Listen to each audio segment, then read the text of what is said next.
And according to this, we are live. About to say, my friend, speak to me. Cool. Good job. Like, literally, this is epilogue checking. About to say, it took us 5 years. So proud of us, guys. We made it so far. About to say, it took us 5 years, guys, but we got here. Over 5 years, okay? That's true. We are officially idiots. It's true. According to my metric. According to Herma, about to say, we are idiots. But to say, it took us 5 years, but we're here. We're idiots. So with that being said, according to this, we are live. What if I just did this entire session with this voice? About to say that. I mean, that's up to you. I think Aegir will look. I think Aegir will sound very funny. Aegir's gonna go back to. Hello, father. I'm here to make a difference and represent the Firecrest family proud.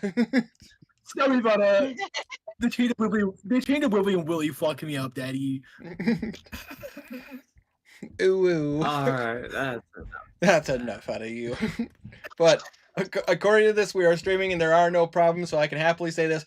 What is going on, my frosty friends? My name is Winter Cassace, and welcome back to Discord Dungeons & Dragons, the final session. About to say, the epilogue. So, say that. Just to... We die. But I say, a meteor destroys Boromia. I don't know how to tell you this, guys. So it's over. About to say, we're gone. Don't worry. I wish the world was gone. One last finale. Watch as I make Boromia disappear. And for my final trick, I'll give it back eventually. Oh man, you know, it's one of those things. Let's get the tears. Let's get the tears out. We really need to lock in. We need to lock in, like right now. Yeah, we need to lock in. We got. Hell no. Listen, we got. Yeah, Herma, shut the fuck up.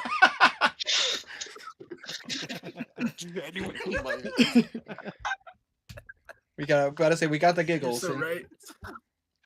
Alrighty. I am out ass crack 69.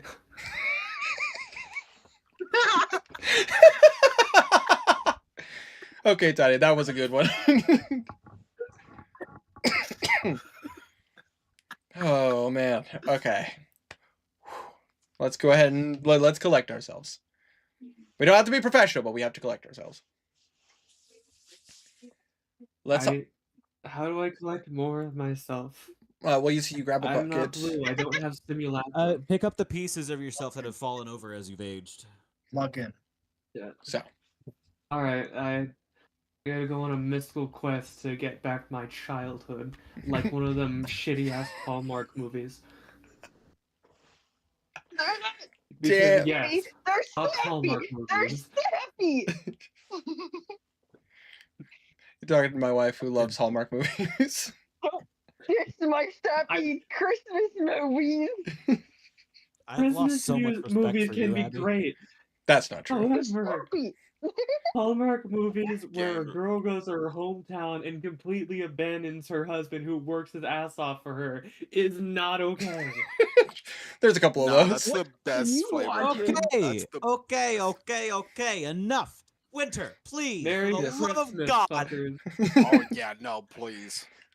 All right, let's talk about what happened last time on D&D. As you guys went to the bottom of the abyss after defeating Vector the Valiant, well, at that point, Vector the Vile, the party had to stare down the final threat that posed a risk to the material plane, at least from this set of circumstances. You guys decided to take on the aspect of Tharizdun in order to prevent it from getting to the material plane and letting its powers cause problems. Whatever it might have been. But, that being said, the party fought him. Gotta say, they fought through three different phases. Gotta say, all with its own challenges. But the party prevailed, using their skills very wisely and very intelligently. And in doing so, the party was able to not only stop Tharizdun from getting the material plane, but eradicate his aspect from this plane of existence. Nah, it wasn't even this plane of existence. He Well- got hit with fucking Dark Star. But I say from this That shit from erases reality. you. But I say from reality, he's been wiped. But as the party was given their exit from the abyss by Lythan Grace, goddess of the abyss and raw emotions, the party met with Scales of War, who were still watching over Skystead. They learned a week had passed. The party told them that the deed was done, and that they were no longer in danger from the abyss. At least for the foreseeable. I am going to be fast forwarding us a week forward to the capital of Atharia, Westray, where the party all there. But as I meant to ask this, Herma, but as for the party being honored for their deeds, would Henrik attend? Question: when would they be honored? It would be like midday. After what event? But as Like how long after? it's been Playing of? but as it's been a week since since you guys left the abyss. But as So it's been 2 weeks since it's you been- last seen us. yeah, it's been 2 weeks since Henrik. So then, yes. But I just wanted to make sure of that. A week has passed. You guys find yourselves inside of Castle Westray. You see that there's a lot of fuss amongst the various people inside of the castle, as they are all kind of going over you guys and going, all right, so there's the festival is already in full swing and they are expecting their guests of honor. But we wanted to do the commencement ceremony. At the high sun, to make sure that as many people can be there as possible. Are you all prepared for such a thing?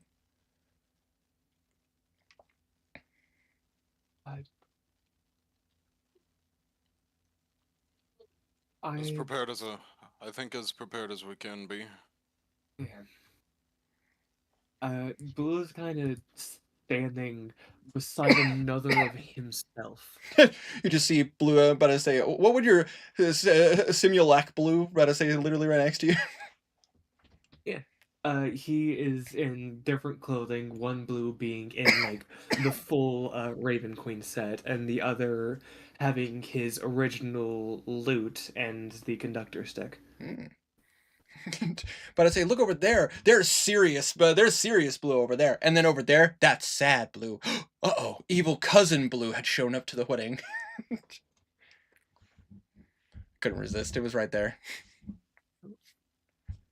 But that being said, though, How does Knuckle look? Knuckle looks like Knuckle. He's wearing very nice robes, as he would for such a thing. I mean, he is, a high cleric of Helm. Yes, this Knackle looks like Knackle. Yes, indeed, this Knuckle looks like Knuckle. Speaking of, how would your guys' characters look for like a ceremony such as this? Would you guys just go with your common attire? Would you guys wearing like battle attire? I imagine Aegir probably looks about the same. For a ceremony where Garnan is hailed for his battle prowess in slaying the Chained Oblivion's aspect, he would likely be wearing the same things he would previously. Okay. Not just for that, but in case they're attacked again, Yeah, and fair. someone would be stupid enough to do that. But just to show off what he was wearing at the time, he would be wearing his armor and his sword, his gauntlets, all that. Completely fair. Henrik is just Pimp wearing would be an daily clothes. refiner. About to say Henrik, just kind of classic attire. Mhm. But as he dusted off a little bit. Belwraith would be wearing like a formal Arc Cardinal robes. Here's a question: is Dame there? No, it would Ooh. not be. But Probably not, anyways. I did not expect Dame to be there because Dame isn't the character to do something like this. In fact, it would be Risk antithetical. Contracted out by you guys.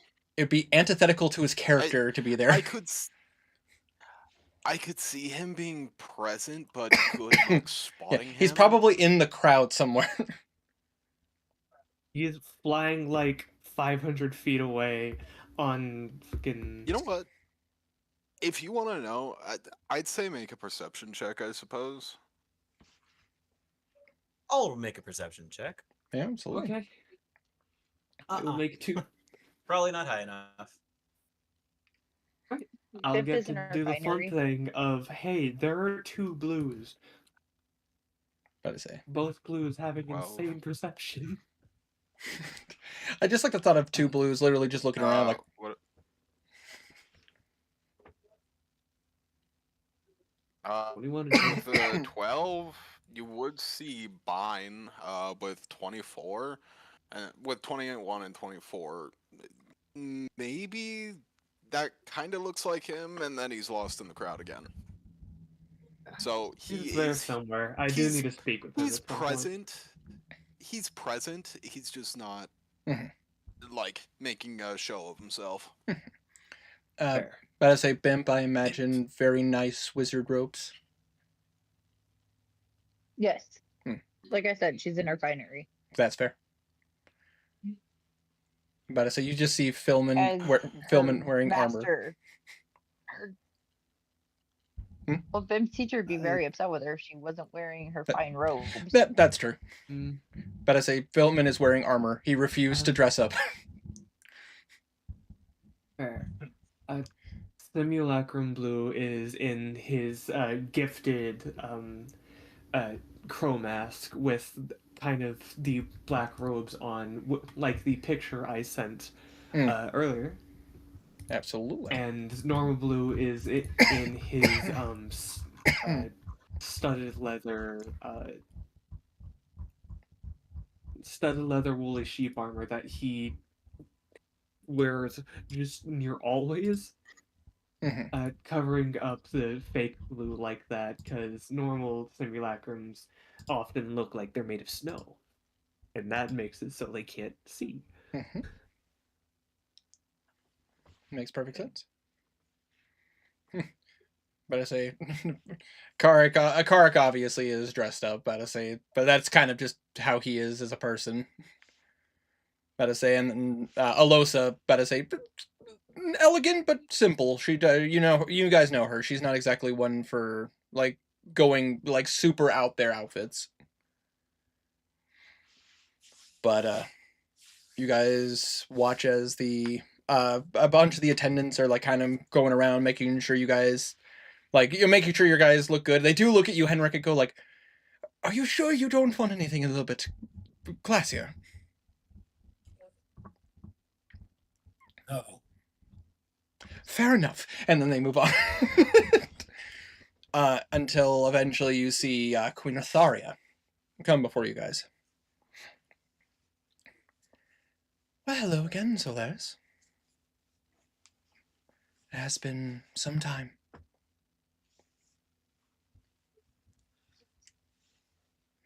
But you guys would know that Yep. you guys would know Yes. that she only just got back last night because it took her some time to get back to back to Atharia. You know, considering word had from Oshana. yeah, she had to get word to they first had to get word to Oshana, and then the Oshana ships brought her to the coastline where she teleported. About to say, Just funny because I could have just gone there, grabbed her, and teleported in like an hour. well, here's the problem though. Remember, Oshana is the only place you can't teleport. I can teleport to Oshana due to the tree that I have. Oh, in that's my front true. yard. About to say that is correct. Yeah, because of the tree. About to say it's the only way to teleport to Oshana. He did teleport to Oshana last session. That is true. I You about to believe. say you did That not last last session. Two or three sessions ago. 2 I sessions went ago. to Oshana. Either way. I went to Oshana via. It was that right tree. before a vector fight. Yeah. After. Yeah. Yes. It was It was right before. Right before. It was before vector fight because we had Chained Oblivion right after it. Yeah. It's when we were doing our whole like last goodbyes. Indeed. Yeah. I say. But it is good to see you all again. I apologies that I sprung this on you so soon, but we had to get a bunch of diplomats wanted to be here to congratulate you all, and we had to work on a bit of a timetable. Naturally. I'm going to need to speak with him anyways. Of course, there will be plenty of time for that. But, are you all prepared? For what? As The greatest challenge, the people. I plan. Can I just Me, leave myself- now? I mean, I could make a fake you. That'd be weird. Ta-da! I I guess think that's cheating. A lot of things I'm going to be doing are cheating. It doesn't matter. If you find yourself in over your head, I'll bail you out, Garnan. All right, sounds good. All right. I do plan on giving the people a good performance of their favorite heroes. That is good to hear. Well, if you are all prepared, I'm gonna say, please come with me. And she will start making her way down the castle stairs towards the main thoroughfare where the people are gathered. There's a massive stage set up, kind of where the steps to the castle are. I'm gonna say, so basically, you guys are just walking right onto stage from the stairs. And you see that there are a lot of people. About to say, like, city ordinances aside, like, there should not be this many people inside of the capital city at this point in time. But there is a lot of people from the top of the castle where you guys are at. You guys can see that there's even like a massive like camp outside of the city where there are lots of citizens. Since I'm also playing Dame at this point in time, I would imagine he is circling on the hippogriff 500 some odd feet above, just performing security. Of course.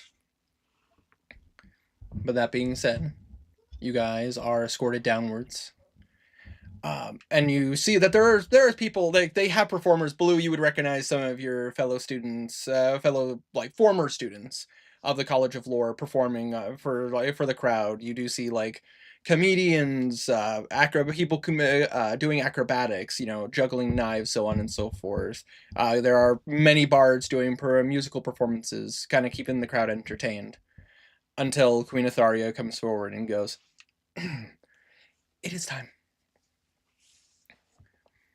And you watch as like a loud thundering of a drum being beat down. You guys hear, "Please, ladies and gentlemen, citizens of Westray and Atharia, and as well as our very many amount of guests from and nobles from other lands, please, Queen Atharia Nightmeadow." I say, Queen Atharia Nightmeadow II. Apologies. You watch as... I'll give her a little bit of thaumaturgy to help control the crowd. Absolutely. You watch as she comes out. Like, there's a lot of hooting and hollering from the crowd because of the fact that, it's the queen, let us say, and she was never an unpopular queen. Her ex-husband, on the other hand, a bit of a different conversation.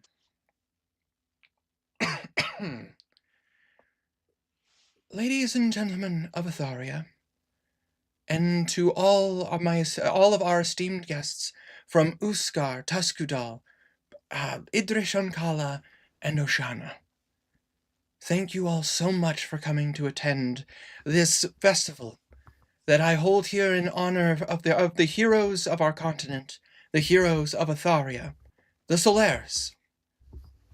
And you just hear immediately, again, crowd cheering, going wild and crazy. You hear her just kind of like, with this festival, not only will we hold this now in honor of the Solaris, but let this date be known. For this point forward, this will be known here in Atharia as the Festival of Victory. For the Solaris have been proven not only that they can conquer such a threat, but prove that we, as the continent of Atharia, if united and working together, nothing can stop us from keeping each other safe and providing opportunities for the future. And you just, again, lots of people, lots of cheering. Now please allow me to introduce to you all the heroes of Atharia and the continent, the Solaires.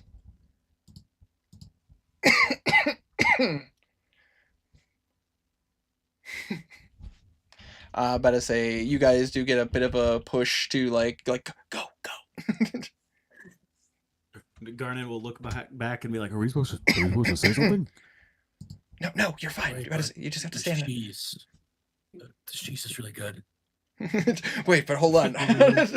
Just pull a rice. Just like that cheese, though. Hold on, I didn't know there was going to be a cheese station. Hold on, give me He 1 walks second, on the guys. stage with a sample fire. Yum. All your characters and cheese. No matter your character, you are always attracted to I'm cheese. white. I'm white. It's part of my blood. Continue going. You just- Both of the Go ahead, Teddy. both of the blues are going to kind of step forward, and we're like on a balcony with one of the Yes, like railings, right? that is correct. Yes. Both blues just kind of climb up and stand on the railings, looking down at everyone. But I say dressed in fineries and holding respective items. Belwraith like discreetly just kind of grabs the real blues like pant leg and gate. Are you here? Is this you? But I say I'm seeing double, no triple. That is. Kind of looks down at you and smiles. I'm about to say. It would be a shame to lose you this way after all we've come through. You do know I can fly, right? Say what we're sorry. No need to worry the people. All right. Later, he hops down, Absolutely. but the other blue continues to sit. As you Fake one. as you sit there, as your doppelgangster sits there on the railing there. But to say, the rest of the party. Do you guys like kind of? Are you guys like grouped together? Are you guys like in a line? Like how would you be representing yourselves?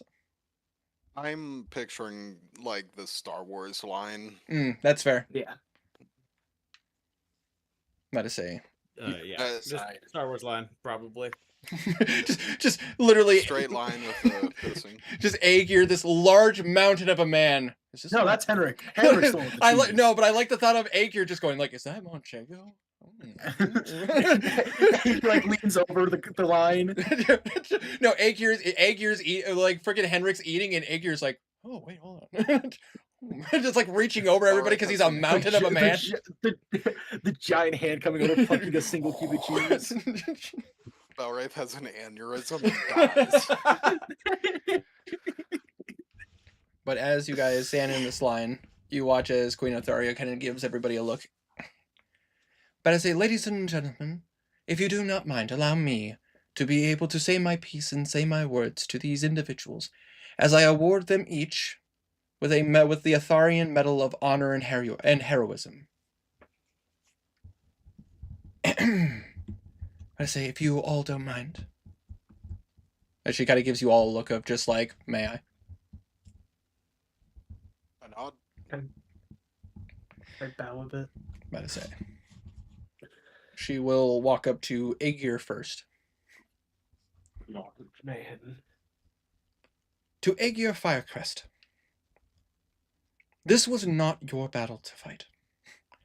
This was not your war to wage. And yet, when called upon for assistance, you rose to face this enemy with the stalwart strength of a giant. You graced us with your assistance and honor your family with your victories. For this, we here of Atharia wish to honor you with this Medal of Honor and Heroism.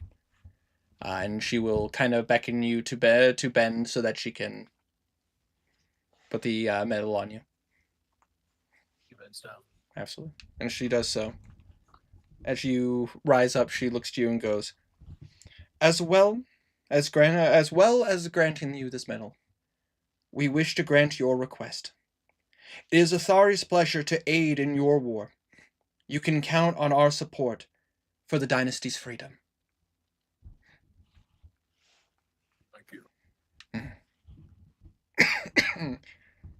She walks over to Philman. To Philman of the Solaires,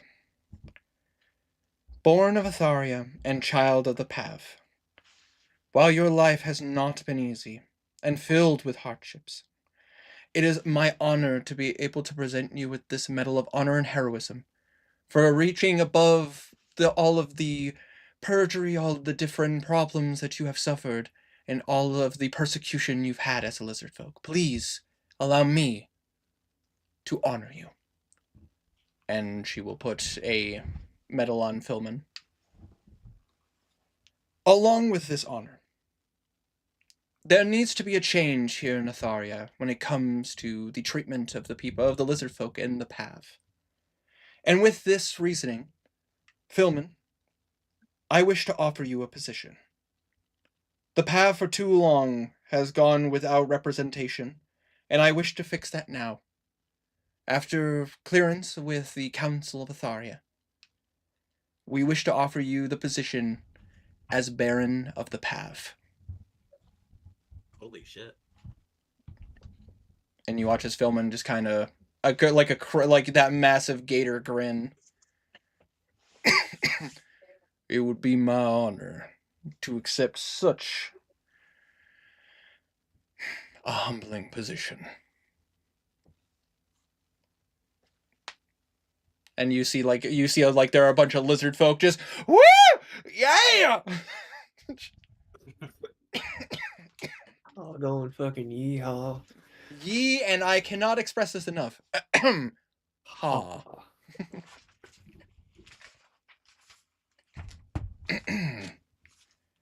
And you watch as she walks over to Belwraith. To Belwraith Felindor, Archcardinal of Padstow. While you might insist that the pomp and circumstances of this is unnecessary, your family, your friends, and your subjects disagree, and along with me, they are also honored to award you with this Medal of Honor and Heroism. And she tries to put it over you, and you kind of have to adjust your horns so that way you can. Oh yeah, I'll absolutely. You see, Just get the one horn through, and it kind of falls over the broken one. You see in the crowd, you just hear a woo as you see your sister Yuffie screaming as loud as she can. No response. She looks at you and goes, "As Queen of Atharia, I continue to offer my support to the Scales of War, and guarantee you to help in times of need and crisis. You are my friend, and I hope to keep it that way." He gives a slight bow. Near impossible to see smile, and but says nothing. It's just the sound of grinding stone. The muscles He have not been smiled. That used is in the so long. straightest line I've ever seen. And she will walk over to Knackle. To Knackle of the Solaires. Many people have feared the Warforged, insisting that they are soulless and unfeeling. However, here you stand, a prime example that they are wrong. Cleric to the god of protection and healer to the hurt. Knackle, it is my honor and privilege to present to you with this Medal of Honor and Heroism. And you just see Knackle emotionless, expressionless, just as the medal gets put onto him. This land was your home well before it was ours, and will continue to be so, for as long as you wish it to. And you see, you see Knackle just kind of do a bow to Queen Atharia.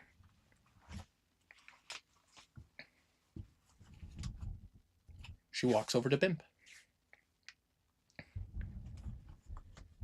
To Bimp Naughton, Stumbleduck and Knackle, taught magic by the firestorm of Atharia, and a child of Pegland, you prove that your stature does not dictate your potential.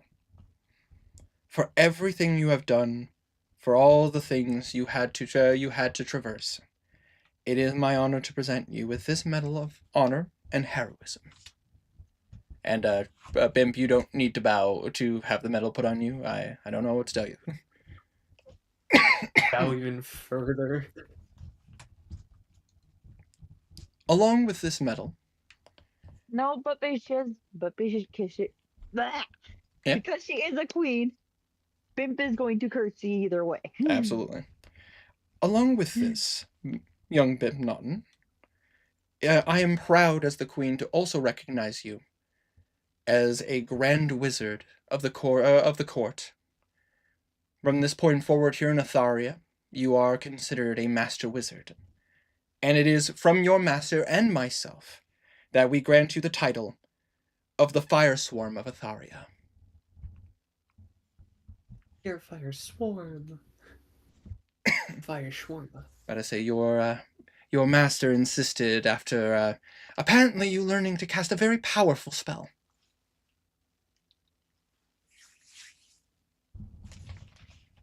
That would be my master. But she will move down to Karik. To Karik of the Solaires.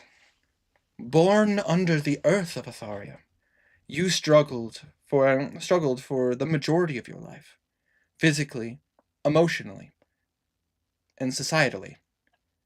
But you never let it stop you from helping people in need. For this, we recognize you as a citizen of Atharia, and it is my pleasure to award you with this Medal of Honor and Heroism. I say, you watch as Karik removes his hat and allows her to put the medal on him.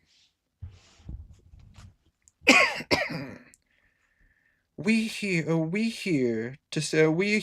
hope to see you continue to thrive and continue to succeed as the Eclipse Guild recognizes you as the proper guild master. And you see Karik just kind of straighten his hat. You can bring board.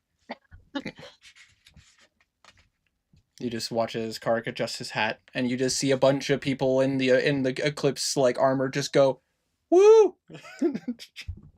Yay. Yay.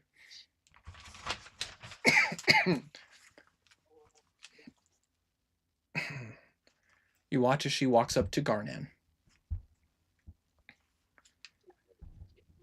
To Garnan Tillery of Tuscadal. You came from the north, but you made your way into Atharia in our time of need. Regardless of your reasoning, you showed great strength, courage, and determination to the people of this land. An inspiring feature for somebody who, once filled with such pain, to stand so tall. For these reasons, it is my privilege to award you with this medal of honor and heroism. And she beckons you bend, because you too are also equally tall. You will, and She will put the medal on you, and she looks at you and goes, "We see you here as a citizen of our country, but we know that you bring honor to your homeland." And you watch as a bunch of people, a bunch of furbolgs dressed in not necessarily super fancy attire, but they're trying. And you just hear a bunch of them just, "Ooh." That sounds like a fucking horde of cows. Moo.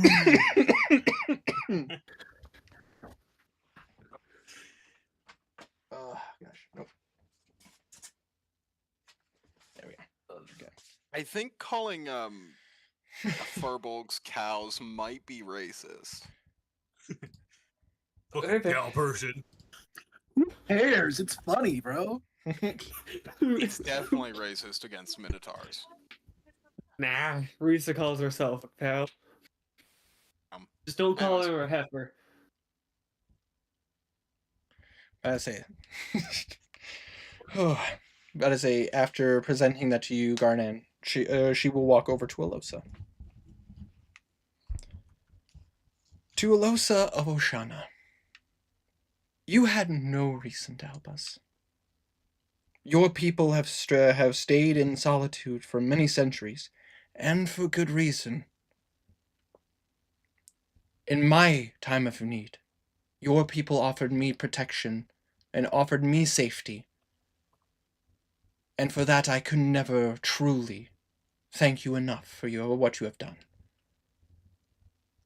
But despite despite all of the bad things, you came to us in our time of need, in our time of struggle, and for that it is my pleasure to grant you this medal of honor and heroism. She similarly, Medal of Honor. I hope to continue a strong future with Oshana, and it is with my pleasure and my right as Queen of Atharia to count Oshana as a sanctuary land for your people. And for that reason, the Atharian military will also be lending our aid to Oshana whenever they are in need. You just see Alosa kind of curtsy, about to say, to the queen. She walks up to Henrik. To Henrik Bluethorn of Starlum, you lost your home, and you lost your guild, but you never gave up, and even saved many citizens of your homeland, your hometown, as you could. Your intelligence and training has proven invaluable in the many dangers put before you, and the strife and struggle of our country. It is with great honor that I present you with this Medal of Honor and Heroism. I say, and she will put it. I'm gonna say put it on you, even though you have cheese, like right here. Reach over the cheese. Cheese so much sweeter. Want one? I'm okay, thank you. Yeah, it's really good. Oh, I know. Good. However, that is not all, Henrik. It is also my great privilege, after speaking with the remaining masters of the guild, that they wish to offer you a position as guild master of what is left of the Atharian Artificer Guild, if you wish to take it. Oh, cool. Yeah, I'll take that. That is good to hear. She turns to the crowd. Please enjoy the food, everyone. It is quite delightful. Henrik.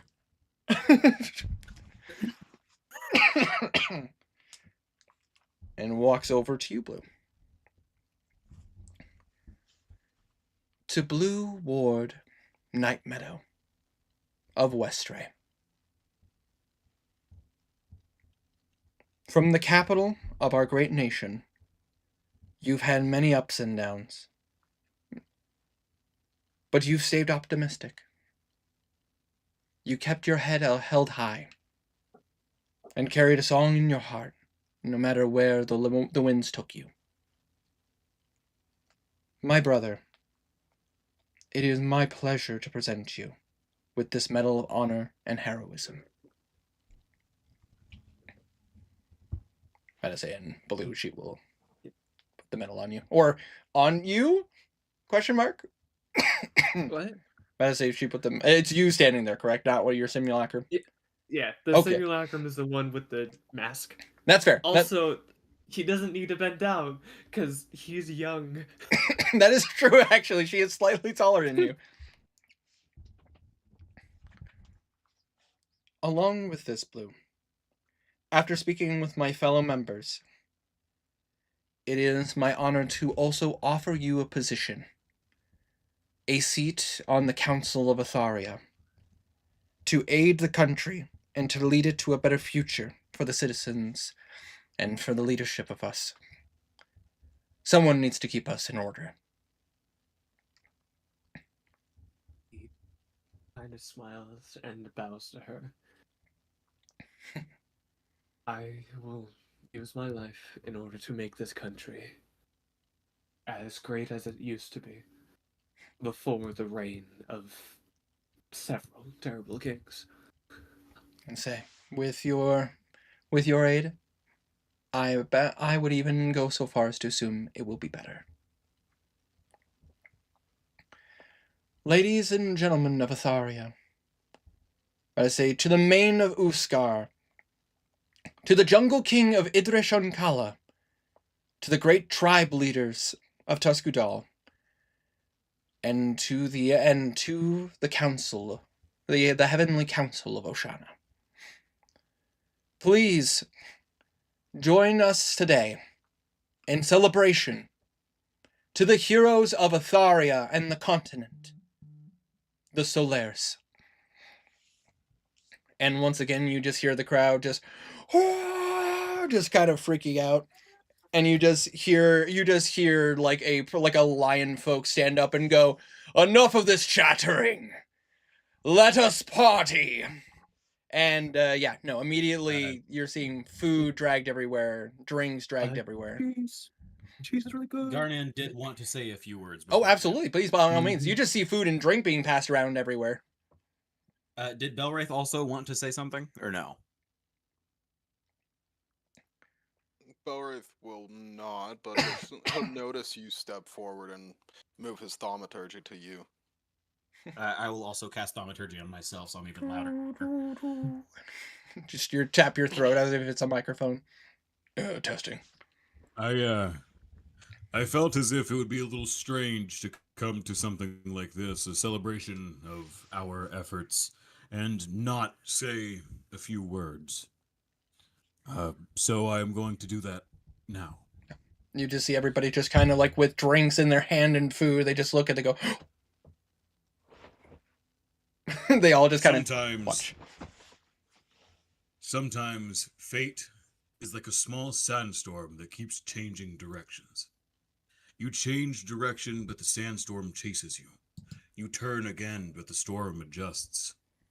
Over and over, you play this out, like some ominous dance with death just before dawn. Why? Because this storm isn't something that blew in from far away, something that has nothing to do with you. This storm is you, something inside of you. So all you can do is give in to it. Step right inside the storm, closing your eyes and plugging up your ears so the sand doesn't get in, and walk through it, step by step. There's no sun there, no moon, no direction, no sense of time. Just fine white sand swirling up into the sky like pulverized bones. That's the kind of sandstorm you need to imagine. And you will really have to make it through that violent, metaphysical, symbolic storm. No matter how metaphysical or symbolic it might be, make no mistake about it. It will cut through flesh like 1,000 razor blades. People will bleed there, and you will bleed too. Hot, red blood. You'll catch that blood in your hands, your own blood and the blood of others. And once the storm is over, you won't remember how you made it through, how you managed to survive. You won't even be sure, in fact, whether the storm is really over. But one thing is certain. When you come out of the storm, you won't be the same person who walked in. That's what this storm's all about. And he will motion to the Solaires. Belwraith will start an applause. Okay. Easily, you hear people roaring, people cheering, lots of clapping. You even see the Heavenly Council, just like, not every member, only a couple of members are there, but you see them just kind of lift up their hands and just go. Belwraith moves to Garnan's shoulder and whispers, but just barely over the applause. Well said. He will whisper back, but because thaumaturgy is casted on him twice, it's not a I whisper. cancel my thaumaturgy. It's just a Homer Simpson quiet, just whisper, just I say, I think he's talking to you. Garnan will not, because he will not think about it. Did I do that good? Belwraith, did I do a speech good? You have thaumaturgy on yourself still. Oh, fuck. And he will then cancel it. You did. I just go ahead, Tony. Does anyone have any other words before I do what I would like to do? The stage I is believe yours. the stage is yours. Jinx. What the I'm punching what? you if you speak. Something I've been wanting to hear for a long time. And he moves and kind of just floats up. Everyone! And he is going to pull out a horn of thaumaturgy to increase his voice. I will cast thaumaturgy on blue. I will cast thaumaturgy on blue. Hell yeah. Scream, bitch. Everybody outside of the city is going to be able to hear Blue. Good. Everyone. We've I been imagine at it's this like- point before. It's like over 1,000 decibels, if I remember right. Everyone in the stadium dies instantly because it's like at like 500, you just disintegrate. Please, Tiny, go ahead. One more gift before I join you all in the party. And he is going to reach a hand up and just snap. And from many rooftops, people the same size as Blue stand up. Anyone who sees this and knows a lot about magic, that's a lot of simulacrums. Had time. He had time. A performance that I've been wanting to do for so long. Earth has an aneurysm and dies. Blue is currently 2,000 decibels loud. Technically 1,900, but we'll say 2,000. I just like the thought of like Tiny, like Blue pulling out his conductor stick and just and just orchestrating himself. Essentially, that is what he's doing, because the normal Blue was the one holding the conductor stick. Aha! Are you And he using start- your simulacrum to cast simulacrum and doing that over and over again? Yes. You bitch. I didn't do it during the actual like fight portions of the campaign, because that's cheating. But now that it's this, I can do it. And I got the thumbs up from Winter. I approve Alright. this. That is So, Tiny. By all- Blue, Winter, yes. you have said repeatedly that bardic inspiration stacks and multiple can be used on one roll. Yes. I'm using a lot of bardic inspiration for this. By all means. Excuse me. Tiny, I want you to know that I hate you. Good. How many simulacrums are there? A lot. Lot. Based on Tiny's Okay, based so- on Tiny's description, enough for there to be Blues on pretty much every other rooftop in the city. 2 weeks, 14 days. Oh no. 14 days, but with spell recall, he can make a simulacrum, and that simulacrum can make a simulacrum of him, which can also make a simulacrum, and it just keeps going. It's going So- to be like 2,000 blues. It's a lot of blues. It's a lot of Blues. Belwraith has an aneurysm and dies. I just want Akir to be in the crowd. Play Wonderwall.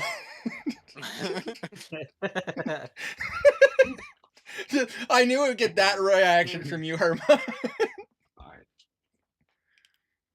Plus, let's see. How many bardics should I add? I'll leave this up to All of Winter. them. Send it. I mean, we could literally just say you got 100. Like, literally. That This is cool. 661 on a d20.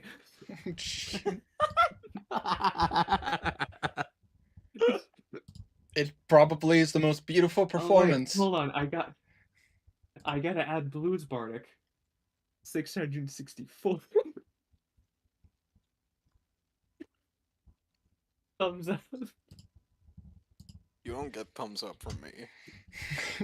Flash I think Winter meant you got a roll of of 100 on the D100, not 100 Nah. D12. Nah. He said 100 Bardic. Now on top. Did you? Yeah. Did you roll your D? You rolled your D20 with that. Yeah. I got a 14. Hey, don't forget your guidance. All right. Yeah, you'll have guidance. Add a D4. All right. And add a flash of genius. Oh, Yeah, bad. +1. It's one. What's your? You know that's a what? +6 from +6. Flash, right? It's technically cheating, but you know what? Add a bless that I don't think I have prepared, but whatever. I don't think it matters at this point. Plus doesn't work on ability. And you know what? You know what, Belwraith? Just kill yourself so you can activate Riled rolls. Yeah, that's a good idea. Add a D8. This is where Kazir shows up stabbing Belric in the back. Jesus. 671 on a Hey, d20. My Yeah. message. I messaged back. Did you? Yes. Okay. You good?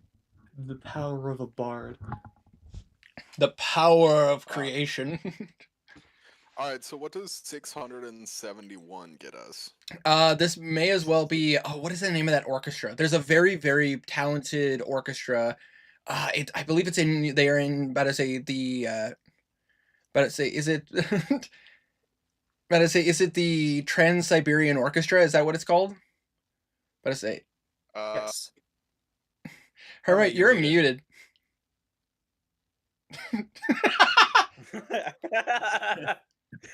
There's a lot of talented orchestras, Winter.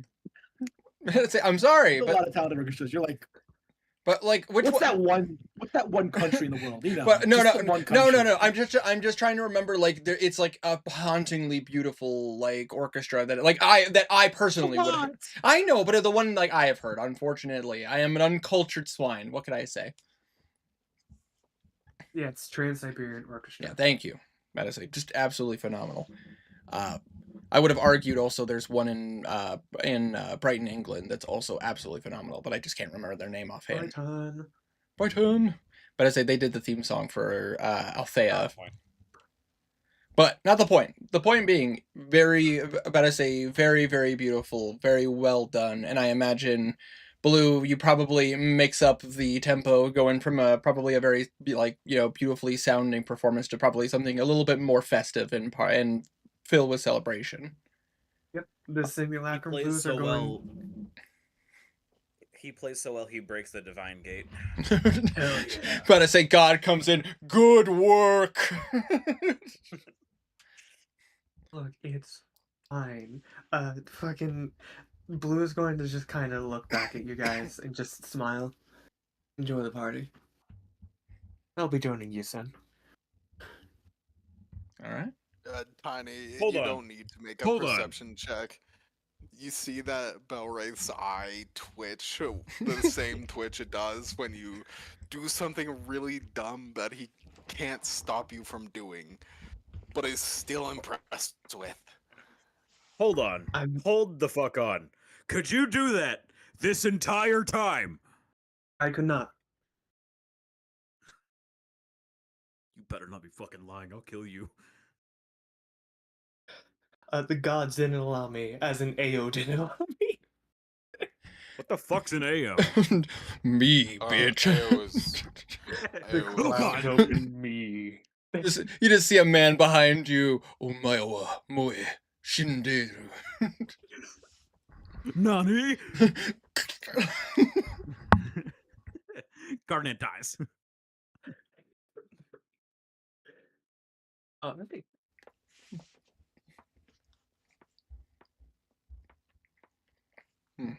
Would you put your hand out at me? No, I put my hand out in general. Just going. You! You.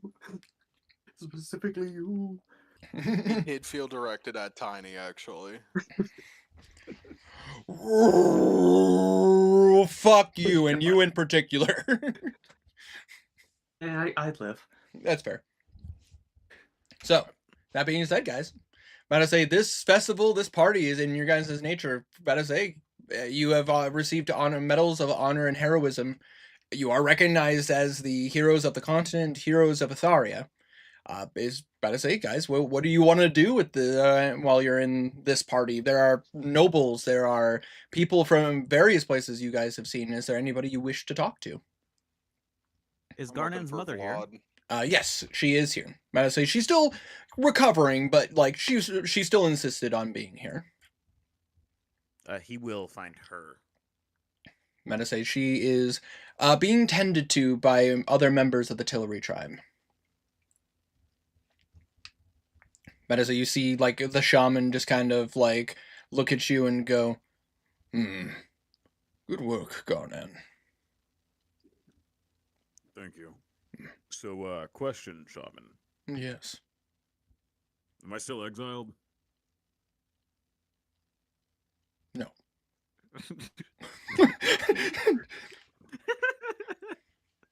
Didn't think so. I feel that you have proven yourself, and it would be a disservice to our country, a disservice to our clan and our pride, not to accept you back as a true son of Tilry. I have some plans before I come back home.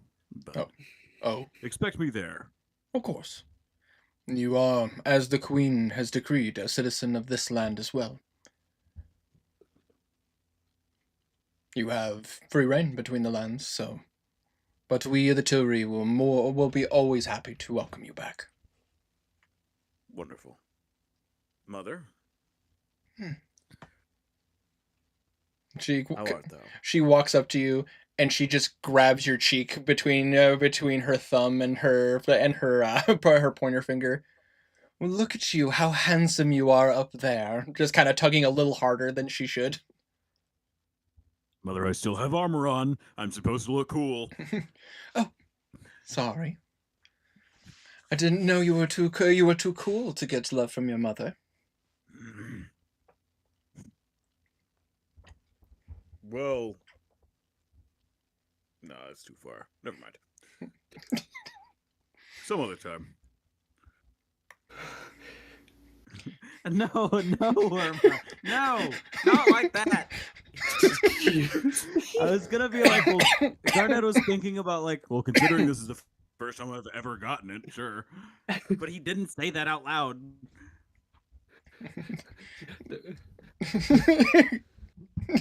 Okay. I just love the deep inhale from Tiny. Just like I just imagine like the about to say like the Crusader Knight at the Burger King just going. Holy music stops. Holy music stops. Alabama music starts. Oh, but anyways, can you please continue off? I just wanted to see if you were up and walking yet. Steadily, I still have to walk with some assistance. As you watch as a Chillery tribe member is like on her side. They are quite effective. I'm aware. It is good to see that the tribe is thriving. Even after the circumstances put before us. Right. And about that, do not worry. We will be getting father back as soon as I am physically able. Well, if you need help trying to get there, I may have a means to be able to get there. Get you there. Good to know. I was tied to the abyss for quite some time. Are you still? In a certain way, a certain aspect. A lot of my excess power was drained from me. I am still a druid, but I'm not as powerful as I used to be. But on the bright side, my blight is weaker. I don't spread it like I used to. Let's try to keep it that way, yeah? I'd prefer to keep it that way. But please, Garnan, don't feel like you have to be saddled to your mother this entire time. This whole festival is set in your honor. I say I wish for you to be able to enjoy it as much as you can. Do you want to properly meet my Alosa? Oh. But I say, is the Angel Bay that your friends claim her to be? Why did you say that? Now it's canon. It is canon. It's It's always been canon. I know not what a bay is, but yes. You just see an illusionary image of Blue going, "Ay." Like a harbor? Obviously. Why an illusion? Why not one of the hundreds? Daniel Ackram just "Ay." A singular. Bitch, I will turn you back to snow.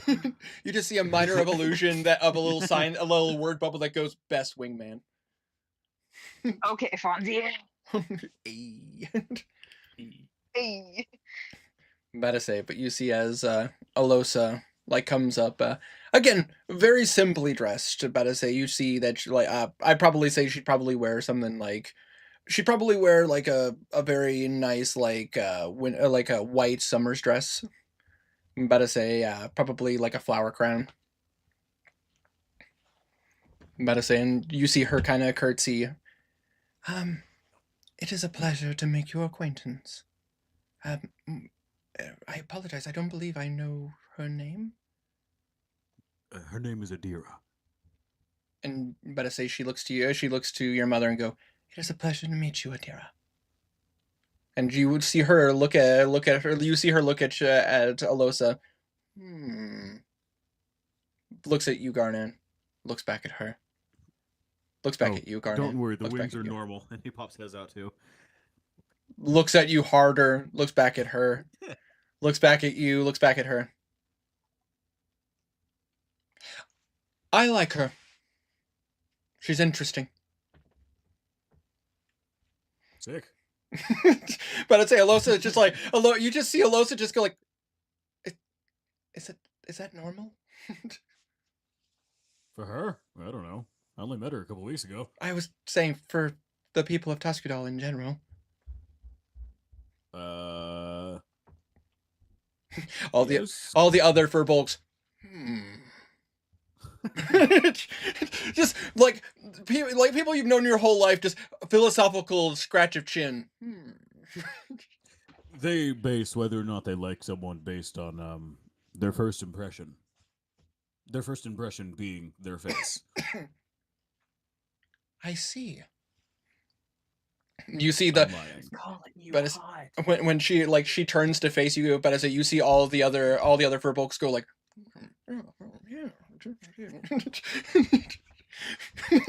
I just love the thought of Blue just looking at them like, play it cool. Damn. But you just watch your mother go, so I can tell that you are definitely one blessed with the blood of the gods. Wouldn't be. However, Garnan, I don't believe you were born with that. No. You know who Savros is? Yes, the goddess of fate. I'm aware. Yeah, I'm the champion. Say what? Hence the wings, her artifacts, and he holds up his gauntlets, which he does still have on. I'm ready to throw down at any time. I'm just waiting. Yeah, I'm the champion of the god of fate. There's gonna be a thief here, and boy, I hope I'm the one to find him.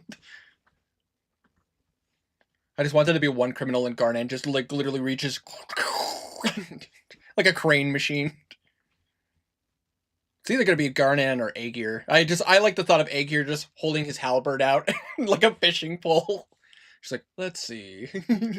Yeah, pulls him up. Mm-mm. But yeah, I'm the champion of the God of Fate. Blue, as you can see, there are many of him up there. He's the champion of the Raven Queen. And a pain in the ass. You just every time he winks, there's like a star that comes out. He does have minor illusion. Aha!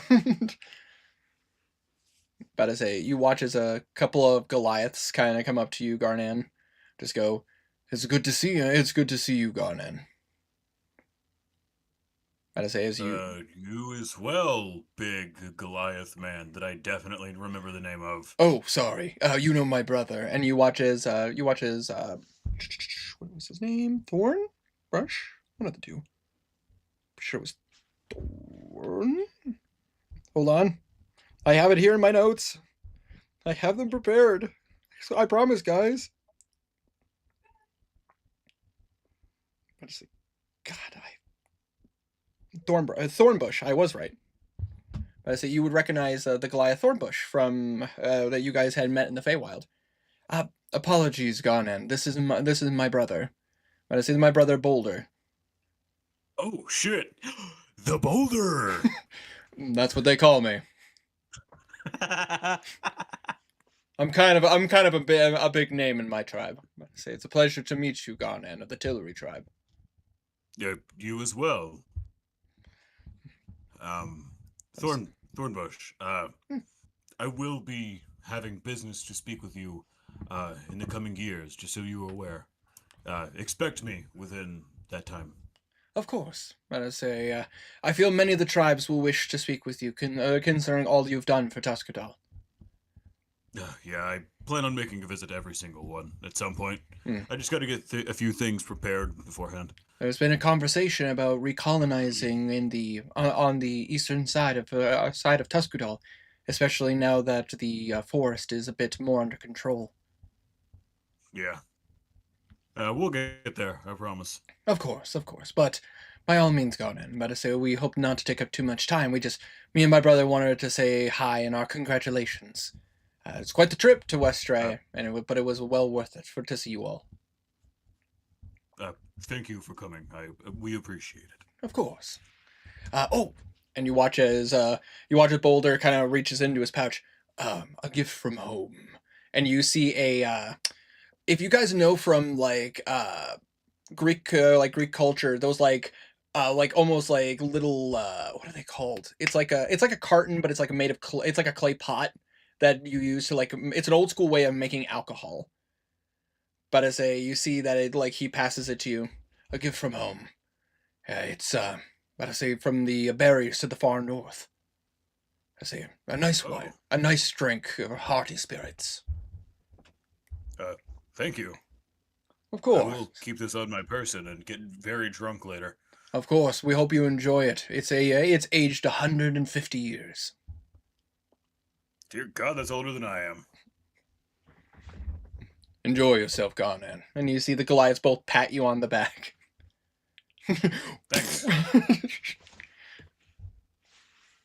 But, Garnan, is there anybody else you wish to speak to? I don't think so. I think I'm ready for Garnan's epilogue whenever that happens. Absolutely. If anybody else want to take initiative on any person you wish to speak to or have conversation with, roleplay opportunities. If none others are, I go for a tiny. Oh, you? Oh, no, go ahead. Nope. I'm already. Okay.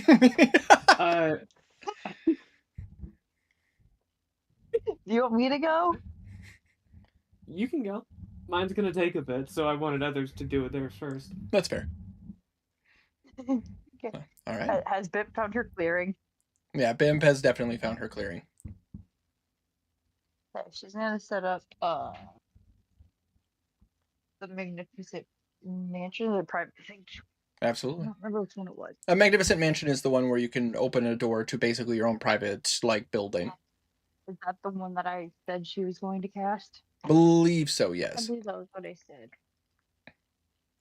You know, I talked to you like 2 days ago about this. I You know. would think I remember. You think, but yet here we are. I got the book. It's Okay. About to say.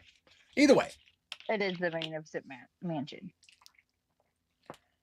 It's the Magnificent Mansion. I mean, easily cast. No, someone counterspells you. About to say. Oh, that sucks. No. Either way, she's gonna pray to her god. Praise. She's praying to Zeus. Mm-hmm. My god, I still have the wizards. Me. I say up there with Mistra. Yep. About to say it's And ask what she ask what she can do to help About to say Peglin. you know what? For funsies, babe, go ahead and roll me a religion check. Oh no. Oh no. Okay. Give me a second to grab some dice.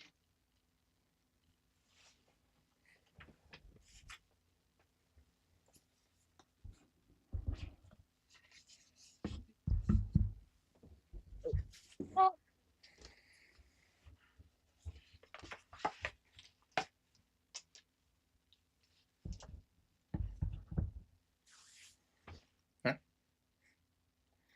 It's so quiet. Okay. This one hasn't failed me, so I'm gonna roll this one. It hasn't failed Oh you no. today.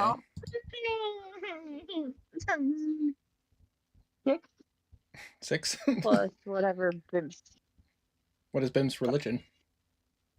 I say religion is a intelligence check, correct? Yeah. I say so it'd be +5, and then if she's proficient, plus an additional 6. But I don't know if Bim's proficient in religion. 11. No, it's gonna be 11. I say so 11. I say because that's going to set the DC for this. Oh boy.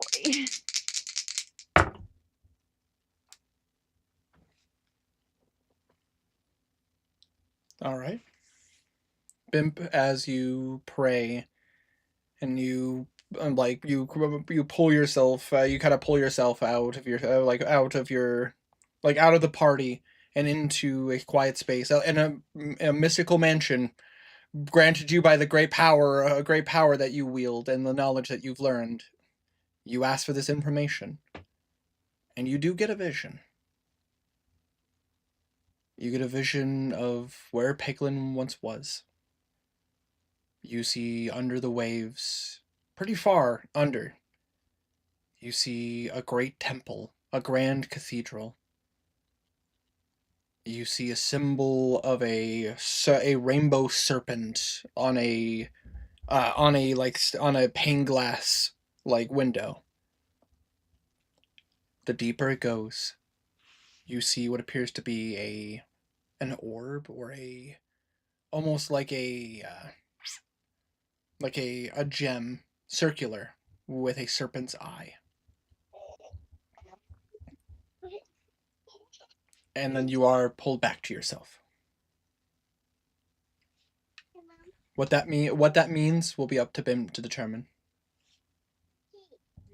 But it is a hint.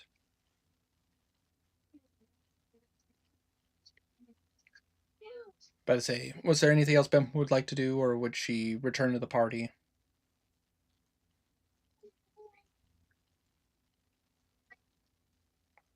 I think she's just. Oh. Yeah, because I had two little ones that are just like yeah playing with Tommy, but they ran down my way. I know. For some reason. I know.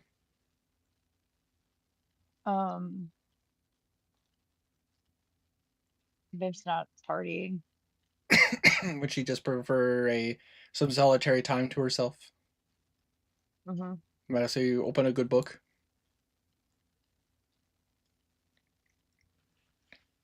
Yeah. Like player, like character. Duly noted. All right. So, Bimp, you find solitude. A nice quiet place. Finally no threat knocking at your door. Peace and quiet. For you to just for the audience that is here and to the audience that isn't there, you just hear a and that is all you can hear. Who would like to go next?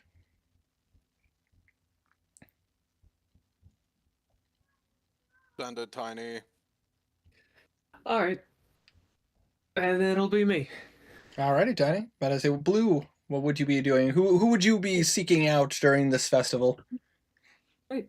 So during the time music is playing, eventually the Rail Blue will kind of just leave from the top where he was and start making his way through. First off, a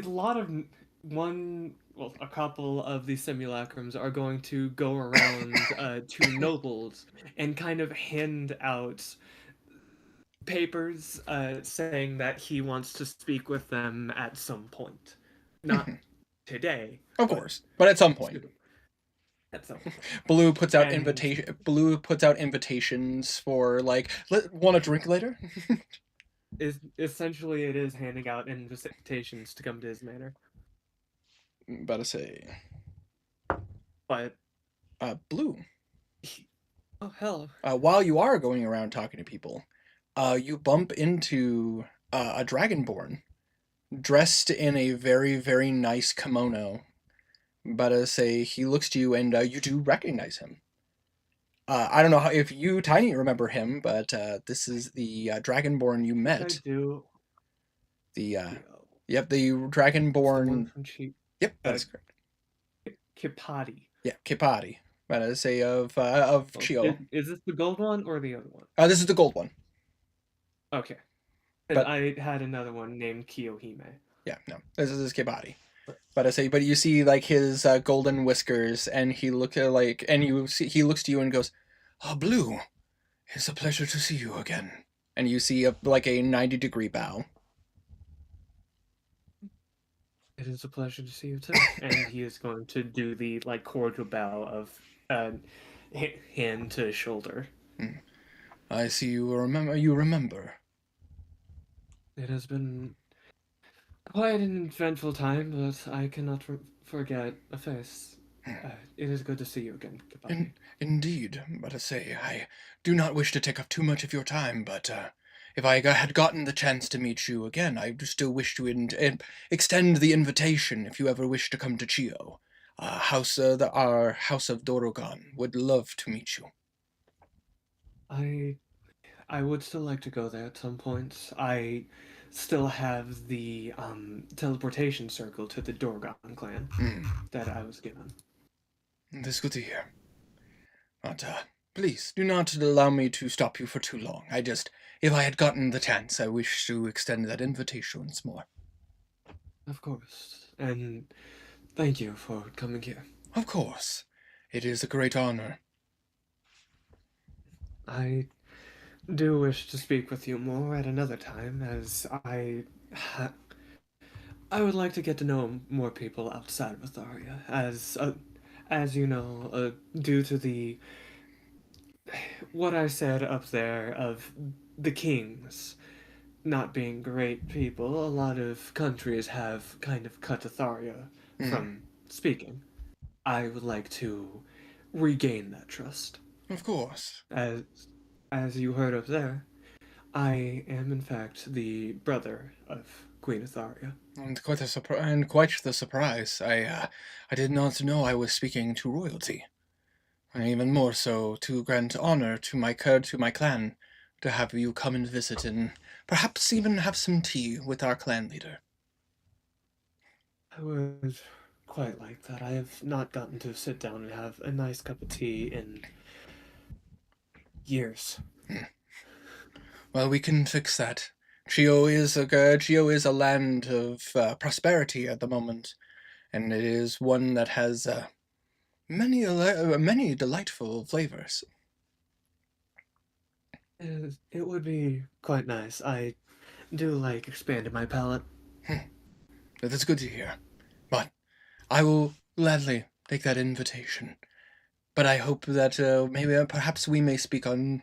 Perhaps we can speak on Shio soil. You know, the clan leader doesn't leave very often. Yes, I do have the teleportation circle, and I was planning on heading there as I am able to pretty much teleport anywhere I wish as long as I have an associated object or circle. That is fair. So you are as powerful as a grand wizard, I believe is the term. That would be correct, as he kind of looks up at the roof and points up to one of those, and the blue up there jumps off and kind of just lands in front of him. It takes a point of damage and shatters. No, the simulacrums have a lot of HP. I know, but actually. I know, but I like the thought of it hopping down and just impressive. Impressive. These beings are actually extensions of myself. I can speak with them, see through their eyes. And he kind of reaches out and touches it. It isn't a illusion. Fascinating. It almost looks like snow. It is made from snow, but it's also made from a little wish. Interesting. I have never seen magic like this before. Well, more to learn here while I'm visiting. But I've been meaning to make my way to Padstow to speak to an old friend. Do you know the name of the friend? He is the high priest of the Platinum House. Silver Dragonborn. Enjoy the party. If you wish to get there quickly, come up to one of these people and they can bring you on their way. I have a teleportation circle to Padstow. That way you don't have to travel the land. That is quite convenient. Thank you so much. I will be here for the festivities, but I may bother you yet. But to say for that opportunity. Of course, because these friends of mine don't just go away. It is good to see you, Blue Ward Night Meadow. Blue Ward Night Meadow. It's good to see you again. And you once again see him do the 90-degree bow. He does a bow again. It is good to see you too. It has been quite a hectic time since the last time we got to meet. Indeed. But it is good to see that we can meet on a hectic time, but on better terms. Mm-hmm. Instead of both of us being in danger, we're having a hectic time at festivities. Indeed. And isn't that the greatest amount of hecticity that we can experience? It is. I will let you keep enjoying the party, and I will see you at another time. Indeed. And you watch as he starts making his way, and you see a couple other Dragonborn just kind of come up, and like there's a level of like, but to say if anybody who like has watched like Demon Slayer, like you probably have seen like some of the people in, but to say that some of the guys that were celebrating in the But say some of the guys that are celebrating, they seem to like almost be kind of patting each other. They have these like small cups rather than the larger glasses of alcohol. That is such a specific thing. It's probably in a bunch of other anime too. I'm just not remembering offhand. But I just like a shot glass. Yeah, it's like a shot glass, but it's more, but it's shallower and it's more wide. I know what you're talking about. I just can't remember the name of it. It's like a sake bowl. Yeah, it's like a sake bowl. I'm about to say it has a name. I just can't remember it. Yeah. But you guys know what I mean. So it doesn't matter. Yep. Either way, he is going to kind of walk through the crowd, and he is looking for Mary. Absolutely. You see that while you are looking for Mary, you hear her familiar laughter, as she is speaking to an older gentleman. Dressed in finer wares, a very nice coat with the symbol of the Raven Queen. As he turns to look at you, and you recognize Lord Marklehay. And he looks at you and goes, Oh, Blue. It has been some time. It has been quite a while. A lot of things have happened between the last time we've met. About to say, you see Mary turn and go, "Oh, Blue. I'm going to say, I see you have received this, received your medal. Hopefully it doesn't go to your head." It just is a memory that I have a lot ahead of me. That's what I like to hear. There's a lot of work to be done. I say, but for now, you watch as she extends out a glass of wine to you. I want to say it is a festival after all. This is one of the few times you can cut back a little bit. He kind of smiles and takes the glass of wine. I was just speaking with Lord Marklehay, talking with him about the potential of trying to help Pegland. That is a goal that I had. Bagland treated me well, so I wish to help it. I just don't know how yet, but we've stopped several of that cult's things. Maybe we can learn how to reverse it. That is the hope, after all. But that's not the problem for today. For today, I'm just a bit of a babysitter, as the leaders of Belval have made their way here as well. And you just hear off in the distance, "Oh, wait a moment, Sammy! Do you see the food they got over here?" Oh my god. And like you just see Samuel just, oh my god. "Napoleon, please." And you just see Marklehay just start laughing. To feel youthful again. It is. He kind of looks him over. How long has it been since you last flown your feathers? Been about roughly 5 or 6 years since I've truly left Pegland. But as far as combat goes, not too long ago, I got to stretch these bones when your party decided to come, and that group decided to try to cause problems for my people. Unfortunately, I couldn't beat them on my own. Not as young as I used to be. Yes, it's... Right.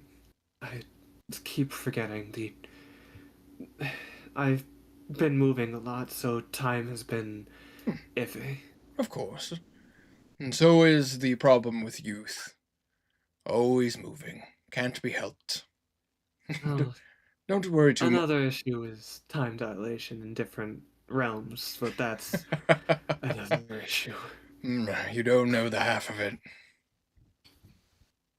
Try getting lost in the Feywild. It's a bit unsettling sometimes. You just see his eyes wide, and you just like start hearing like, "Hey, back here to race." Me and my party were lost in the Feywild for a bit. Oh. We were chasing a night hag. Ooh. Yeah.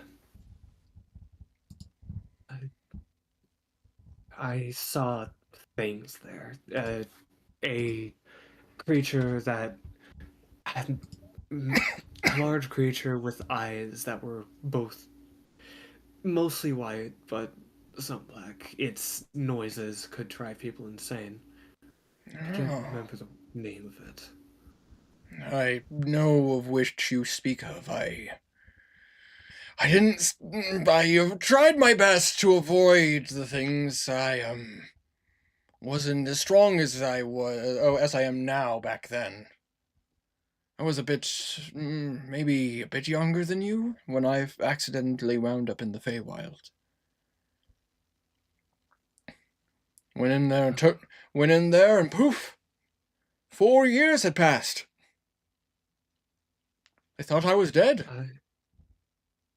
We were there for just a few hours, and it had been 6 months. Time dilation. It's a real bitch. And you see him like It take a is. sip of his wine. It can never be good.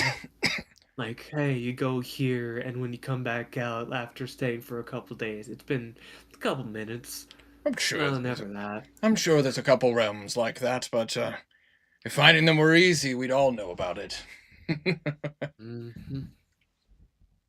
But it was good seeing you, Blue. Have you seen the rest of the party? Let them know Lord Markley hopes they're well. I'll make sure to tell them. And you just see Mary just kind of pat you on the back. I'm gonna say, don't get into trouble, Blue. If I have to try to track you down in this festival, you think I can't, I will. It will take me no time at all, either. I say, I'm watching. He just kind of looks at her and then points at a rooftop. You think I can't tell the difference between you and them? No, like, just ask one of those where I'm at. Yeah, like, I'm gonna trust them, but it's like, because they're just extensions of you. I'll find you. Don't. Not. Okay. But it's, you see a smile on her face. Have fun, Blue. Thank you. I actually needed to speak with you, privately if we can. Oh, of course.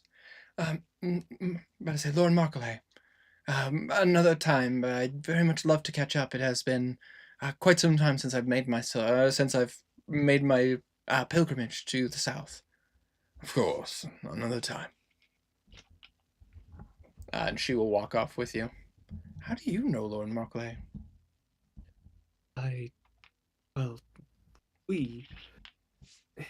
He was the leader of Pegland, right? Yes, the Lord of Moonstone Keep, and he was the one who gave you guys the mission to go to Cobalt Hall. He was one of the first people we met.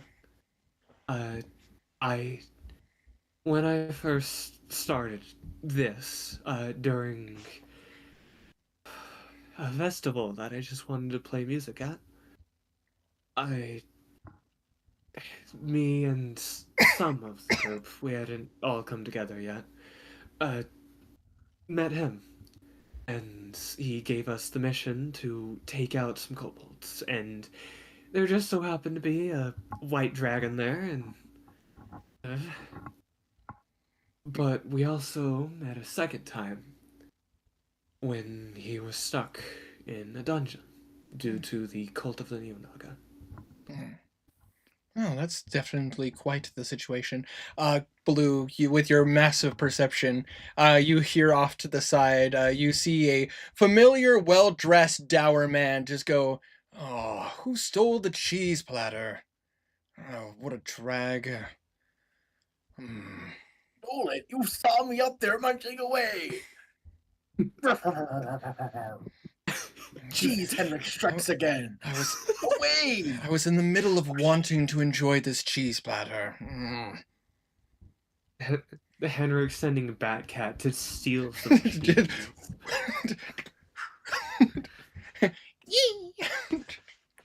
Do you still have the dungeon? Yes. That is it. And you watch as she passes it to you. He's going to take it. Come on, this will be faster. And he kind of puts her hand out for her. But I say she will take your hand. He is going to dimension door them to the castle. Just Nightcrawler teleport. He goes to a door, places it up top, says the password, and heads in. Of course. But I say, it looks exactly how you have it set before. But I say, you see the nice waiting room that you had set up for Philman and Karix, since they were in there with Henrik for so long. Mm-hmm. He's going to close the door, go to one of the side rooms that has had the big, like, circular table and chairs, and he goes and sits down. And so what's the problem, Lou? Is everything okay? You're not hurt, are you? I'm going to be doing things, and I need your okay for me doing these things. She crosses her arms. And what are those things?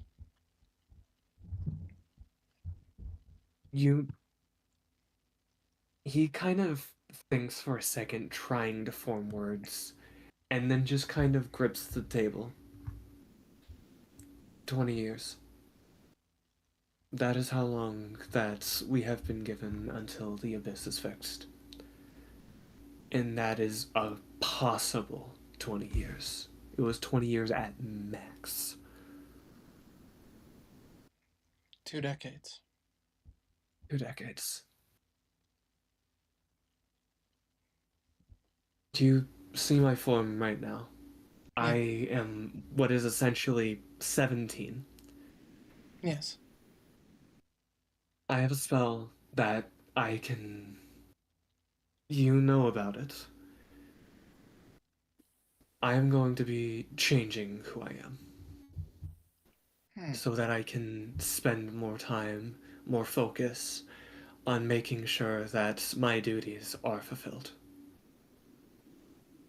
So you wish to change from our human form. Yes. And you need my permission to do so.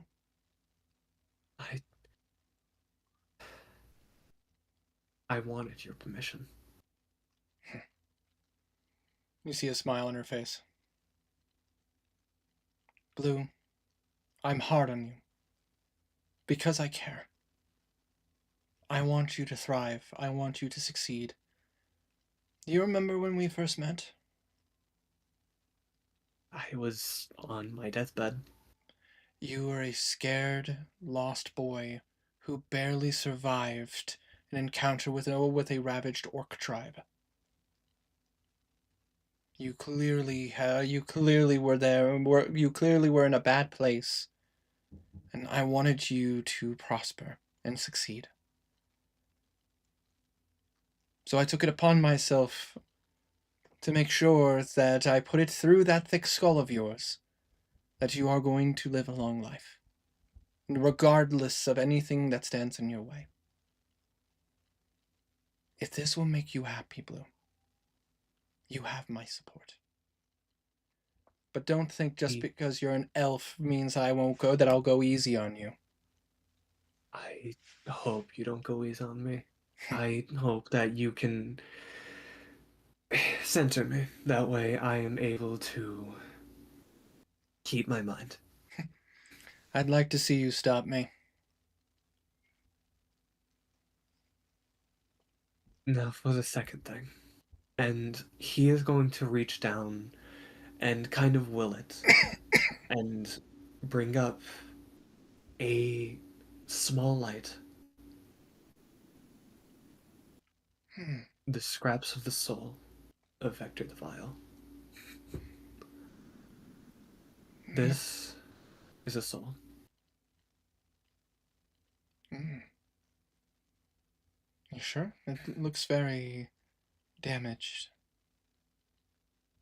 We haven't told anyone what has actually happened when we were down there, other than there was a large fight, because the less people know, the better.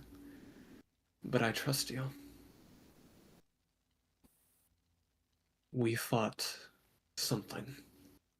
Something that no mortal should have seen. And we fought an aspect of the one bound by the lake. You see, like, a momentary look of shock on her face. But then she collects herself. Blue, what have I said about doing stupid things? But I say, I would smack you if it wasn't for the fact that you came back alive and none of your allies died. In fact, if it wasn't for the festival, I'd smack you anyways. One of the reasons that we didn't die was because of this. This is the soul of Vector. And in some of his final moments, This is the soul of the person who brought me into this world. There's a moment of like question, a moment of realization, and then kind of a mesh of anger, disappointment, not at you, but at Mm-hmm. the soul. And then a symbol, like a kind of a face of like, not guilt, but like empathy.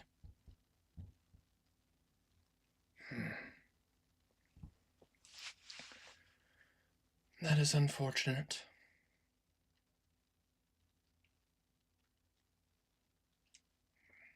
And this is what's left of him. This is what's left of him. A fragment. In his final moments as an actual human, do you know what the last thing he saw was? He saw his wife, his lover, the former Queen of Atharia, being poisoned, being killed. He was poisoned by the previous kings.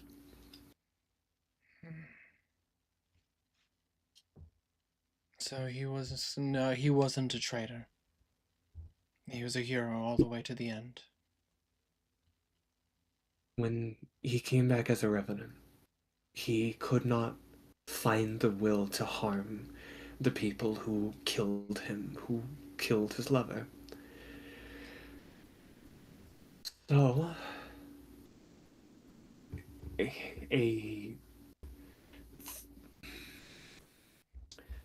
an oath was made.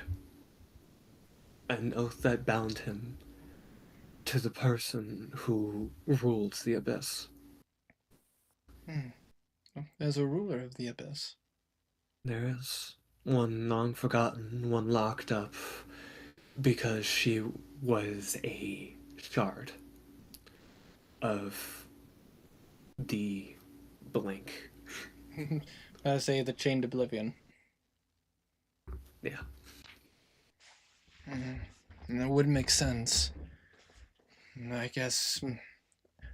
I could never understand the machinations of the gods, but I think it would be natural to be a bit fearful of even a being who's even slightly connected to such a creature. But, Mary. Yes. He nearly reached the surface. He was 3 seconds away from breaking through. Well, that's unsettling. You see her just kind of adjust her outfit. But that also means that a major change is happening soon. All the apprentices dead, obliterated. Many of the demons obliterated. In hell, a bomb went off. A dragon's ego was scarred. And a chain was broken. This does sound like an omen for change. The change is coming. And I need to make sure that Atharia, that as many places as my influence can reach, are ready for this. I see. So you wish to extend your life for a while, just to make sure that you can do as much as you can. Yes, not to the extension of going against the Raven Queen. This is not against her. This is, well, closer to your side. Yes. Closer to Midra. Yes, closer to Mistra. Mistra. You were close enough, it's fine. Close enough. No. I can understand your logic, Blue. From an intellectual standpoint, but I say it makes perfect sense. You are simply doing what you have to do in order to help as many as you can. But will it make you happy? He just kind of looks at her and gives a bit of a smile. Just like everything I've done on this adventure, I won't know until it's done.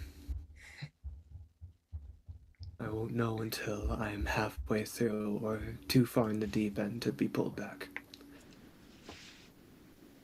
Well, if you go too far, I'm gonna say just know that I will be the one to drag your ass back here. For good or for worse. As long as I live, better say I'm going to be watching your back. Can't be letting my can't be letting my idiot brother get into too much trouble.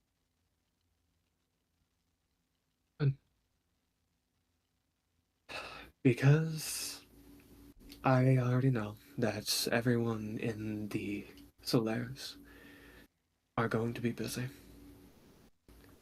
Whether the Baron of this place, the leader of this place, doesn't matter.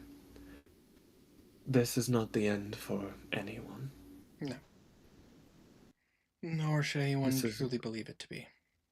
Yeah.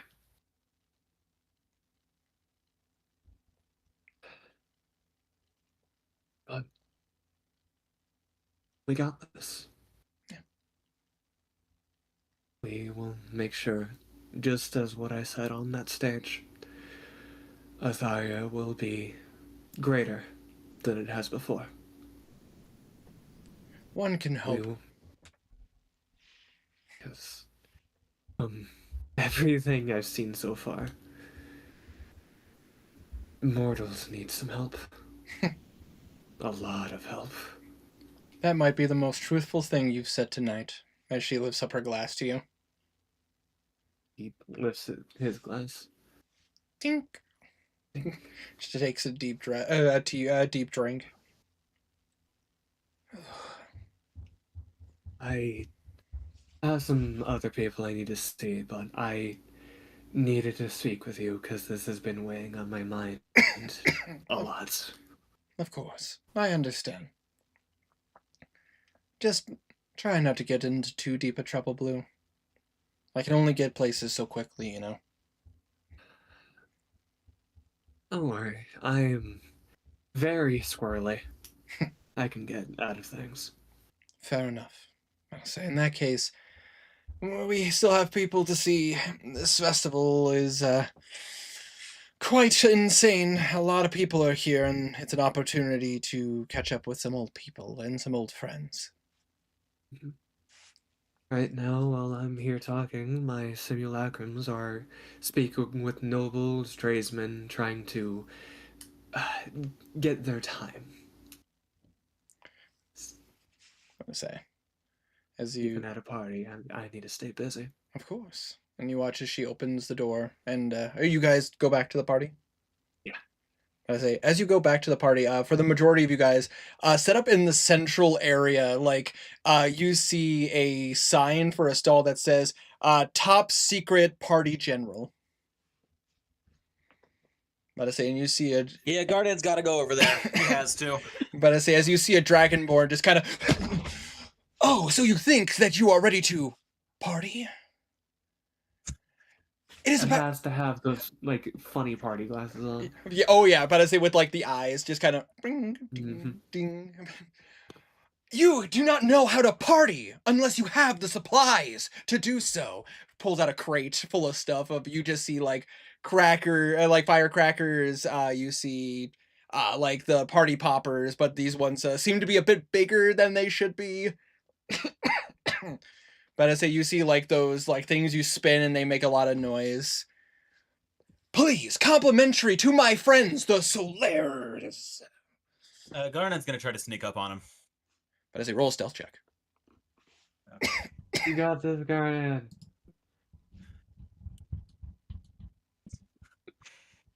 Is this when I use it? It's like, no, I don't think this is when I use it. 11. 11. About to say he seems to be too busy with his spiel, trying to get people to get supplies. And a decent amount of people are coming up, and you see he's very like, as per usual, Mr. Selleck is very like out there. He does not seem to notice Garnon you. is going to go up like behind the stall and just go. Woo! Ah! Oh! Ah! Ah! And you see him. Just, Fireball. I'm about to say you just see him like kind of take some kind of like anime stance. Ah! It is you, Garnan. Hey, Marvin, I was able to sneak up on you. Oh, I was unprepared. Otherwise, you would not have been able to do so. You should always be prepared in case of a sneak attack. Ooh, you are correct. It is good to see you, my friend. As he extends out his hand to you. You as well. He will shake his hand. Sorry, Tiny, I didn't mean to take away from you. Oh, You you're can fine. Continue. It's fine. I was gathering my thoughts. And my thoughts. About to say, Garnan, he hands you a pair of those like glasses with the eyes that just go. He will put it on, be like, How am I supposed to see over these? It's easy. You just look up, and where the springs come down, you could see just fine. Fun fact, that's That actually is how those terribly glasses work. designed. But they're funny, though. Huh. And he's just gonna like nod his head a few times to get him to bounce. But I say, as you do so, you just like the eyes just kind of ding, ding, ding, ding. You see Alosa starts laughing. I say, it's good to see you again, Marvin. Oh, and you see her like he holds out his hand like as she play like holding hers very gracefully. It is good to see you again, Madame Alosa.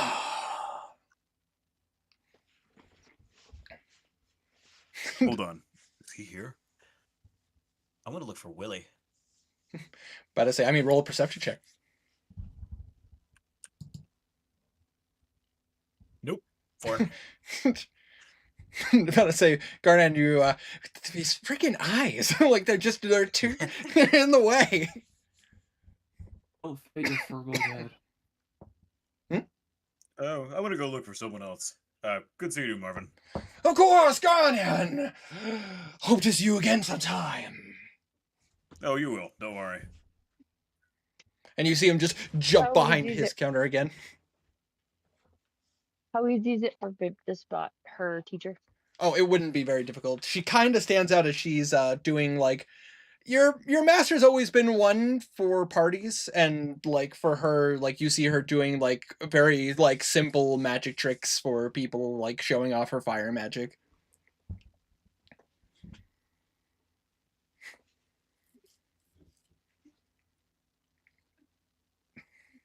About to say, did you want to approach her, Bip? Yeah. Absolutely. As you do so, you watch as she like is just like a circle, like will-o'-wisps, literally circling or moving around in a circle in the air for all the people, and you see a bunch of people going, oh, oh.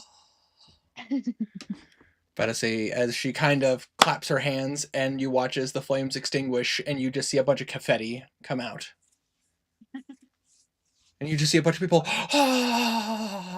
Casting the spell pyrotechnics.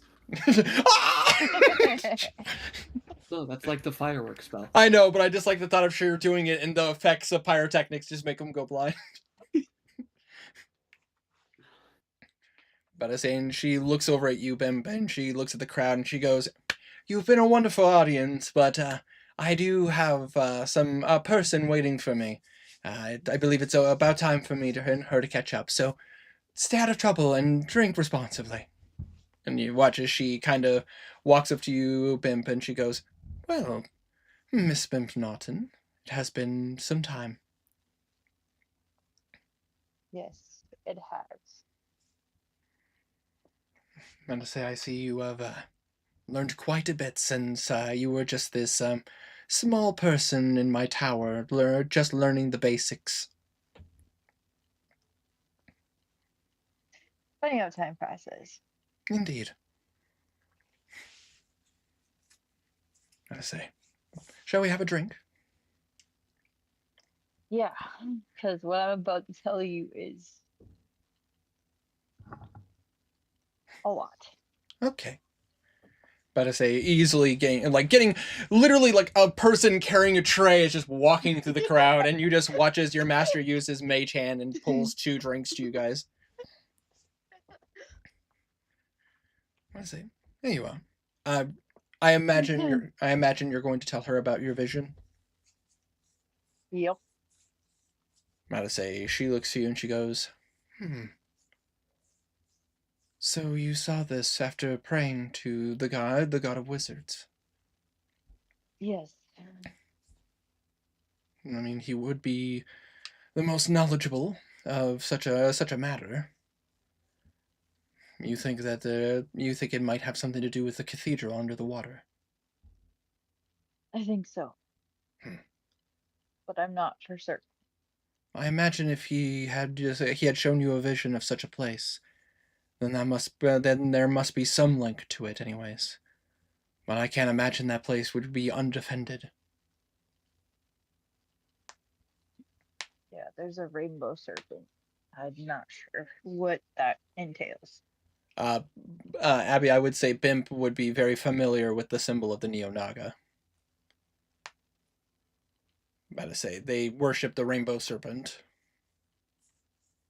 The one that wants to eat the moon. Yeah, the one that wants to eat the moon. I would say, but then again, that's just like you saw a pane glass of the symbol. You don't know what's inside of what the cathedral is. Right. Like I said, but I don't know what that entails. Yeah. We were told by the Lord Marglehay that in the cathedral, apparently a powerful demon was being held. But that was a while ago. That was a while ago. So there's, but I say, well, no, actually, no, that was deep in Moonstone Keep, because apparently there's a weapon inside deep in Moonstone. Yeah, deep inside of Moonstone Keep, there's a demon that's trapped there that's like protecting a weapon that supposedly can kill demons, like permanently, similar to the main's old weapon that now Belwraith wields. Yeah. About to say, but you guys do know about that cathedral because when you had gotten the chance to talk to Darvis, he had brought up that there was something about that cathedral, that there was that it was a sanctified place of the rainbow serpent to the Neo-Naga. Right. About to say, but of course, not many people know about it. It's under the water. Under the water. Under the water. Abby, I so badly just want to. I am under the water. Glub, glub. I say, Abby, I so badly want to go under the bubbly blue, so badly. Underwater. But I'm not doing that. I'm not doing that. I'm not gonna get copyrighted for a kid's song. I swear to God. Of all the things to get copyrighted for.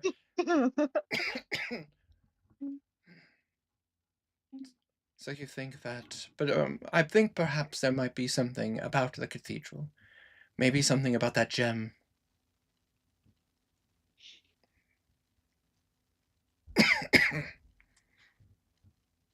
But of course, that is going to have to be that is probably going to need some research. But if you're going to go there, Pimp, I would recommend bringing a party. It would be foolish for one of us to try to go there alone.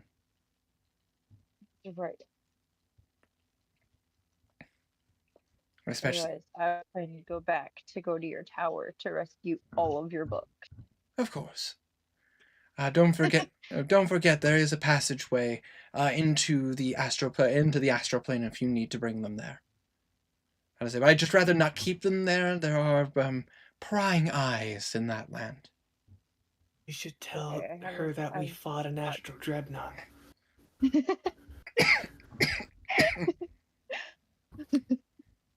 I will explain all of our travels. Absolutely. I like to imagine that it wasn't even just Tiny whispering you that. I like the thought of blue simulacra coming down and going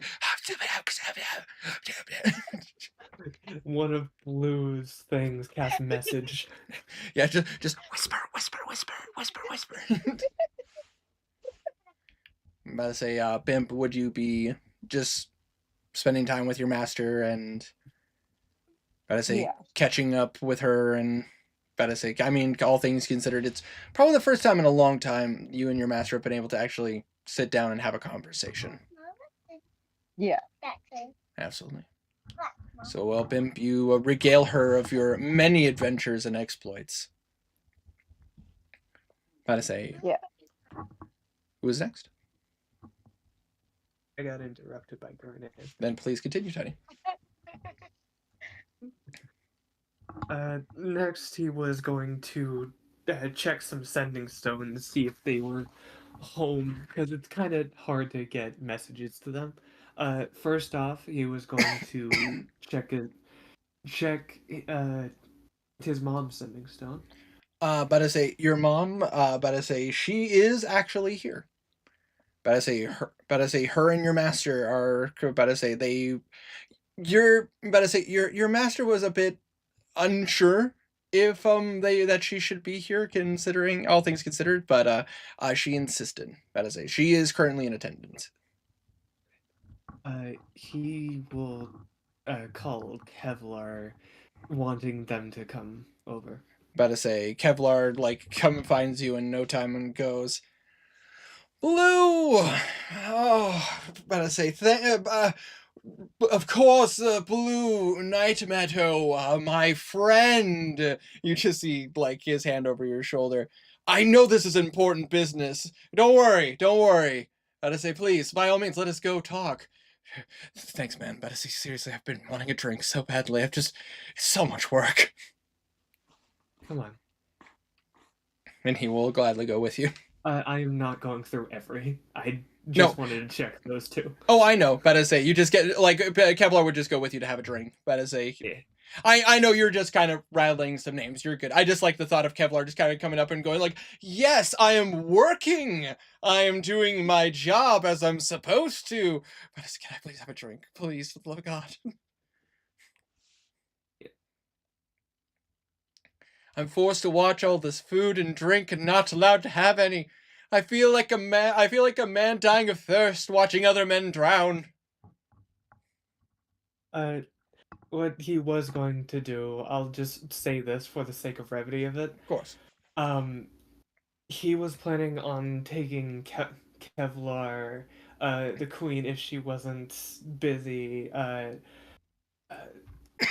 Roland and his mom, into the dungeon and telling them what he was going to do. Okay. Would you want their answers? Sure. Kevlar would go that sounds like fun. But I say your mom would be a little worried that more curious if this is what you want. But I say Roland would support you no matter what your decision is. But I say you've been through a lot and he knows it. And your sister is happy for you to find happiness in your own way. But she insists that if you do, that she still wants to be there every step. He just kind of nods along quietly, knowing full well all of them will be dead, but if he does this... Trying to say. Well, at least Kevlar has a while as a Fire Ganassi. Yeah.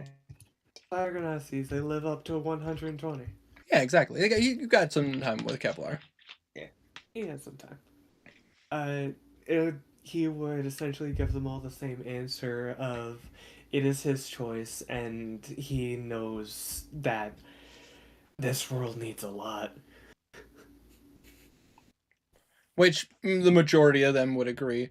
Kevlar just looks at him and just goes, I mean, it's your body, it's your rules. I can't judge you for whatever you choose to do.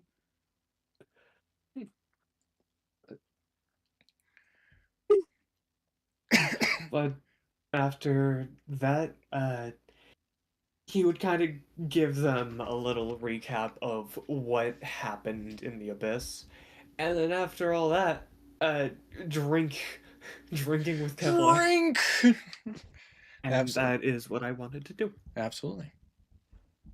Herma, is there anything Henrik and Aegir would want to do during this festival? Anybody that they want to seek out, do you think that they'd be more what's the term for it? Wallflowers. So Henrik is very much a wallflower, always has been.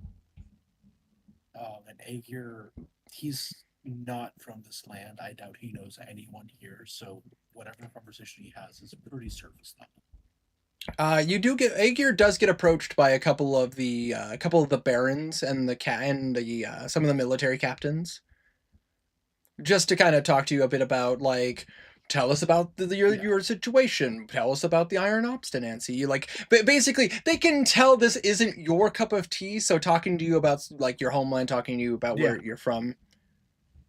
Yeah, and he does discuss that with them, but that's not what we're here to do right now. But I say, in other words, Herma, this is kind of your excuse of, like, you know what, guys, you go ahead. Yeah. I'm gonna let you have this. I'm gonna let you have this one. I know, I'm a nice guy.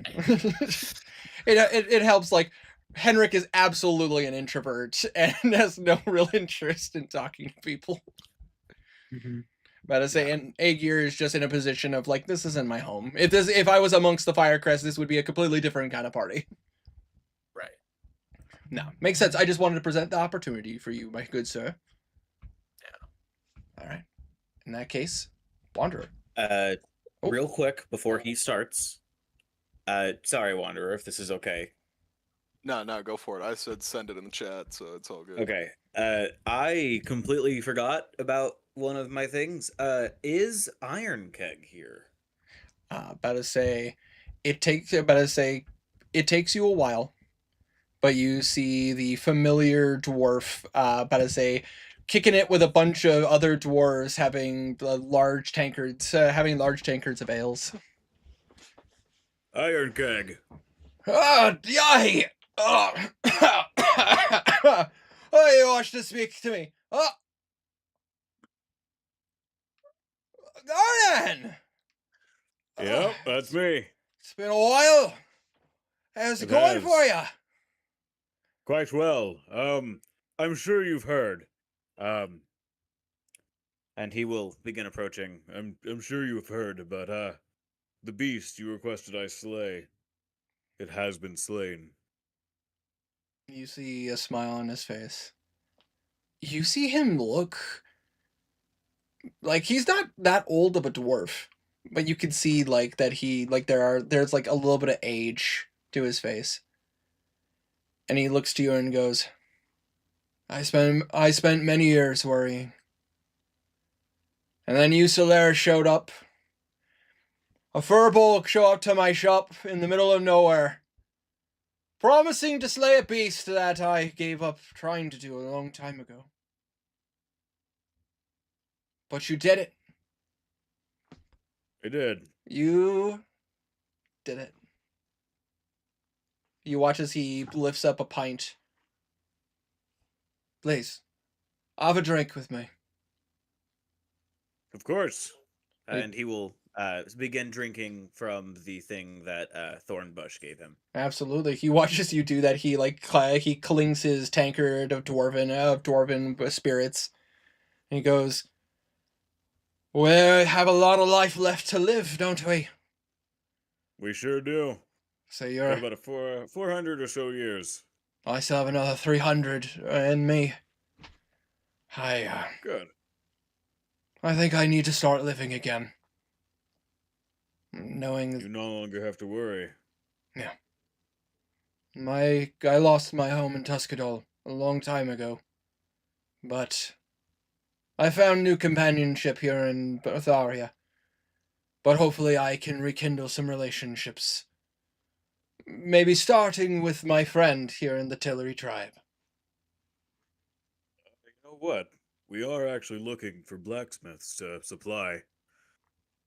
Aye? Armor and weaponry to Tosquedal.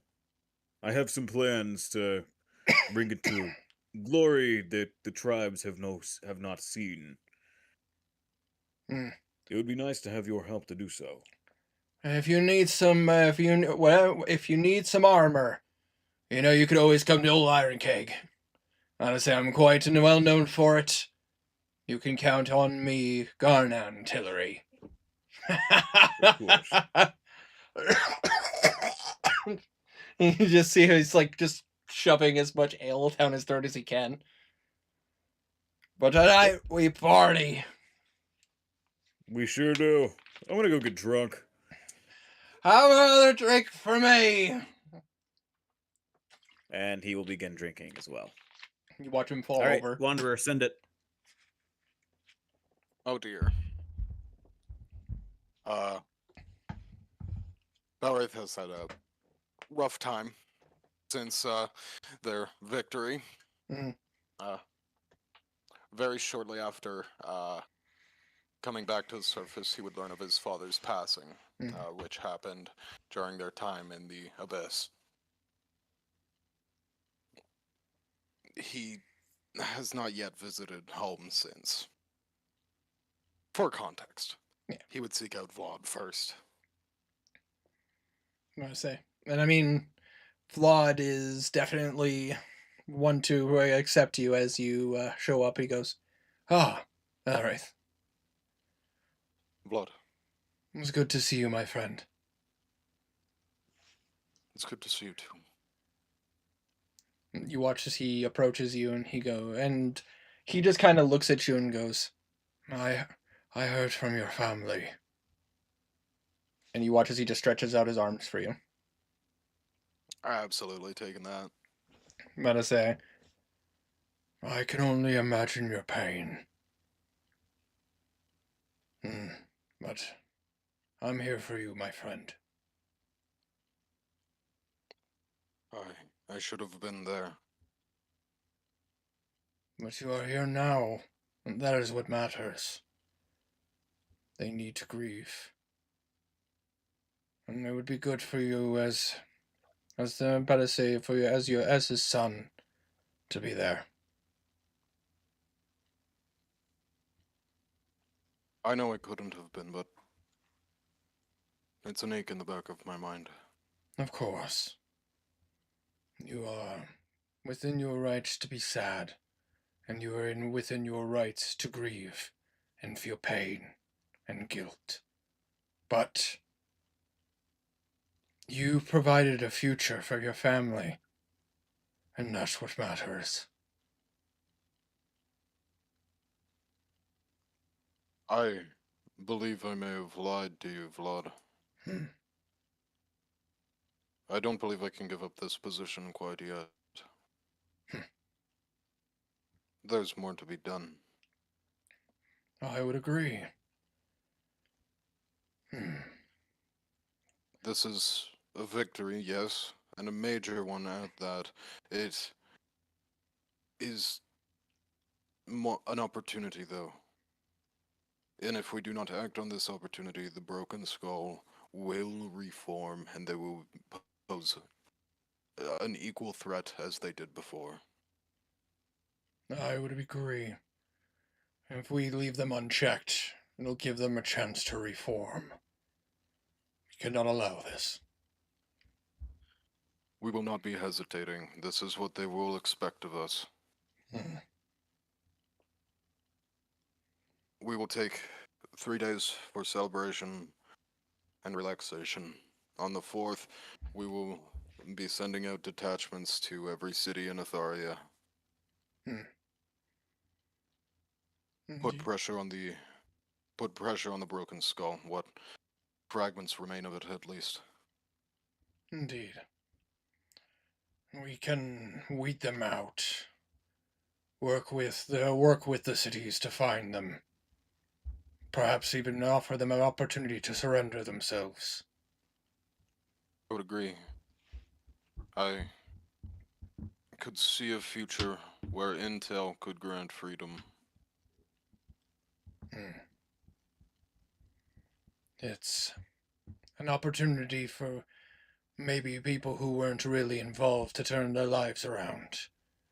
In a way to condemn the criminals that killed so many, or offer up the lives of many. There's a lot to be done, Belraith. You sure you're still up for the task? If not me, then who?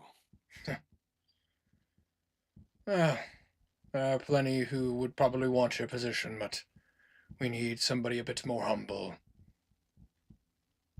I think you sticking around might be for the best, my friend. I will only do so with your blessing. Asking me to aid a close and dear friend in breaking down this cult once and for all. Twist my arm, my friend. Twist my arm. Now, don't act as if you weren't upset when I told you. Of course I was upset. You think I'm not overjoyed being able to have you here for a while longer?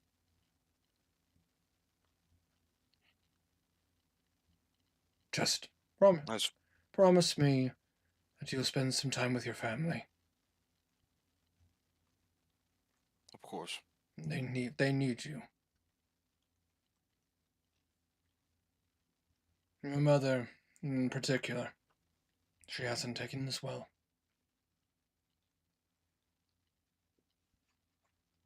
I understand. Is she here as well, or is she home? No, Was she able to do the trip? She was able to do the trip. She is with your siblings. I'd say they insisted.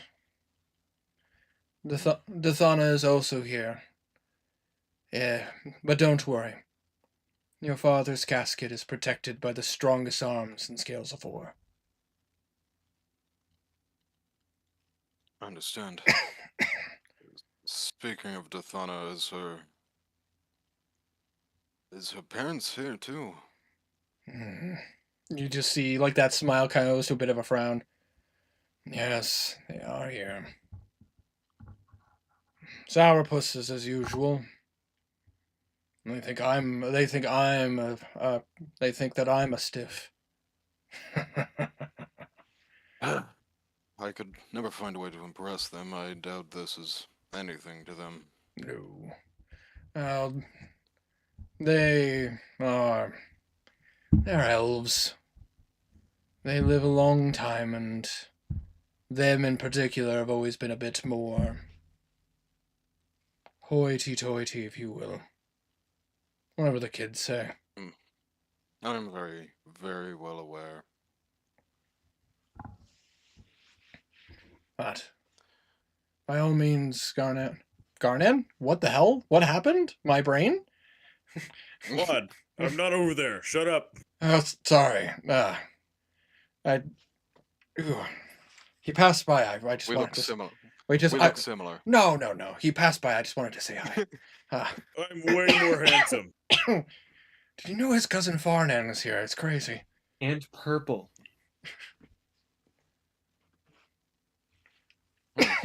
Either way. I didn't know he had a cousin. I suppose. Yeah. I only know of him because he speaks from quite a distance. I'm over here, guys.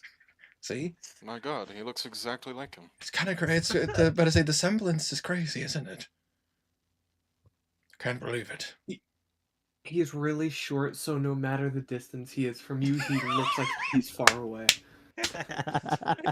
But he is like an exact replica down to the scars. He's the same size no matter how close or far he is.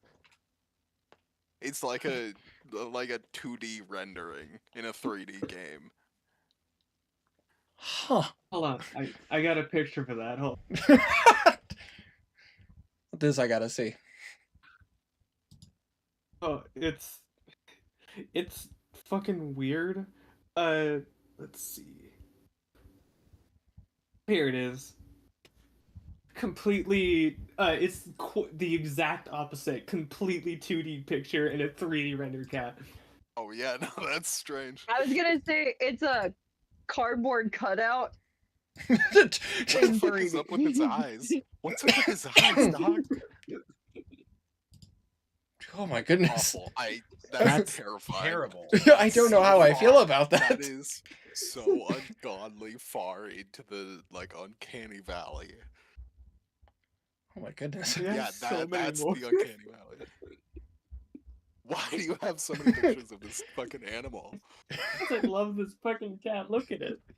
Yeah, that's fair, actually. Yeah. And Anyway, Herma, you played. refocus. But I say, Herma, Refocus, Herma, you've together. played a lot of Souls games. You just got to get good. No, okay, we gotta refocus, get it together. Yeah. I've spoken to Vlad. I'll to end off that conversation. I'll say with me, Vlad. I don't need the security, but How about I come with you as companionship?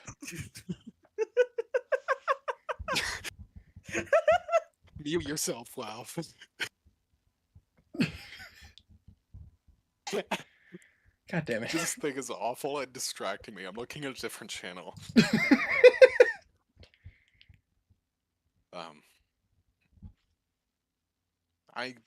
I can still picture it every time I blink. It's gonna be in my fucking dreams. Okay. The next person I would probably seek out would be my immediate family. Absolutely. Yuffie, Rauron. Yeah, Yuffie, Rauron, and of course your mother, Yvonne? I believe that's her name? It's believe so too. Hold on. I have it right here. Levine. Levine. But I say your mother Levine, your sister Yuffie, and your brother Rauron. And with Dathana there as well. As Dathana seems to be sticking close to your mom.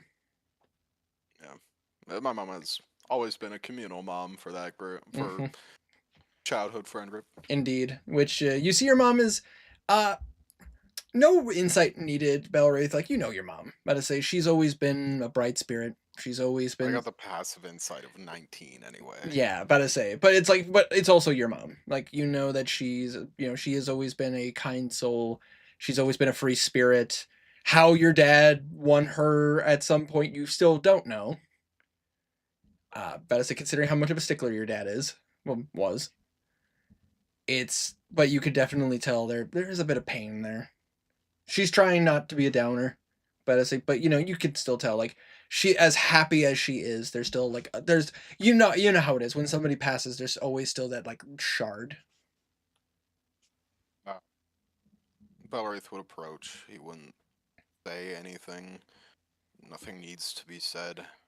He would put his hand on his mother's shoulder and hug her firmly. About to say, and she will absolutely return the hug. And you would feel as your sister and your brother get in on that hug. About to say, the Felindor family.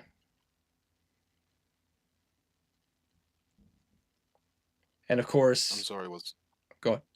I'm sorry I've been gone for so long.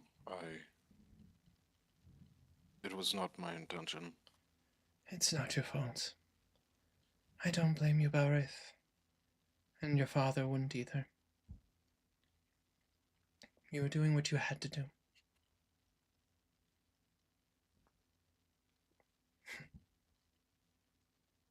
I'm just happy I got him for as long as I did.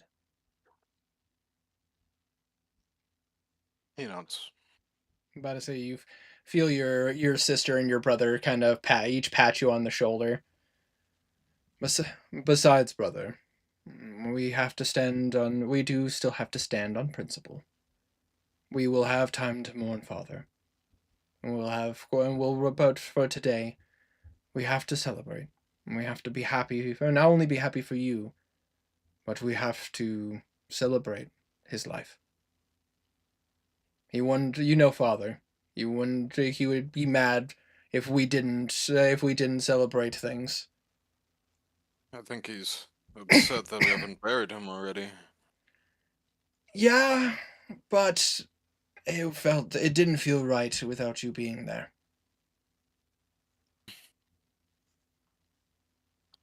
I'll be home soon. Of course. You feel your sister kind of like give you a slight push. Just don't keep us waiting for too long, okay? You've been disappearing quite a bit lately. I plan to stay on the Materium for quite some time now. And you just see Dasana kind of like a bit of a fist on the hip, going, "It better stay that way." Honestly, there's a lot to do. All things considered, we still have the remnants of this group to deal with. There's going to be a lot of paperwork. I'll get my best man on it. Gotta say, you watch as she just kind of puts her arm through yours, and she goes, I wouldn't expect any less." He kisses her forehead and accepts that. I don't really know what to call that arm lock Yep. thing. Think of it like you know how like when somebody grabs onto your wraps their arm around yours. Yeah, I know exactly what it is. I just don't know what it's called. I forget what the proper name for it is, but you know what I'm talking. You know what I'm saying. About to say, and she just kind of leans in on you. About to say, you watch as Yuffie and Rauron are now that Dathana is sticking close to you, they're sticking close to your mom. But they're having food and they're having drink.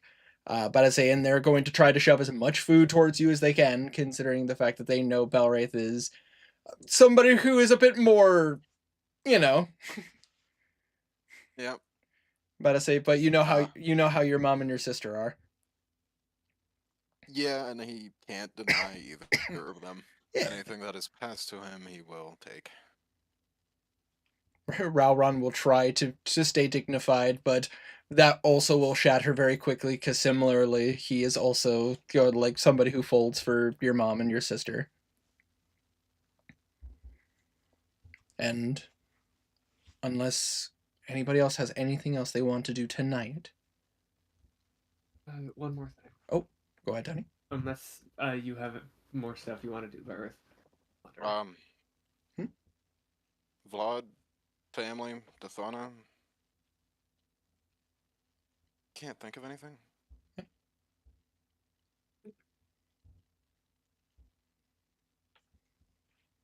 All you, Tony? Alright, this one will be quick. Blue pulls out the sending stone to Dame and calls him when he gets some alone time. Absolutely. It yeah. What would you say? I would say, call him? if you were to look around, you would see that there's quite a bit of support in the air. There's still a lot of active duty military because of the fact that they want to make sure that the Solaris and the citizens have all these opportunities. Dame, I would say with your training, you feel pretty comfortable that someone would have to be really fucking someone would have to have some fucking balls to try. You'd have to be real brave or real stupid. Exactly, and those are not mutually Real exclusive. confident. Those three things are not mutually exclusive. Mm-hmm. Yeah, you wouldn't call out to Dame. Probably know that he's in the air somewhere. You would spot this hippogriff, as you call him. It goes inverted and then nosedives and starts going straight for you. He just kind of stands still watching it bolt at him. Yeah, Bine grabs your shoulders with the front talons and lifts you up off the ground. Wee. You get to about 100 feet up before you're thrown in the air. And Bine gets under you and it catches you. And it looks like Winter's dying. Hey, don't do that. Let's give Winter a second here. Hey, Theory, good. You still have a campaign to end, motherfucker. Get good. I know. I think you might have choked on his spit. I did. I'm fine. No, I mean God, it's mucus, but it's fine. Close enough. Next It time, sucks. choke on my spit. That's flirting. That's flirting, Irma. His No, wife it's is not. right there. It's sexual It harassment. absolutely is. You don't know how many times I've watched his friends flirt with him and him flirt back. It's just boy things. Yeah, I don't know what you're talking This about. guy thinks. Yeah. You gotta flirt with the boys. I've flirted with my friends countless times in front of his fiance. If you don't flirt with your friends, are they even your friends? No. Your acquaintances that you play games with, more than likely. Yeah. Right? Hey, Tiny, want to kiss after this session episode? You know what? Ew. Depending on the time, I might want to. You're Canadian. You're fucking Texan. Anyways, Anyway. Damon Blue.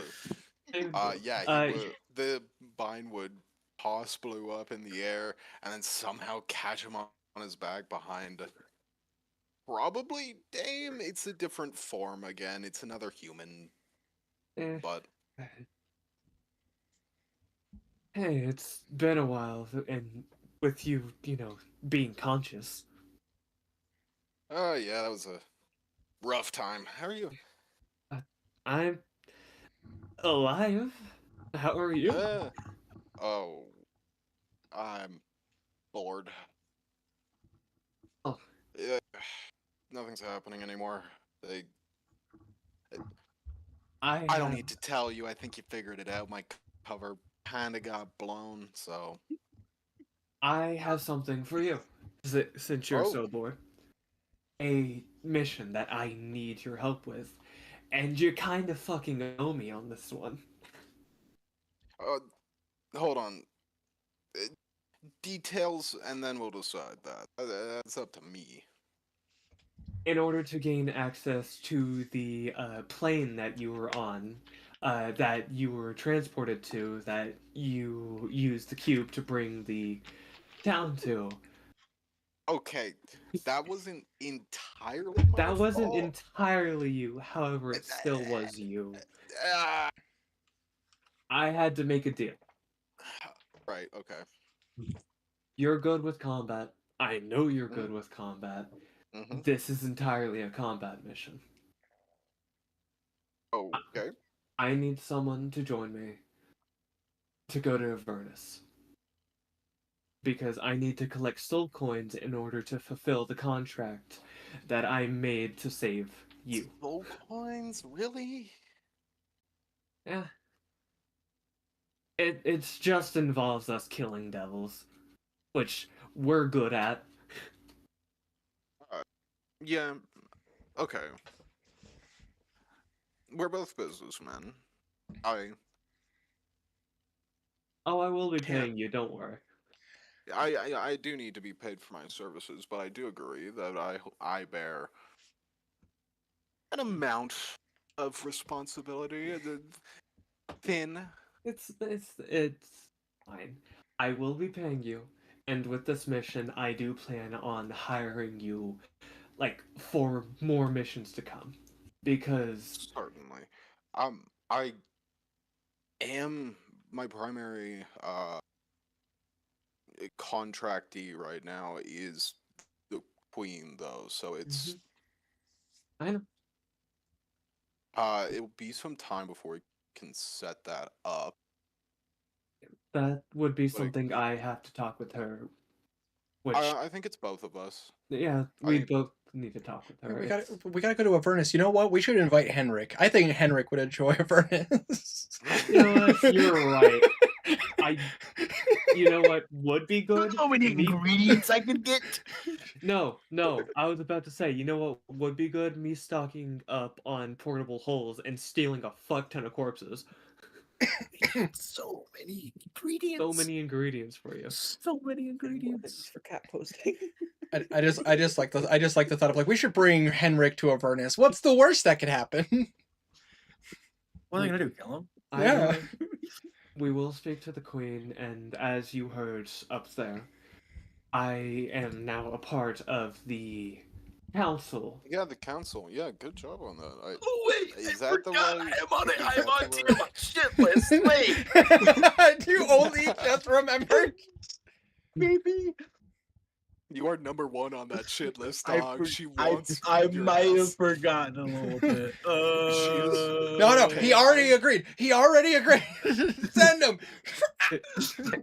We are more worried about Tiamat cultists than we are Broken Skull. I mean, fair.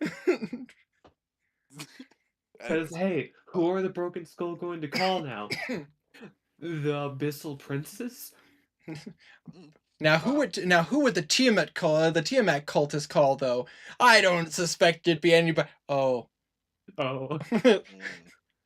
But yes, we will speak with Okay. them. As a member of the council, I can speak with her, and I'm going to need your help, and I will need your help in my future exploits, as I intend to speak with more countries, and I want to find a way to protect more of your people, just as Oshana protects Azamar. Don't worry, I'm working on something like that. Good, then I hope I can help you with that. It's already been. Don't even worry about it. Eh, The Queen's helping me with it. It's handled. Don't worry about it. It's handled. Alright, but I will need your help with Avernus. As Yeah, no, absolutely. Yeah. Assuming that we can get the um contract paused with the Queen, then yeah, absolutely, that can happen immediately. well, he kind of looks down and kind of points to those blues. You see those guys? Yeah, that's really weird. I saw them like as soon as I started my patrol. I I thought it was body doubles, Oh, but no. It isn't an illusion either. Those things. yeah, it's simulacrums. Yeah. They started doing the trumpets, and it was like, can't be anything else, right? I mean, other than like major image, but that'd be a lot of pre-setup, and that'd That'd be be tough. That expensive. yeah, that's a lot, and I think they would tell us about that. So Yeah. eh. But that is what is going to be currently protecting Westray, and I'm going to be sending some of those out, but mainly Westray. It's a little creepy. I gotta tell you. Oh, don't worry. I plan on making them look different. What does that mean? I never mind. I don't want to. Hey, I don't want to know. just like Ma- you telling me, don't worry about it. Don't worry about it. You know what? I won't. Yeah. But yeah, I gotta finish my. I got. I'm pretty much doing guard duty at this point in time. But so I'll wrap up my shift at about 3 hours. Um, and then we can talk more then. Yeah. Yeah. And All right. hopefully we'll be able to talk over a drink because I haven't gotten to drink I'll with go you for yet. that. All right. Where do you want to be dropped off? Here's good, and he just jumps. Oh. Oh. And Dame just looks at him like, well. You watch as he just kind of slowly floats down. Well, I guess I'll just pick one of the other 100. You just come down, you just start coming down, it's like, who's ready to rock?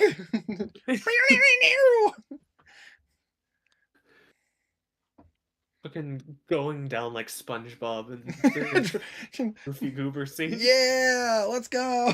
Where is SpongeBob? Oh, Anyways, that movie is still incredible. yeah, I know, it's still great. I just like the thought of just like, where is SpongeBob? Anyways, up here. Can somebody help me get down? I'm on it. Still wearing the fishnets. All right. All to his massive fucking legs. Yeah, right. So I know it's right around the time that we wrap up, Mhm. but I'm willing to keep going so that we can fully end this. What to say? As am I, Great please. epilogue. I don't want to be edged again. We've gone far lately. Why not? I think we're okay. Yeah, we've. Yeah. Right. Are we all willing? That is all. Yep, that is all for me. Anybody else? Anyone have any last things that you want to do with your characters? Alright, now's the I time. mean, Bim's Oh. at the end of like the party and everything would like to meet with everyone again and maybe say what she needs to say about her Absolutely. Say hometown, what you need to say. and then I'm maybe pic- create I'm an picturing. illusion of this orb I'm picturing this is after celebrations are had, most of the party is wrapped up. I mean, unless anybody else has anything else you want to do at the party, as I do, but I think it makes more sense to do this after what has to say. Okay. Yeah. In that case, as the party goes late into the night. But I say, I imagine as the party is kind of petering out, or at least when it's starting to die down and it's a lot more chill, the party convenes one more time. So this is it. No, don't say that. I wouldn't say this is the end. We just have a lot more on our plates now.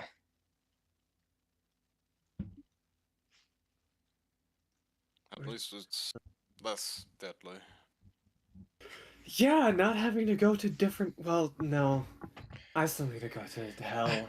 I was about to say, friend, I don't think that any of our lives are exactly going to be easy. We still have all of us still have many things we want to do, I imagine.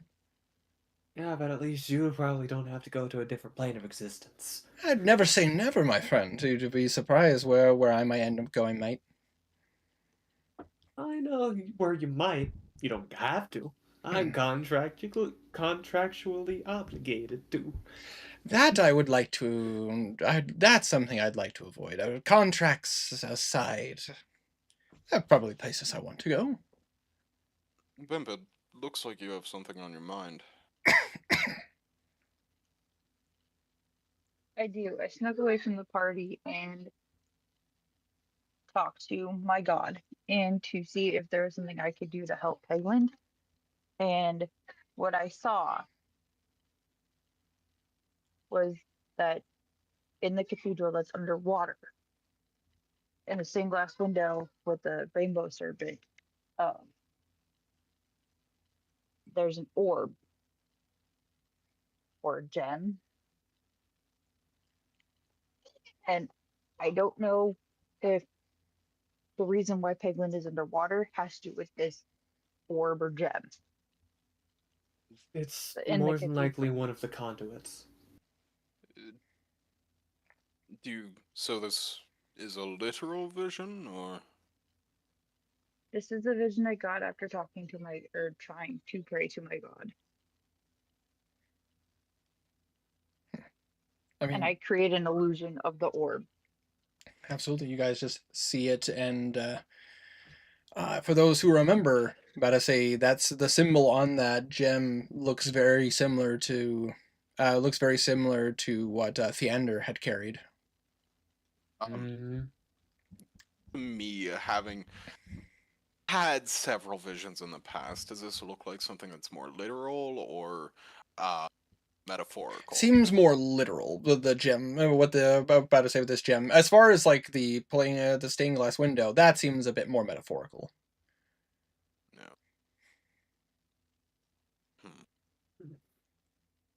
I think parts of these are metaphorical, but the gem is certainly literal. I mean, we can get things to breathe underwater. Why not? Yes, and I say before we do anything, we all like split off research, do everything we possibly can before we go. I wish I could guarantee my service, but Dathana is not far from not Go far with from your wife. Don't leave them again. We can handle this. Indeed, friend Belwraith. It is important to be with the ones that you love.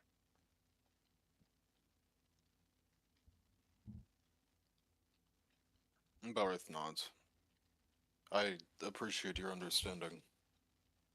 We have taken you so many places, shown you so many things. I just want Go with your wife. I just want the meta to be like Nako looks at you and goes, "Please do not make the god kill you again."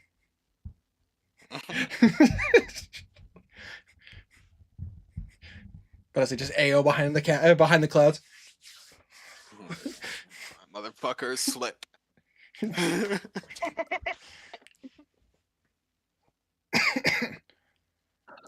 We can do this. Indeed. You need to be with your family. I will offer my support however I can. Don't worry about. I'm your support by being the first, well, one of us who actually stays. Indeed. I'm gonna say I'm down for a couple more adventures with this party, but apparently now I have some business that I need to attend to the path. You should go to them too. I'd plan to. But at the same time, like Miss Bimp Naughton said, I can, when you guys are all ready, I can be ready to go with you. But I have important business to take care of in the meantime. And it's about time I read. Ralph is fucking sending me cat pictures. Sorry to interrupt. And it's about time I reconnect with my wife and my child. I've been away from home for so long. But now I can go with my head held high, and knowing I can help provide a future for my fellow kin.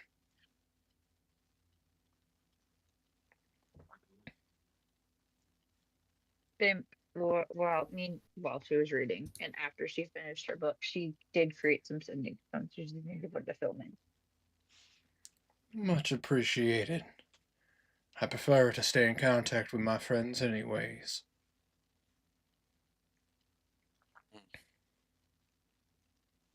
If I may. I know much time has passed, but I cannot help but apologize for how I treated you all when I first met you. What was it that you called us again? I'm gonna say, I'm trying to remember for old time's sake. He didn't technically call you anything, but he did brush you aside asking where the important people were. Where are the important people? Which is, I think that you've had quite a bit of growing to do, mate, but I think you got there. I apologize.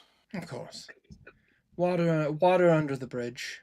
Besides, I knew us being friends was going to take a lot of work.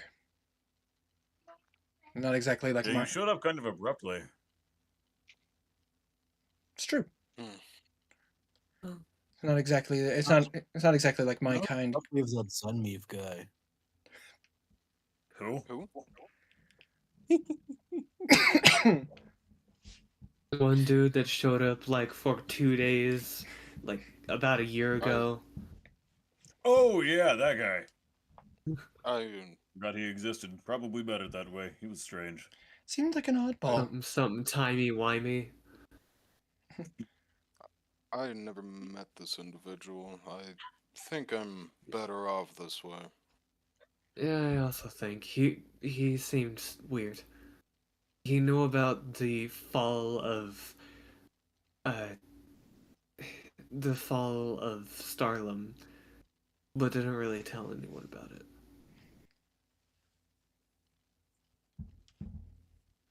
I'm not going to question any further. I think this individual is best forgotten about and then buried. You seem very adamant about that.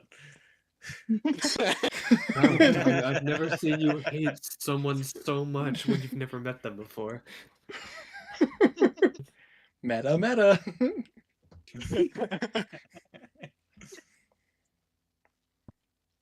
Yeah, right. Metagaming pigeon. God, I have not done that in years. I know, it's been years. Yeah, that's not one that I've heard. It was before your time. It was. It's a Critical Role reference that they used to do in campaign 2 early on. About to say, and it's just it rubbed off on us, especially during like the Pegland and Belval arc. It was a lot of me looking at my notes and reminding people, hey, this happened. Anyway, I All right, guys. I believe I should head home now. Do you want help? One of my people can get you and your family home fast. There's a teleportation circle.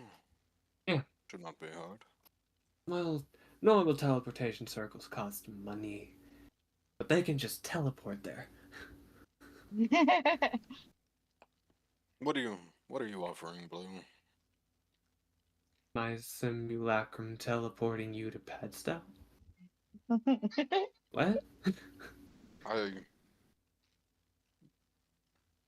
will accept that. That way your family doesn't have to walk? I don't imagine they walked in the first place. Don't have to go in a caravan? I imagine they teleported here. It's the first time for your mom. They are the family of the Arc Cardinal. They are extremely They just wouldn't be able to teleport extremely back. highly important people. True. My mind's a bit messed up right now. You don't mind, Blue? Any chance you could potentially teleport me closer to the path? Do you have anything from the path? Well, yeah. Like, You watch as he reaches into his shirt, and you watch as he pulls out a gator tooth. Seems very small. this would be considered an associated object, so I could teleport you there without mishap. Like, directly to there. That's good. And that should teleport me back to where my son was born. It was it's a bit off from where we live now. At least before the incident in the south. He can walk with you. Mm. To where you want to be. Of course.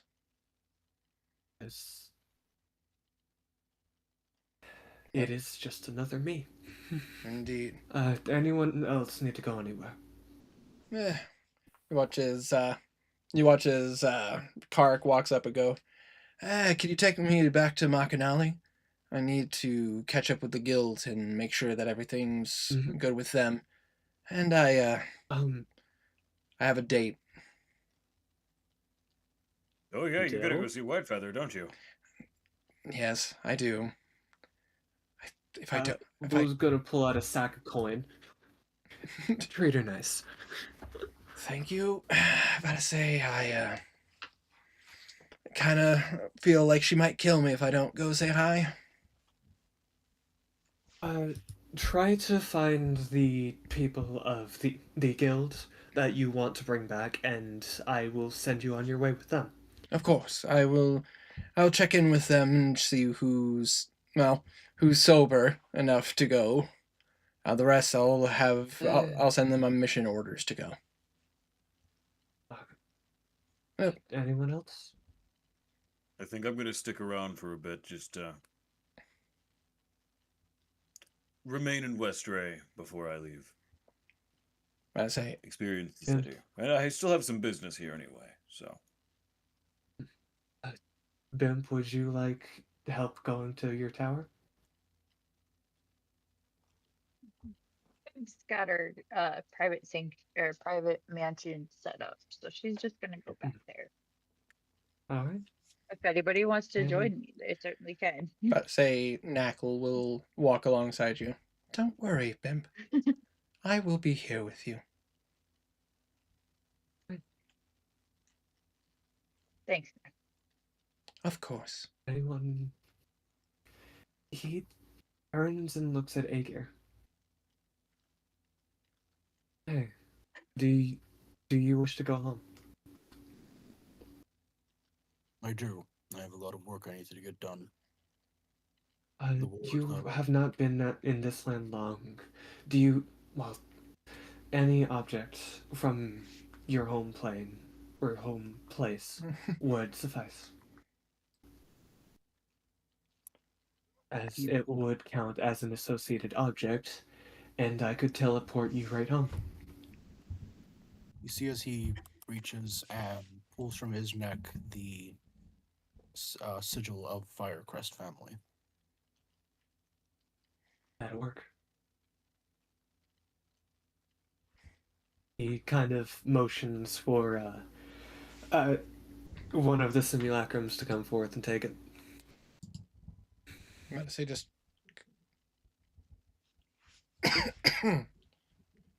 It has been incredible working with you, Ager.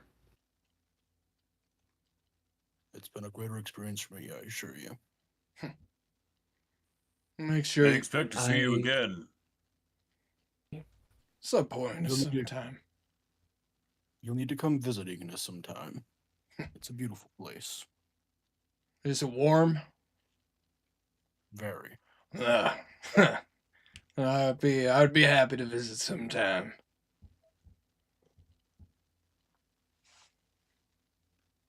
Too many cold places. There are so many cold places. A lot of hot places. It's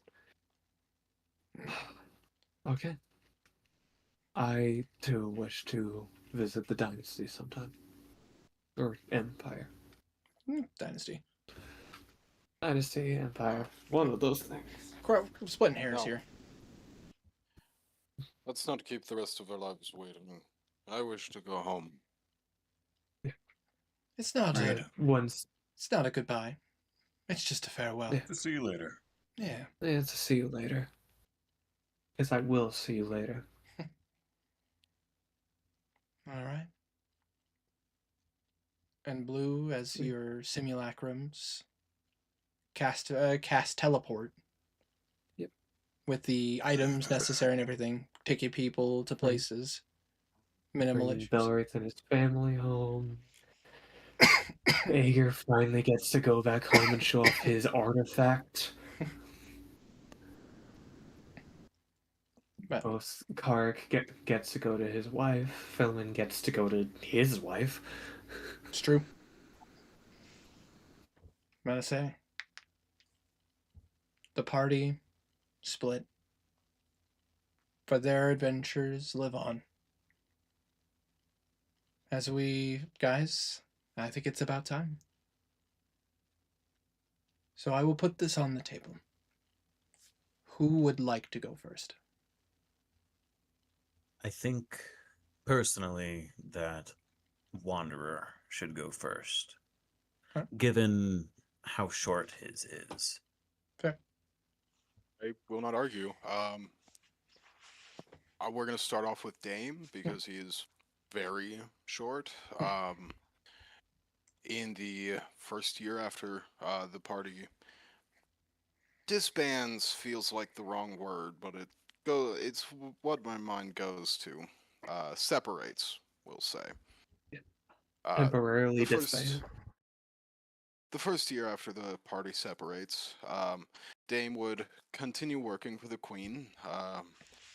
He'd not try to keep contact with the Solaires. He was contracted out by them one time. It's just not really his place.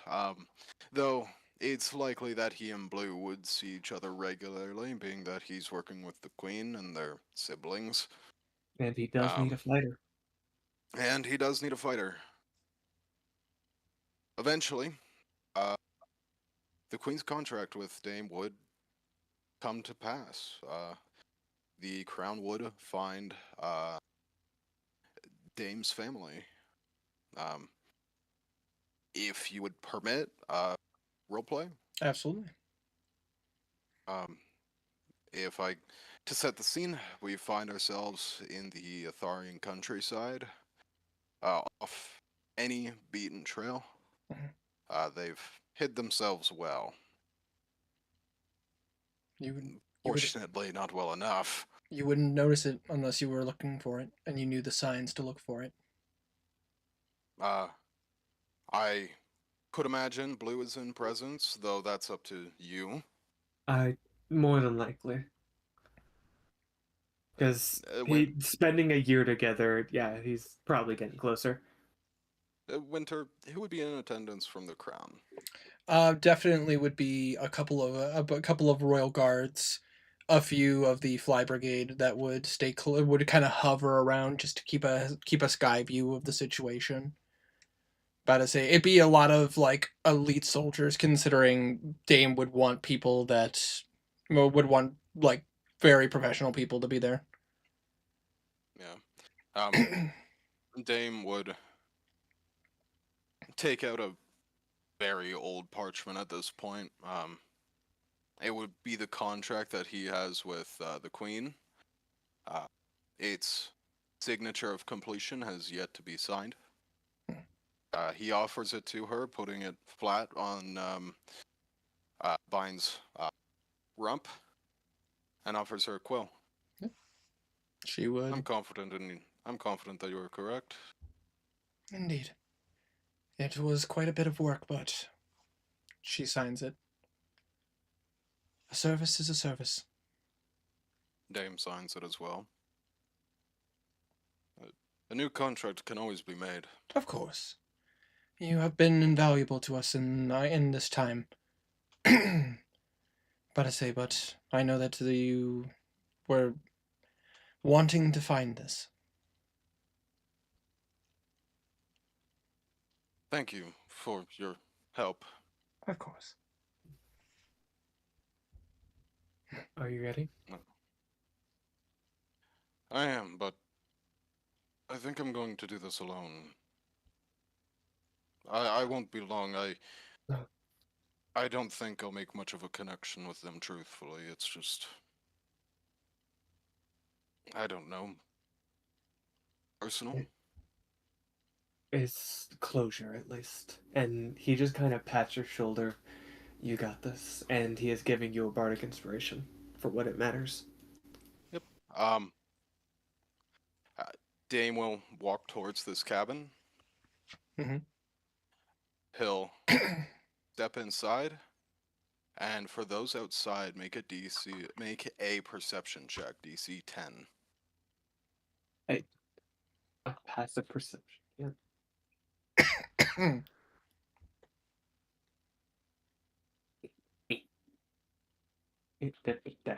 Bam.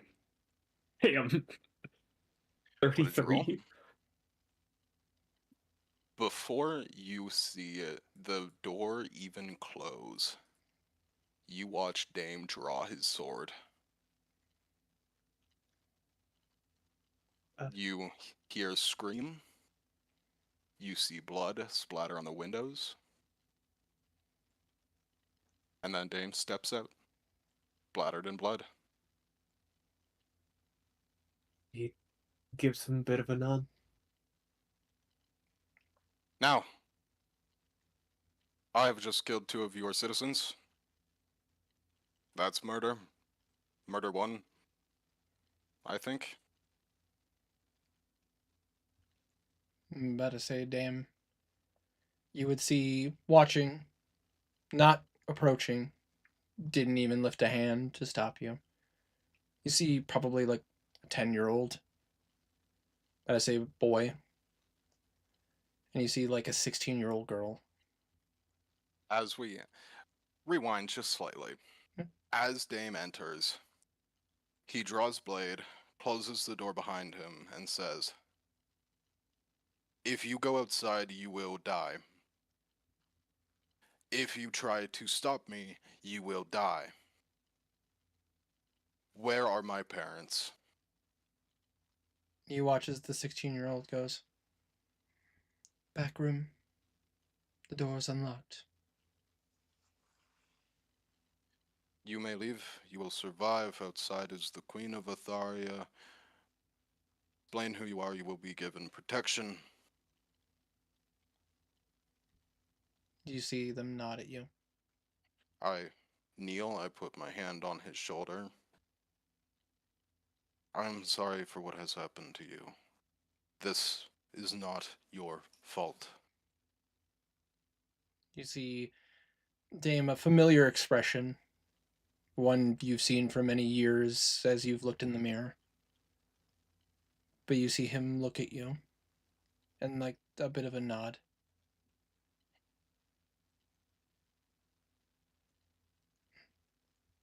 Will it always be like this?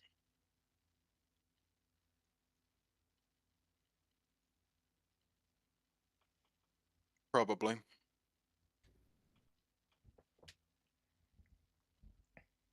Oh. Okay. And you watch as she kind of pats him on the shoulder and starts leading him out. And yeah, basically exactly as she said, and blood on the windows, a scream, easily taken care of. Like they don't stand a chance against you. Maybe 3 seconds. Yeah, maybe they might survive the first 2 hits, but the third and fourth absolutely not. And the 5th or the 6th. The 7th or the 8th. Considering you have 2 extra action surges. Yeah, if when the guards go inside to figure out what exactly happened, it's less of a human remains and more ground meat. And then again, Viscera. along with searching them, like they'd also find inside of this place like papers of selling individuals, considering the fact that basically they uncovered what happened to Dame. You know, these people were selling children. Yeah. You tell me what happens immediately after. I mean, Dame would be arrested, about to say, because he did commit a murder, but it would 2 be of them. it would be more, yeah, but it's more superfluous. It's more of a symbology that like you committed a crime. Yeah. I was gonna Oh say the no, rest we is more lost. for show. Yeah. It's Oh no, we lost 2 Hitlers. yeah. Oh no. About to say our 2 citizens of Atharia. Yeah. You know, it's not like they were selling As their for- kids to become spies. As for Belwraith, as he told Vlad, he would not retire immediately. In fact, he would hardly even slow down. Even during those 3 days, he claimed over vacation. He is immediately into the planning phase of the next portion of this war. He would insist on ensuring that whatever's left of the Broken Skull stays down. He would take advantage of the demoralized state of the Broken Skull, send cardinals and knights to every city in Atharia, every city and every town in Atharia to make a statement. Give yourself up and you will find mercy. Keep fighting and your life will be forfeit. How effective that is, you tell me. About to say, I mean, it's quite effective. The thing is that because you have the weight of not only the crown, but also the Solaires, as the name have gone, has gone country, has not only gone countrywide, it's gone continent wide. About to say, there are plenty who will surrender, and then there are also plenty who will try to avoid. He would also make sure to visit every city as well, especially areas with higher resistance from the Broken Skull. Fortunately, he is home for the birth of his child, a girl that he and Dathana name Eliezer Felindor. It would be the birth of his child that causes him to retire properly, seeing a life that fully, unarguably depended on him. It makes him see things differently, and it changes him for the better. He would ensure his old equipment is properly dealt with. His armor and shield would be entrusted to the Church of Tyr, though hidden away with great secrecy as to where exactly the armor is exactly.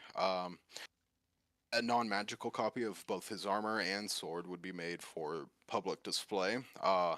Near one-to-one replica, including every scratch and dent that was remains on the armor. Um, as for the Redeemer, uh,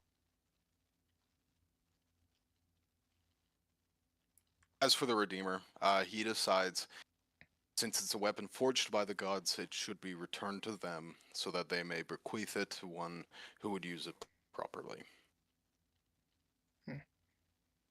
I'm not sure how that would be done in this world, but Belwraith probably would.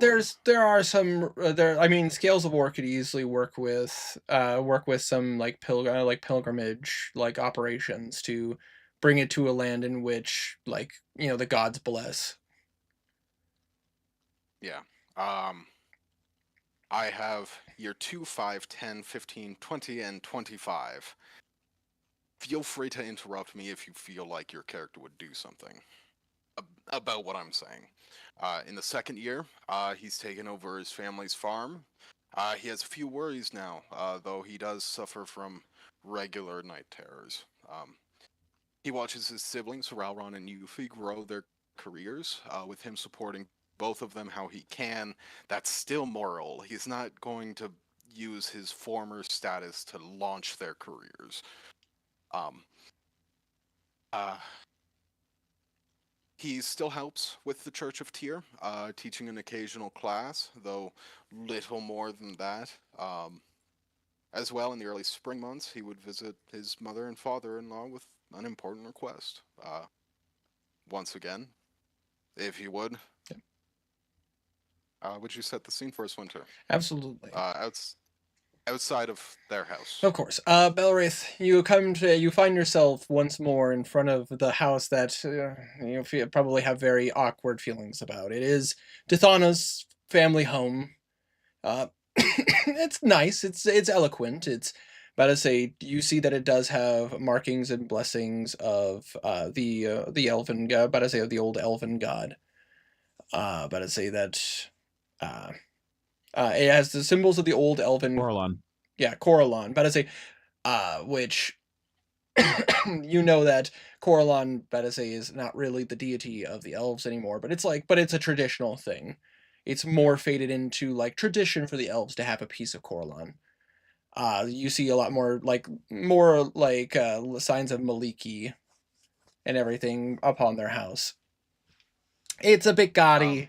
It's a bit much, but well, you know how her family is. Yeah. He would arrive dressed in like church formal, if that makes sense. Yep. He would be alone. As far as Dathana is aware, he is getting groceries. He approaches the home and knocks on the door. I say, as you knock on the door, you see the familiar butler go, "Ah, Master Felindor, how may I assist you?" Seeking the masters of the house. Brief discussion. I believe that the missus is out at the moment, but the father of the house is here if you wish to speak with him.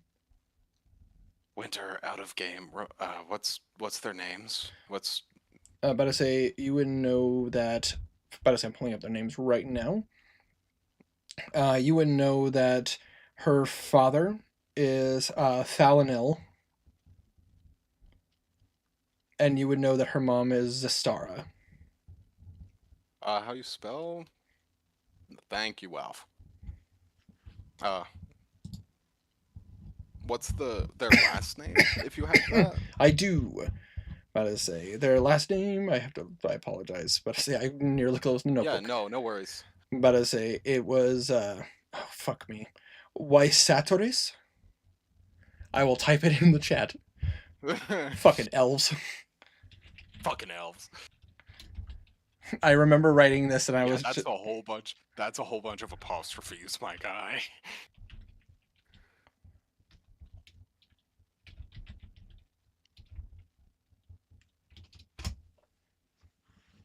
Yeah, that's far too many apostrophes for a name. Welcome to Elves, man. Uh, I remember writing that name and I'm just like, oh yeah, pretentious. so why Satori? Yeah. Why Satori? I I'm seeking Master Satori. If Yes, come with me. You can speak with them. I was just setting tea. Would you like a glass? it'd be appreciated, thank you. Of course. You watch as you are led to the room, and you see Dathana's father, about to say Thalanel, who is about to say normal build, about to say he's very clean looking, hair pulled back. About to say he's the one that doesn't really look like Dathana. His hair is more blonde. About to say he has like very like deep blue eyes. About to say you get the sense you remember that Dathana gets a lot more of her looks from her mom rather than her father. And you watch as you come in. He goes, yes. Oh goodness. Balwraith, it's a pleasure to see you. Please, have a seat. Oh, you're channeling Dumont, I see, you motherfucker. What is the business that you're here for? So why Satori? It is my pleasure. The feeling is one uh, way.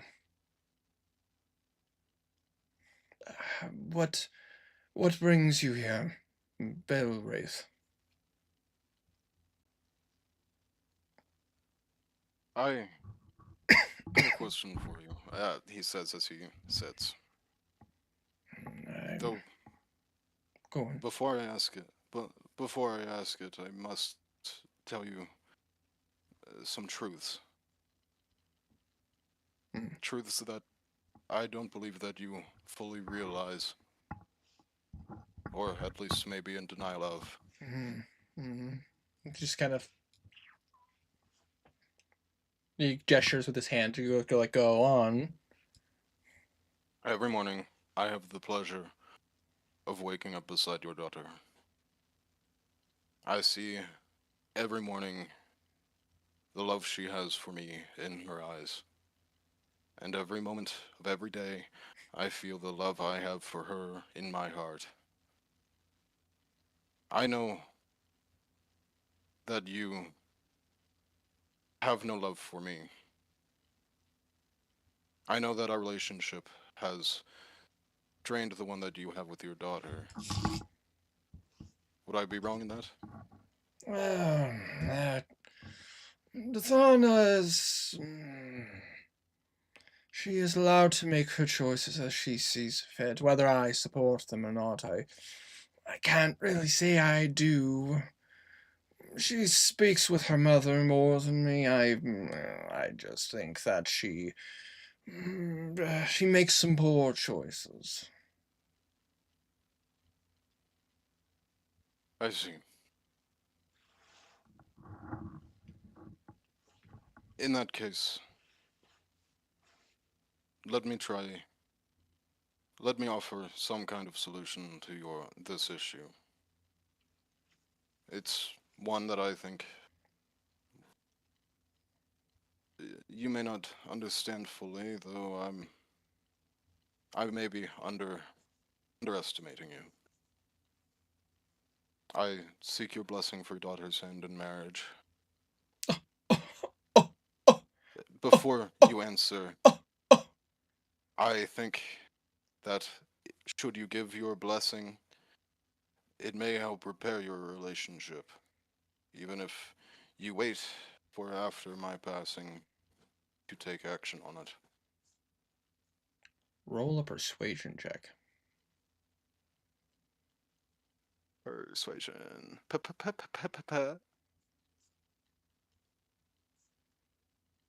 Can we just do it? 15.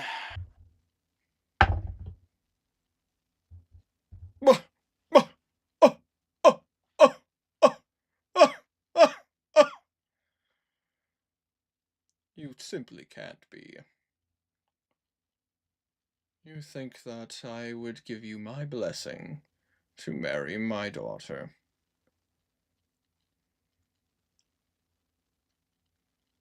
Don't be so dour.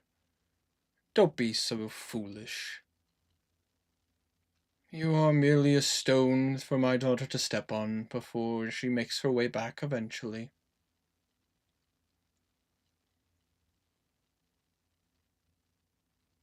I understand your point of view. I will tell you this, though. I am still going to marry your daughter. I'm still going to ask her, and she will say yes. We will raise your granddaughter, and you will likely never meet her. Yeah. And there's a very real chance that you may never see your daughter again, not on an equal eye level. Thank you for your time, Master Waisatori. This is likely the last you'll be seeing of me. And it will be one Likely too. to your pleasure. It will be one And too before soon. he even says anything further, Belrith stands up and leaves. Yeah. Fuck that guy. I have never I, hated his... you told me what you wanted him to be like. Oh, absolutely. No, absolutely. But Belrith has never had his blessing. He did this was an action that he did more out of tradition. You told me douchebag elf. Absolutely. And I went for Douchebag it. elf is what I wanted. And I gave Douchebag it to elf you. is what I wanted. Absolutely, and I appreciate it. The reader in me gets so angry whenever I read parents like that. Yeah. Oh my. Yeah. I wanted to punch him. Feels gross to control a character like that. Parents like that are triggers for me. That's feels fair. slimy. Yeah, just it's one of those. It's one of the few suits I have to put on every now and again. It's gross. Yeah, It's no, so take a shower after session. It's okay. I just might. But continue. In the early fall, as the trees have fully changed color, Dothana and Balwraith would be wed. There would be two ceremonies. The first being private, though it is in the countryside at the top of a small hill under a lone familiar tree. The second is more public. It is held in the Church of Tyr, but is kept rather brief, as requested by Balwraith. He isn't a fan of the whole pomp and circumstance. Of course, the Slayers are invited. Vlad is his best man. The Slayers, I will never forgive you for this. Good. You shouldn't. Garnan doesn't know what a best man is. He doesn't. In year 10, I know something happens in year 10. I don't. I will explain. Do you want to explain? I will indeed. But you're. You missed year 5. Did I? I did miss year 5. Year 5. In the 5th year after the separation of party, Balwraith's mother would have passed now too. Age shows on Balwraith's face, crow's feet by his eyes, and his hair is much more gray, with black only towards the edges of his hair now. Already, he has begun to teach his daughter, Alisra, farm work. At least what he believes she can do. He also walks with a cane now. It isn't needed for short walks. As well, he can still work just fine. Though if he goes into town, he does very much need it. And then we get into year 10. Yeah, as year 10 comes round after the parties, after the events with Lithe and Grace, any of you who are tied to the gods will get spoken to by your connections. Tiny would be spoken to by Carrion. Garnan would be spoken to by Encyclia. I say Belwraith would be Belwraith. You would be contacted by both Foldir and Yine as you learn that the gods failed. The gods could not keep their promise of keeping the chained oblivion locked away, and the fact that they needed mortals to step in to stop the chained oblivion from wreaking havoc on the material plane. It has been decided by Council of the Gods that it is time for a change. It is a time for the gods, as the world knows them, to step down, and for new deities to rise and take their place. Belwraith, you would know that both Yine and Foldir would be taking up roles as new deities. Yine replacing Tyr, and Foldir becoming the first Fey god. Outside of the elves, of course. They would still be connected to you, and Foldir would be able to speak with you more. But Yine, unfortunately, due to the level in which he needs to be there, he would inform you that he unfortunately will no longer be able to speak with you directly outside of using magic. Commune. Yeah. And you using communion might be more of an opportunity to speak with him directly in comparison to how a normal commune spell works. Yeah. But outside of that, though, they do have to leave you. Garnan and Cycleo would be taking over for Sabros and becoming the new god of fate.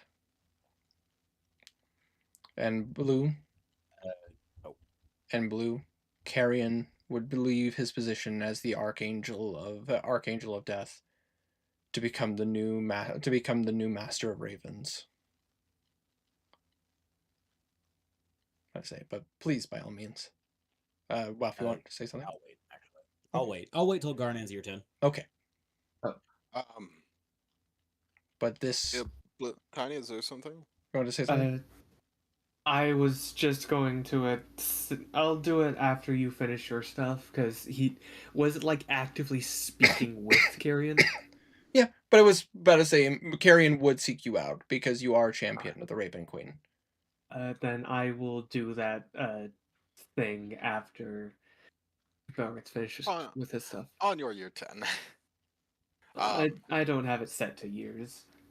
It'd be more loosey goosey, but the point being, when you get to yours, point being for this party, at year 10 would end an era.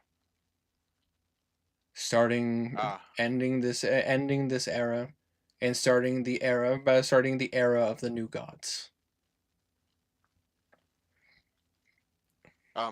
In the 10th year, having saved much of his coin from the back pay from his time as Arch Cardinal, his time with the Solaires, as well as what the farm brings in, though it's little in comparison, Belwraith has saved enough to take his family to Eskel. He takes this pilgrimage in the spring. There he would visit many shrines and temples, but his true destination is the birthplace of Harold Glossolalia. He would spend a week here, learning as much as he can of her legend to take back to Padstow.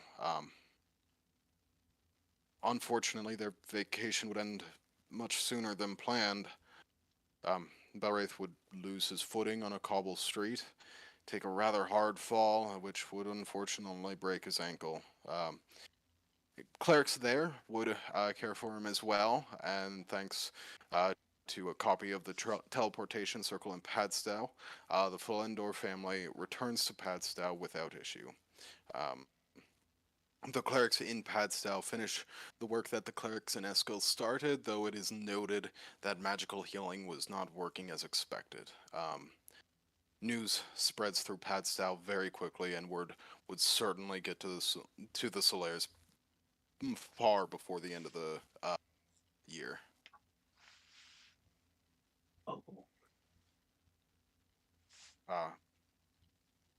Again, feel free to interrupt me at any point in time. Hearing you got hurt, Blue would like try to get to you as quick as possible. Absolutely. I imagine. Hmm. Yeah, I imagine it'd be pretty instant. Though not instant Simple enough. knack. Bimp and Knack will probably get to you before anybody else does using teleportation. I would say, I would say probably Bimp, Knackle, and Blue probably around the same time. Just go like, what happened? What happened? Yeah. You would see that at this point, Blue doesn't look a day above 18.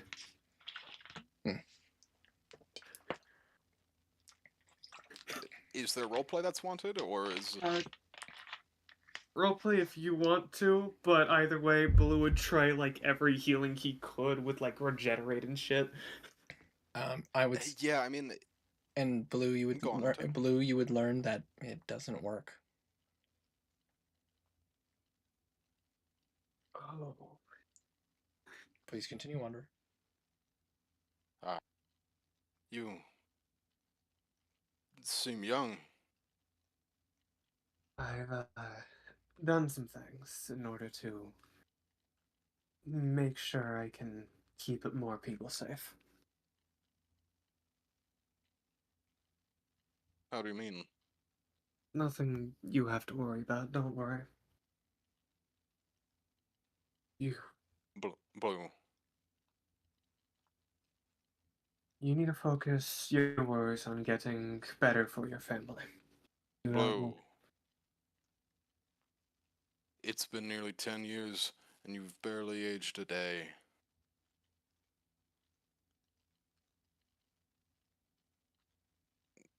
I mean, I've noticed it in your visits, but it's apparent to me that you've done something. He kind of like moves, taking your hand if allowed, Yep. and he's going to bring it up, and his entirely human ears, when he brings your hand up close to it, you feel that they're pointed. It is a disguise to make them look rounded. You see the eye twitch. This is an eye twitch you haven't seen in a long time, so it almost takes you a second to recognize it, but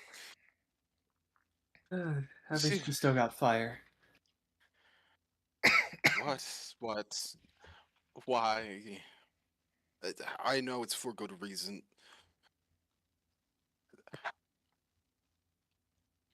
I don't even know how to begin scolding you. I'm going to leave it to Mary. This was something that Mary agreed on. The eye twitches again.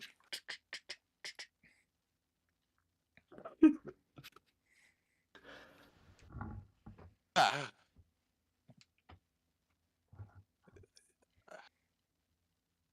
Oh, You know,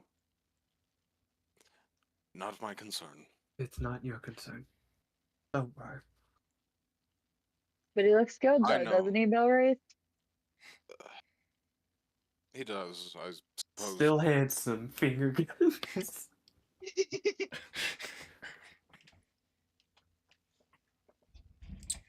I am fine, though. I appreciate the concern, but it's...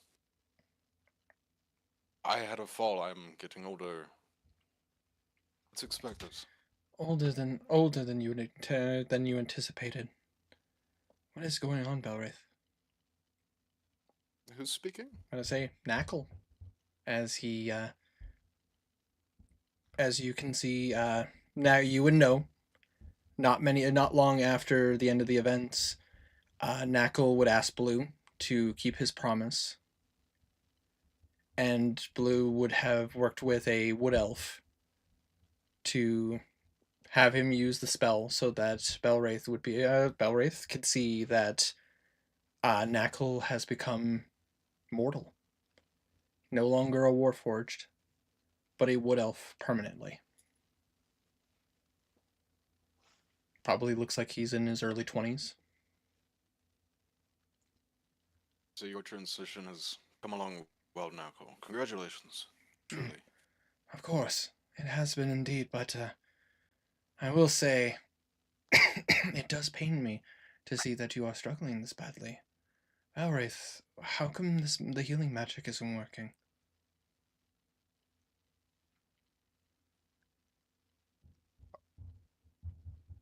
Sometimes, I know Bib's as not well trained versed in this, but could you do a medicine check on him? Yeah, certainly. If anybody would like to. I believe Belwraith would likely already know. Yeah. I mean, Belwraith, you'd be aware. We've talked about Um, this. There are several reasons, though. The typical is as mortals grow older, their bodies become less receptive to magic, though not normally to this extent. You're only, what, getting on 50? Uh, Yeah. He'd be 44, right? I am 44 now. So a lot younger. Um, As well, at this point, the champion of not the Raven Queen. Normally, people don't go this fast. it's A modified like. 20. Bimp, Would you like to yeah, finish the answer?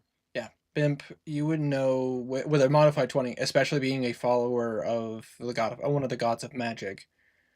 Belwraith has allowed godlike entities to flow in and out of his body for years. He has allowed that he has been revived from death 4 times, 5 times. Five. Belwraith has died 5 times and come back. One of which was a disintegrate, something that you're not Yeah. supposed to come back from. Your soul becomes weaker as you continue to come back. That's why, like, it's frowned upon to come back over and over again. And the fact that Belwraith not only came back, but he, during those moments in combat when Foldir or Yind stepped in, but I say it tore Belwraith's body apart. His health is failing him because he essentially gave up years of his life in order to fight with you guys.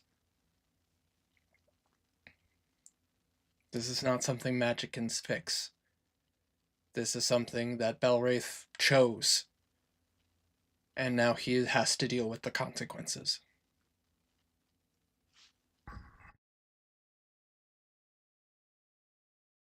I will say this.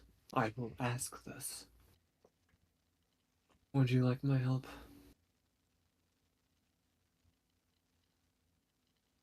You will do so much better for the world if you are not tied to an old man. That's not what I mean. I mean helping you and, like, being able to move around easier or stuff like that. I have Dethona.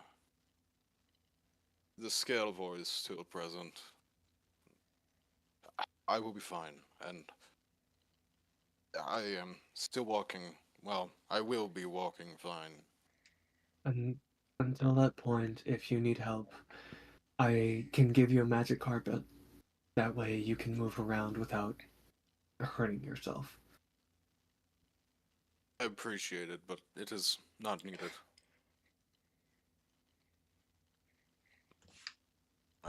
Make an insight check. Alright. If you would choose. 10 years of talking to business people. How is your insight doing, Blue? How's it going, Blue? I would honestly even grant you advantage purely because you've known Belwraith for so long at this point. There's visits between these years that are unmentioned. Yeah. He actively tries to be there with his friends. Yeah, you don't... there's so much being skipped over purely because it's mundane. It's just life. It's a lot. It's just life. Oh my god. Natural 20. Natural 20. You read him like an open book. He is saying this and will continue to say this because it is his truth that he doesn't need it. You know that he does, and the person who also knows that he does uh, is Dathana, who is probably also in the room. Yeah. He kind of You guess if I give the same offer to Dathana, She'll take it. I assume. She, Yeah. yeah, she'll take it. he with her being in the room, he's just kind of listening and then kind of flicks an eye over to her. She looks at you, just at her being a fellow elf. She gives you a look and she goes, "Hand it to me. I will make sure that he uses it." I'll give you what I can. I don't. I'm fine, truly. Swap. You say you're fine. I have, as my duties, I have been around a lot of people who are in your position. This is your truth. However, think about the others around you.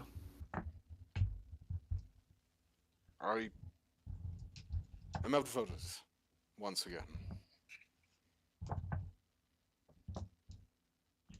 Unless there's anything more that anyone wishes to say or interject with. But I'd say Nako would just make sure that you have the proper medicines to be able to help with pain and dealing with any issues that would stand before you. No, probably. Yeah. Natural Blue would remedies. also, yeah. Blue would also move from magical to like with More his druidic. more druidic, herbal, that sort of stuff. Yeah. Scientific. Yeah, science! Just Henrik shows up, here's some glaucoma medication, this should help. But moving right along, Yeah. if there is nothing else. This Blue would make sure to visit you a lot during the healing process. Nako would probably make it a mission to also stop by a bit more. Belwraith naturally thinks this is all far too much, and you're all, I really don't need it, guys. And yet, He absolutely does. In year 15 now, by the 15th year, Belwraith is now unable to work the farm. Bones and muscles ache. He doesn't have the same strength anymore. Though, fortunately, the Church of Yindal, now the Church of Yindal, formerly the Church of Tyr, happily offers a solution in sending young aspirants to the Felindor farm, both for lessons taught by Belwraith in a multitude of subjects. Some are also sent there for corrective measures. Typically those who have been caught vandalizing the church or bullying other students of the church are sent there for quote-unquote character-building work. Physical labor. Dig that hole, bitch. get in there! I'm trying to think of the holes reference. Yeah, that movie is fucked. It's so I don't good, want to though. dig a hole. That's too damn high. It's a good That's movie, also though. it's also a book. It's a book. It's a fantastic. Both the book and the movie fucked. Yeah, they do. Yeah. That's their childhood. Respectfully, not the point. Another point, moving right along. Belwraith, with growing spare time, spends only more time with his family. He teaches his daughter how to defend herself as well as others. It's impressed upon her that he wishes for her what she wishes for herself, and that he will support her with almost any decision she makes. He met Kazir. He knows that there's not everything he'll support, but there's a lot he will. His hair has gone fully gray now. Wrinkles adorn his face and his hands, which now cannot stop shaking. In year 20, Belwraith is 34 plus 20, 54 now. His condition worsens yet again. He cannot go anywhere without a cane. As well, Dathana, his daughters, his daughter, not daughters, his daughter, one of his siblings, or a member of the Church of Yindal are with him at nearly all times, or so lair if they are so willing. He is pressured by the church to move into town, which he agrees is a good decision. The farm, however, is passed on to Rauron's family now, should they be willing. Oh, absolutely. The night terrors that have been a regular occurrence even still finally begin to wane more and more. In year 25, as Belwraith grows older, he watches his daughter grow into a strong, independent woman. He tells her how proud he is of her. He sees his wife, who has hardly aged a day since they were married, and knows they will not grow old together. He expresses his sorrow to her for that. In Belwraith's 58th year, he would fall ill. What that illness is exactly doesn't matter. He ends up bedridden within a week. Within 2 weeks, word has gotten around Padstow of his illness. After 3, it is well known throughout Atharia that Belwraith, hero of Atharia, has fallen ill and is not likely to recover. Magical healing helps, but isn't curing it. After 6 months, his illness is getting worse and worse. If there's anything that the party would like to do so now. Be more just the kind of, I imagine for everybody, the round trip of coming to visit, seeing what they can do, and just kind of being there. It is stated in my epilogue, but I should probably interject here. Once Belwraith does break his ankle, Garnan would start making monthly visits, at least, to Belwraith to go and spend time with him. And once he hears of him growing ill, it would become weekly. Garnan, you see about the worst of it. You watch his skin get paler and paler. You watch his muscles atrophy. You watch his vision and hearing decline. It's rough. There are days where there are days where maybe you hope to show up and he's gone. Perhaps. You know, Belwraith, for someone that is so red, it is strange to see you so white.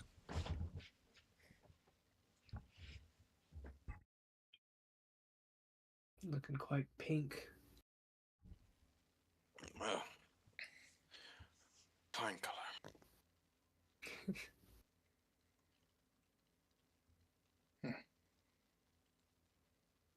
Continue. After 6 months and his illness getting worse and worse, he has a sudden and rapid recovery. Unfortunately, he knows well what this is because he's seen it before. To the dismay of just about all those he cares for, he takes this day to roam the streets of his city. He speaks to every citizen that wishes to speak to him, young, old, everyone. He gives his final words of guidance to a young man who is too young to fully understand all of what Belwraith has done, asking about how he could be as brave as Belwraith. His final words to the public and the words he would tell this young man are, "There is no enemy. The foe on the battlefield is merely a manifestation of that which we must overcome. He is doubt and fear and despair. Every battle is fought within before it is fought without. Conquer the battlefield that lies inside of you, and the enemy disappears like the illusion he is." At night, he would have one last dream. he would see himself in an infinitely long hallway with an infinite amount of doors on either side of the hallway. He stands in the center of this hallway. He opens a door. A light shines brightly through it. He reaches inside, and the light turns out. He closes the door, goes to the next, and it's the same. Then the same again, and again, and again. When Dothana wakes in the morning, she finds Belwraith beside her. His face is soft. His chest does not rise or fall any further, and his skin is cold.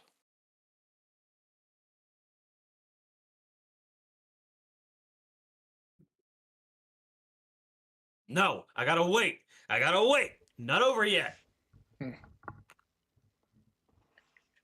But the end for Belwraith. Blue would. I'll interject here, and Blue would do his best to help the family, and as the champion of death, help bring your soul into the cycle. However, fractured due to the multiple reincarnations it may be. I'm gonna say, I imagine many members of the Solaires like making like rushing rushing to Padstow at the news, and I can't speak for everybody, but I can definitely speak for the characters I control. They would absolutely want to be there for the procession and the burial. I Both will him get and into Aegir it. would show up for that. I will get into it in mine, of course, but Garnan would bring his entire family to the procession. Indeed. Gone, but never forgotten. As marked in Scales of War, he will, Basil Belwraith will never be, or Belwraith Felindor will never be forgotten. But his legacy will carry on beyond him. With Belwraith's end, who would like to go next? Personally, I vote Herma goes next. Herma? Okay.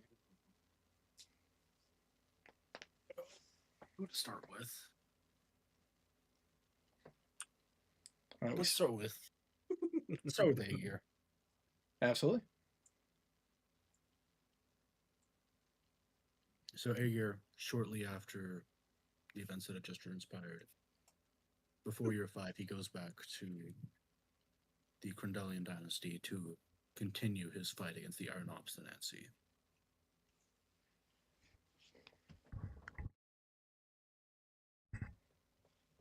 By about the 5-year mark, the war is finally coming to nearing its end.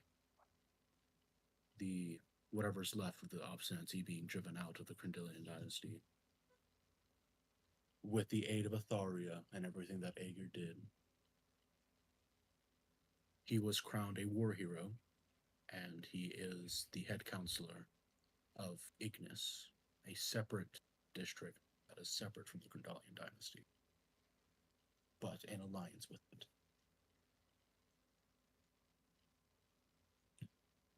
With these new responsibilities and being in a different continent, he isn't able to visit the Solaires as often as he'd like.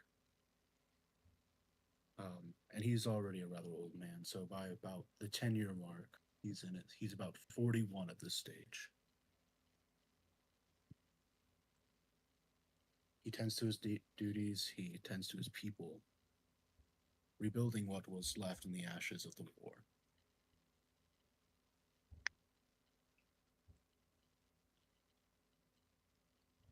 And skipping forward a bit more, upon hearing that Belwraith, his comrade, fell ill, he would visit him at least once a year.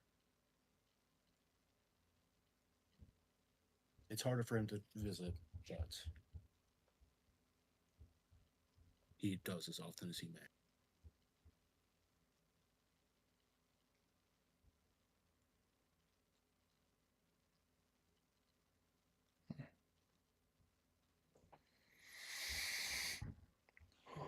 Then more days go by, more years go by. Until the events of Butter's funeral, where he finally meets up with the Solaires again. Reminisce about old times. And see Belwraith go into the afterlife. Before returning home, he is still single by this stage. He has not sought to take out a spouse.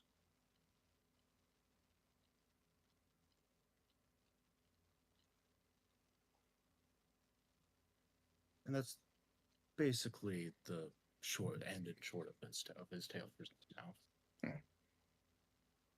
There might still be more to visit Aegir about, especially with the future. Right. But 30 years. He is 61 by the end of this 30-year scoop. Still fit as a horse. Still hale and hearty with his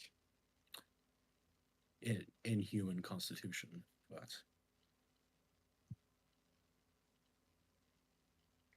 Still.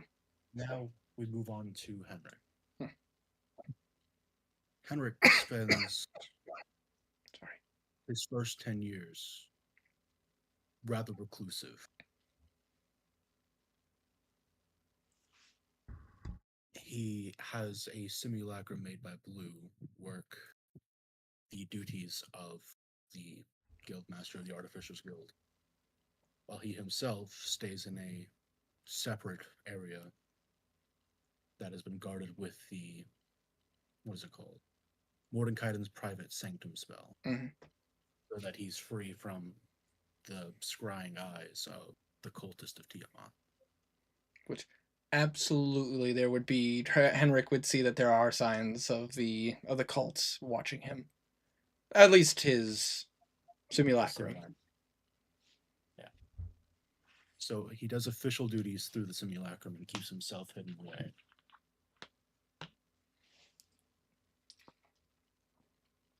And even a bit after hearing news that the gods are stepping down, he still stays in hiding in case there are any fanatics that seek to avenge their god after she has stepped down.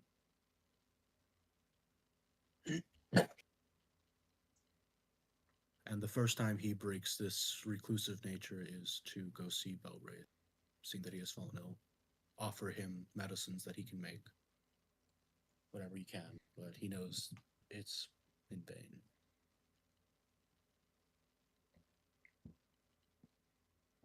Belwraith would likely accept them anyways, but it's a mutual understanding.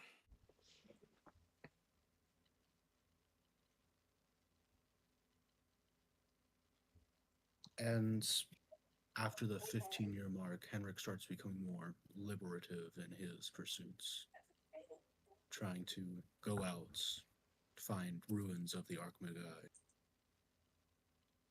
and rebuild his armory that he lost in the explosions. Why am I blanking on the name of his home city? Starlum. Starlum. I want to say Starfall. I know. When I was writing your thing, I kept thinking like Starfield. It's Starfall now. It's Starfell. No, he stopped being Starfall.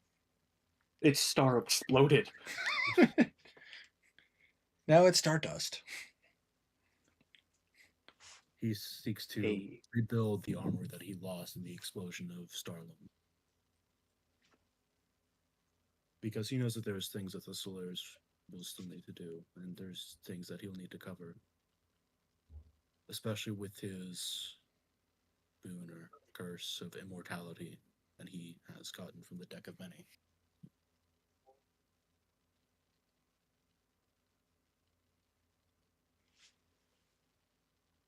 He is still quite the introvert. He stays reclused at times, but he spends a lot of his days by Blue's side when he's not making pursuits and technological advancements. And the majority of his 30 years are spent in preparation for the future. A lot of work to do.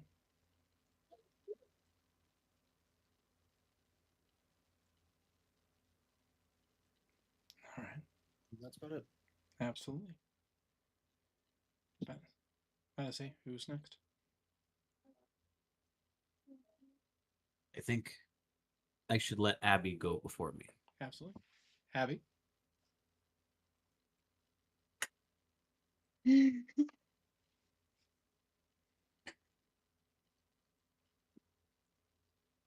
Well, she would have moved all of her master's books into her magnificent mansion Hmm. for safekeeping, away from prying eyes. Um, Still looking for ways to fix Pegland, still researching the orb, still doing all of that stuff, Hmm. as well as visiting all of her friends.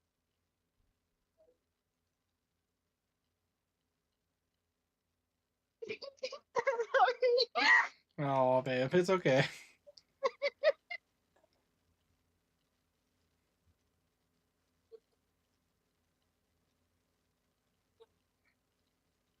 Fantasy, you gonna be good? Yep. Okay. No, you're fine. We do not blame you, I promise. Yeah, no worries. I've been trying to hold it together. Oh, no, babe, it's okay.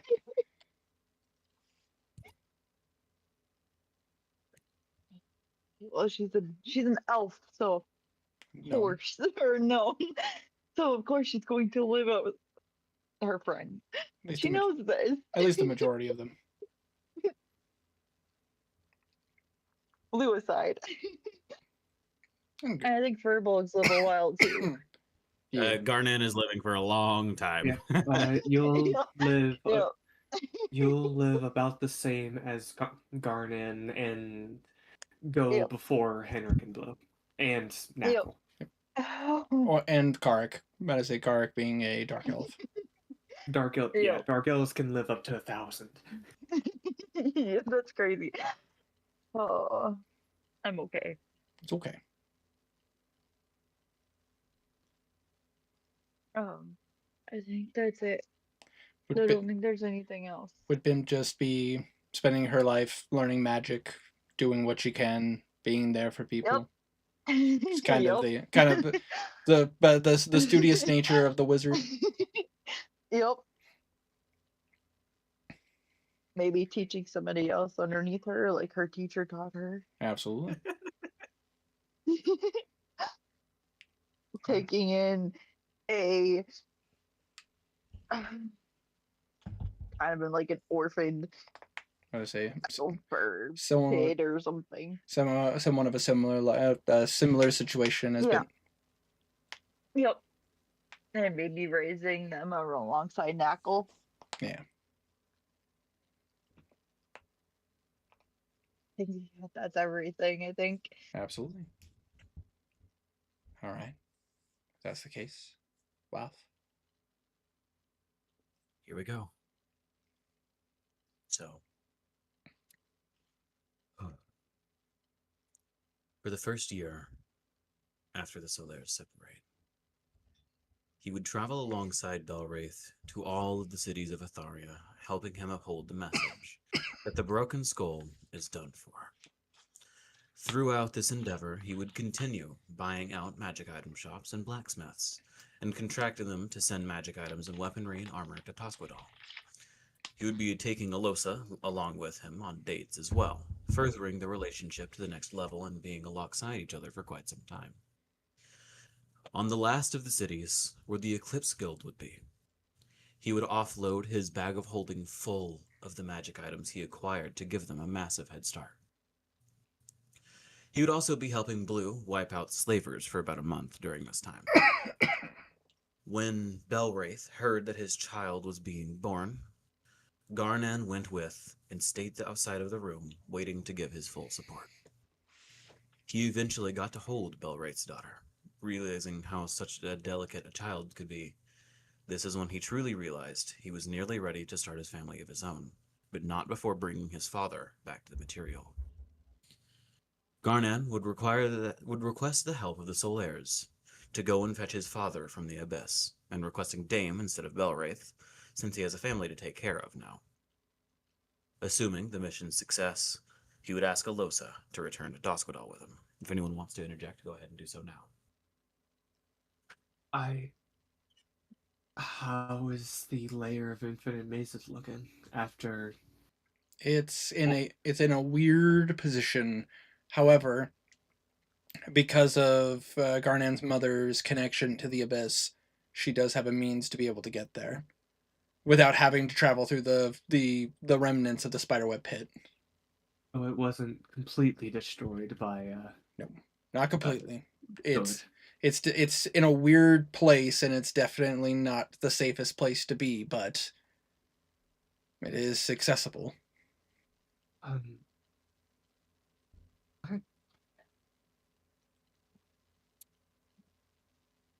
In the second year, traveling back to Tosquadal was easy. The next task, however, wouldn't be. Garnan first went to the Teleri tribe, the place he considers home. He would see his fellow tribesmen and deliver a speech. Brothers and sisters of the Teleri, in a time that was so desperate, when your chieftain was gone and our tribe in shambles, who was there to protect you? Who was there to protect your children? Who was there to protect your homes, your friends, your family? Nobody. When the war called the Teleri and battles had to be had, you had little backup. I was long homesick for a place that no longer exists, for it is a shell of its former self. Because of the actions of Ezran, the man I once called my brother, and the rest of the Broken Skull, the place we called home can no longer be revisited without seeing the destruction they caused. I am here to tell you, however, that I cannot see something like this happening again. I will not. I am here to tell you that as of today, Garnan Tilry, son of Rogul, am going to be banding together the tribes of Tosquadal to bring our country, our home, to a new kind of glory. One where we don't need to rely on hunting animals to survive. One where we don't have to cower underneath rocks to hide from the creatures that would strike us down. One that we will have the power to stand up to a war when it beckons us at our gates.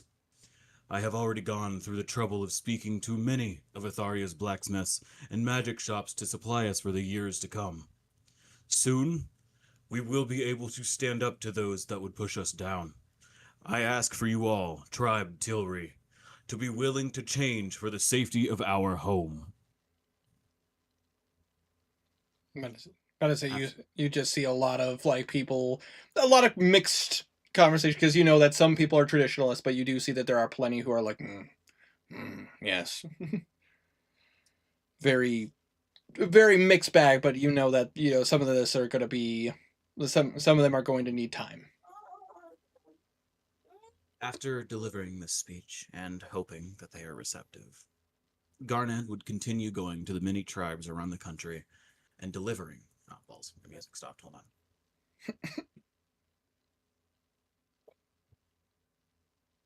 There we go. And delivering similar speeches to each of them. He would explain to all of them that they would continue to hold the power over their tribes, but they would be part of the tribes of Tosquadal, a coalition of tribes that would be one tribe under Garnan as the Grand Chieftain. They would be able to ask for help for any of the other tribes, as well as being able to have access to the many weapons and armor Garnan procured during his time in Atharia. He would make the process as seamless as possible, letting them know that he would only step in once the need arises, and that he would be the personal protector of the country. The only thing he would make sure of is that they would have a council of tribes, a meeting once every so often, where all of the tribe leaders meet up to discuss things. During the third year afterwards, Garnan would be visiting each one of the tribes to see the progress they are making. Once they are all set up, he would tell all of them that he plans on creating trade routes between Tosquedal, Oshana, and Datharia, and gaining Blue's help to do so. Which, with what he was already planning and working on, he would absolutely help. He would tell them that the druids and shamans of each tribe would be honored even more than they already are, as they would be needed to keep nature itself happy. Garnad would make it so that Tosquedal is no longer a simple country of tribes, but instead one close to an empire that would be respected. In year 4, now that the tribes of Tosquedal were set up, Garnan would begin trying to create a family with Alosa, after marrying her early in the year. He would finally work on making his tribe as wonderful as possible for his family, creating a statue of the Solaires outside of it, once he felt it was complete enough. He would put his gauntlets of fate and ravaged Dragonaut at his home, allowing Prigka to stay within his body to continue to inhabit him. His home would be large enough to hold many people at once, so that when Garnan requested the yearly Solaire catch-up, they'd be easily able to stay over and not have to worry about it. He would also finally invite Alosa's family over there for the birth of their first child. Late in the year, their first boy, Roshul, would be born. Over the years, Garnan would continue being a father to his 5 children that would be born from him and Alosa. Roshul, the oldest son, Raisha, the oldest daughter, Jezebel, the middle child, second daughter, and the only Azamar of Savros, which would be changed once the whole god thing happens. Michael, the second son and the most prodigal witch Garnan had ever seen, and Tovor, the youngest son that passed away via drowning at the age of 7. In year 10, Garnan would ask Encyclius what he would like Garnan to do with the Gauntlets of Fate. And I will let this be a roleplay opportunity. Absolutely. In requesting this from Encyclia would look to you and go, "They are yours to do as you see fit as the champion of fate. However, if you feel that you have done everything you can with them, and it is time for them to move on, you may hand them to me. Give them up to me, and I will send them to a place, in time, for which the next person may use them if it is necessary. But if you wish to hold on to them, you are my champion, and you may use them as long as you see fit." My only request is, if I do give them to you, if I might be able to borrow them in a time of need. I can grant this to you. In that case, he will take off the gauntlets and give them over to Encyclius. And as you do, you basically see a bunch of like scrolls of paper open up around. Yeah, I'm about to say open up around the gauntlets, and you watch as they vanish. I believe you have done well in the stead that Savros left for you. It is quite the privilege to step in for my old master. I would be remiss not to say how much I do miss them. But it is with great pride that I take this position, and I appreciate the courtesy. Of course, I will happily continue to be your envoy for as long as you deem necessary. Of course. If you are to wish to take my champion title away for someone younger, someone more spry, I will not fault you. And that day may... But I hold the title with great honor. Until that day comes, you are my champion, and at some point I may ask for your help in the future. But until then, as long as you continue to pray to me, you are my champion. Good. Then I look forward to conversations with you in the future. Absolutely. And you just similarly just gone.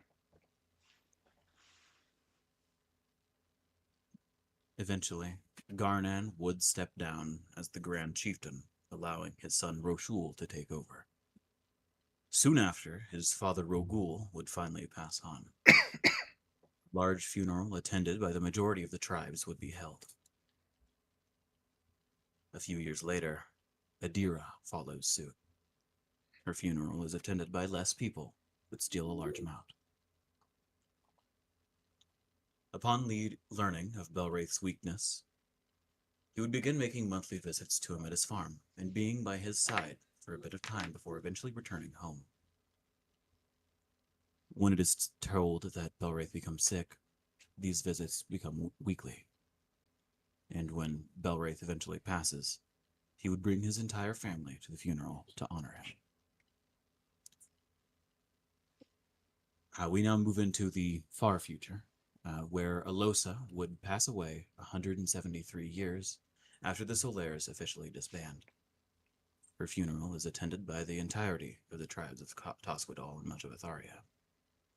She is buried underneath a large oak tree where Garnan spends a good amount of time.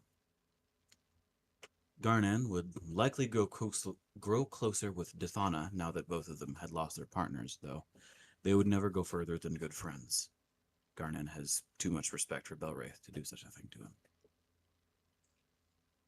For the rest of Garnan's life, he would continue serving his country and keeping his children safe. He would continue to bring honor to his home and family, and teach his children the ways of witchcraft before eventually giving the Ravaged Dragonaut and Prigga to Roshul. Garnan would be happy with his life, and when he eventually passes on, he would be well into his 400s.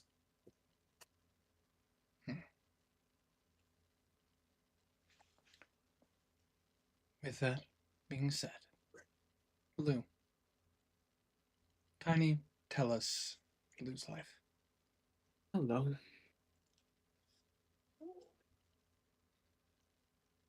Okay. So, to start off, after everyone separated, and going to work, visiting their families, relaxing, he went right to work. He first went with Dame, went to Avernus, leaving behind his godly implements, going with just his power, knowing that would be enough with the power of Dame.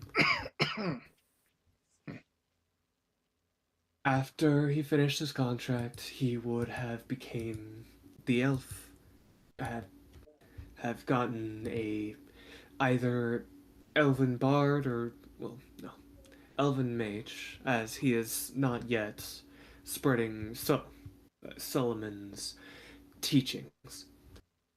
And he would have become just a basic, well, not basic, seeing how much that Karek likes it, he decided to become a moon elf.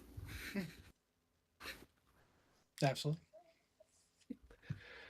After this transformation and getting the soul coins, he speaks with the Overeth, and I would like this to be a roleplay moment. Absolutely. Spending time away, not getting much time to relax, he goes down the ever familiar stairs and gets to the very gated door. Just entering on him. As you enter in, you see the familiar creature, the Oberith. I say the almost skinless harpy-like creature looks up at you and goes, "Ah, you have returned." I have returned. I know. Would you have brought Dame along? More than likely not. I figured as much. The Oberith is meant to be like a secret. Fair enough. I have returned. And I know with the warden here keep you from knowing much outside. So I have a lot of news to tell you. Oh. He closes the door behind him, goes over and sits down, and tells him about word by word what happened in the abyss. You see the About we are gone. You see the Obereth kind of lean back. So it's gone. Just like that. Just like that. There's new management of the abyss. There's new management. This goddess.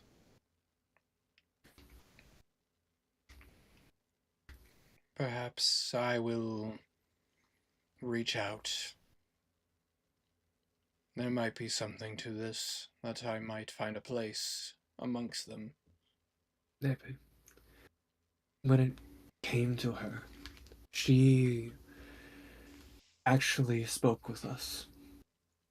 She is the goddess of emotion. The raw emotion.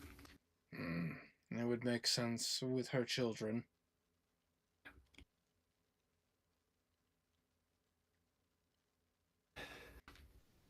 I do believe that there might be a place for you there. But on top of the news of the outside, and the news of one of the chains being completely obliterated, he kind of holds out his hand and summons the 100 soul coins. He will take them from you. A contract is a contract.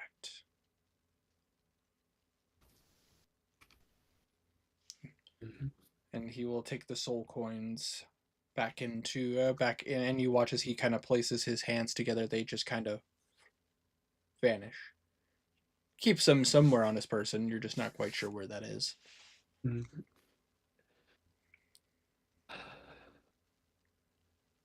The tides are changing. I can feel it. Even in here. Something. The wind.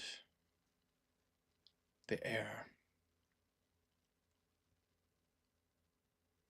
You're not wrong. The tides of where I'm about to say the tides of wind. The change is going to be big. It will.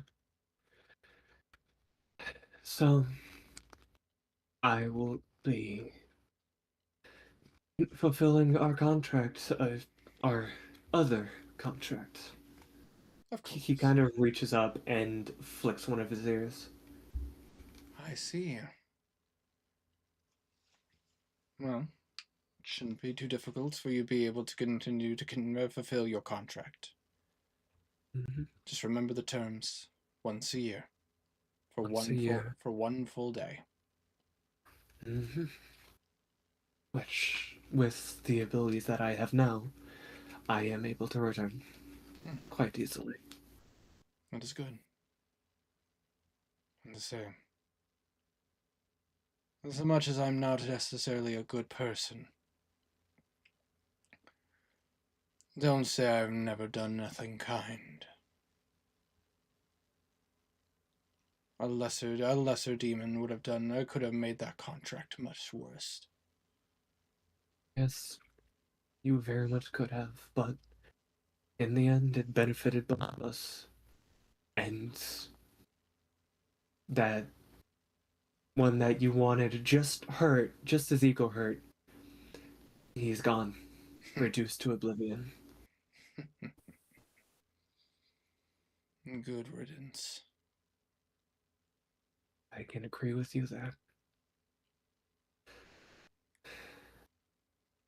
Would you like to continue resting in here? For now. Until the tides have until this wave of change has passed. But in about 10 years, maybe longer, maybe a bit longer, I will no longer be here. All right. He stands up. But I Do you will. need it? I will remember you, Bloom. I. When next time you visit me, bring some food down. Something exotic. I will. I was planning on heading somewhere exotic. I got an invitation. Fair enough.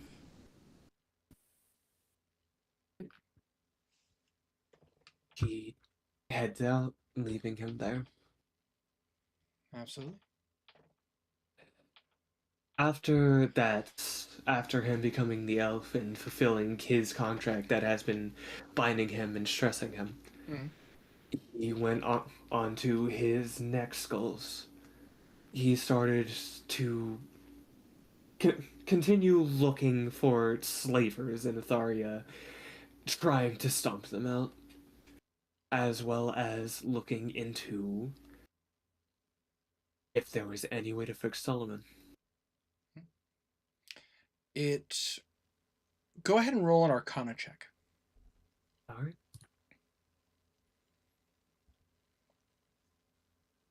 And with simulacrum, I could get some help on that. Indeed. Take guidance. This is still early when you're not decrepit. Very good. Right. Arcana, he is an expert in Arcana. Right. And more reasons you visit the Flindor farm for this problem. For some reason. I mean, this is a religion problem. It is. Yeah. Right. So yeah, stop by the former Art Cardinals place.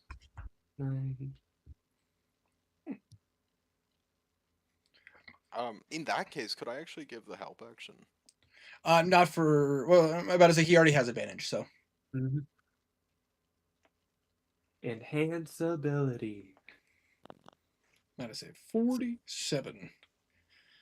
You get the sense that there is a way to help Solomon, and it would take a bit of travel, it would take a bit of resource gathering, but there is a way to siphon this demonic energy out of him. But it's going to take time, because you're basically, with that high of a roll, you would know that basically he was being pumped full of this abyssal energy and essentially circulating through his body continuously. You essentially kind of like pumping somebody's stomach. You end up having to like pull out some of that energy a little bit every day. When it comes to that, he would spend some time gaining those materials, as not only can this help him, but if cases like this arise in the future, it could lead to helping them. Mm-hmm. So he makes sure to write down his findings. Absolutely. I imagine your husband probably helping keep track of that information. Yeah. They speaking of him, on about year 2, they would have more than likely gotten married. A secret marriage, probably held in the dungeon, because he's meant to be dead, either hiding or dead.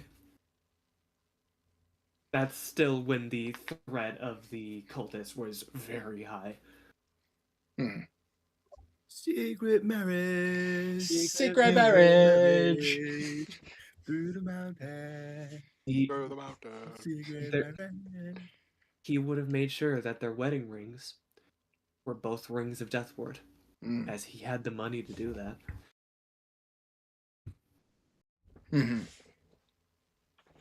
Completely fair. After the marriage, he would have taken him on a honeymoon, going to the Star Isles, a place that they were invited to a long time ago. I'm going to say completely understandable and a very enjoyable yet kind of chaotic adventure. They need some chaos. Chaos. But upon returning and continuing to grow his business and being a diplomat, he wanted to stomp out any semblance of the College of Blood, the College of Sirens, or the third one that I can't remember the name of right now. I'd have to look it up in my notes, but It's- the College of Blood and the College of Siren are the two big ones. I know there's a third Yeah. one, but I'm not remembering it offhand. There was a third one. I know there was a third one, but it's fine. It's He fine. made sure to stomp those out, but also writing down their lore, because as a bard of lore, it deserves to be written down.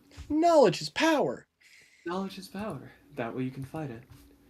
After 5 years of working near nonstop, even when he was sleeping, making sure he had simulacrums doing work, year 6 through 10, he started to work on his wizardcraft, combining the bardic and wizardry. And at this point, growing ever closer to Henrik as both of them were near immortal. Indeed. But also still trying his best to stay connected with the Solaris, not wanting to stray too far from them. Mhm. And then year 10 comes around, and he is brought into the dream with Carrion. I would also like this to be a roleplay moment. Absolutely. Blue, Hello? as you go to sleep, you find yourself once more in that darker place, a location with a pool that almost like looking into it would see like very very Greek mythology, like their version of the river Styx, where it's just a bunch of souls kind of circling. You find yourself in the presence of this form-fit man with the head of a vulture, with wings on his back. He looks over and gives a soft smile. It's good to see you again. We seem to be seeing more of each other recently. Indeed, Bloom. It is time that we. It is time that you know. It has been decided. I was warned that 10 years from then, something would change. Indeed. What has been decided? It has been decided by the Council of Gods that they have failed. Because of them, because of their inability to be able to keep the chained oblivion locked away. It has been decided amongst them that they need to step down. It is a time for change. It is a time for the old gods to become that, and for new gods to step up to take their positions. As he speaks, there is a near audible crack, because bards have near complete control of the mental realm, being their creations based on imagination. So that crack, Carrion can feel. Blue's upset, like to the point that it's kind of altering the area around. So they failed, and their decision is to run away and give other people a shot. It would be, it could be seen as simple as that, Blue. But truthfully, they were given this task by the one above. And for that reason, the fact that this was the only thing they truly needed to do, they failed. If you and your party had not stopped the chain oblivion from being freed, there would be nothing left. And because of the fact that they failed, it was decided that they needed to step down. You could see it as the. Go ahead. 3 seconds. Do you know what 3 seconds can change? A lot can change in 3 seconds. I know most couldn't see what was happening that day, but it still replays again and again in my mind, over and over. We were 3 seconds away from failure. But yet you succeeded where the gods failed. And because of their divine gates, they could not intervene. If you would have failed, your people would have suffered. Our subjects, as some would say, would pay the price. That is unacceptable. So it has been. So that is why this change must be done. What would the change do? For the most part, nothing. It would be the people would see, the followers would see that the gods have changed. They would see that the names are different, but the old gods still exist. They're just in the background now. My mistress will no longer be the one running the show, but she will still exist. However, I have been chosen to take her position.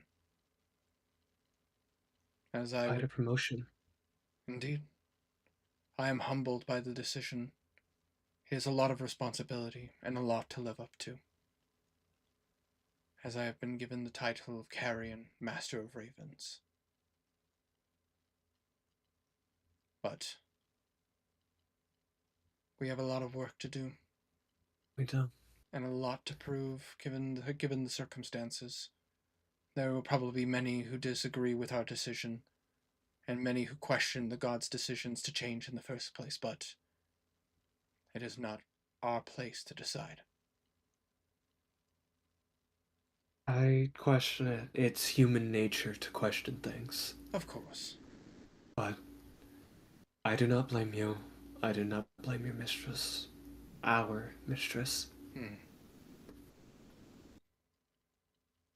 You are still the champion if you wish to keep your position.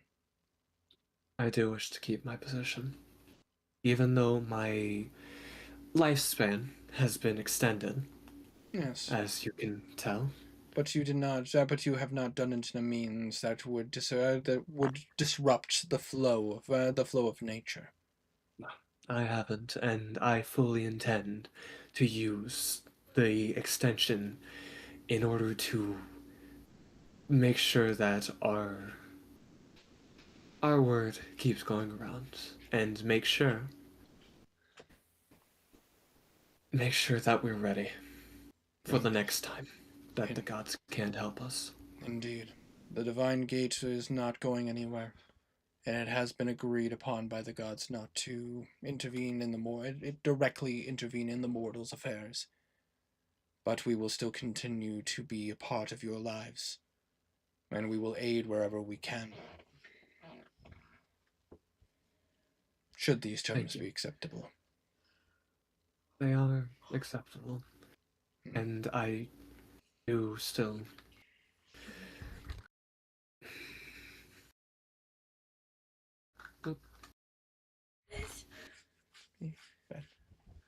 Well, I probably fell off the side. Apologies, Tiny. I did not mean to interrupt. Oh, you're fine.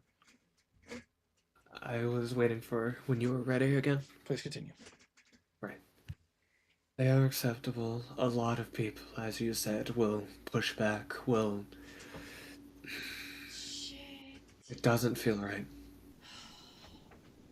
Innately, it does not feel right. The thought of someone failed, and instead of something changing, essentially just the face changed. But as we've said, nothing much is changing. Mortals will continue going as they were. But that just puts even more on my plate than I already had. Yes. Unfortunate as that may be, I will still aid you in every way that I can. I have spoken with you and our mistress before with this. But when it comes to reborns, when it comes to those who are too late, however, are wrongfully taken away, but still go on their natural lifespan,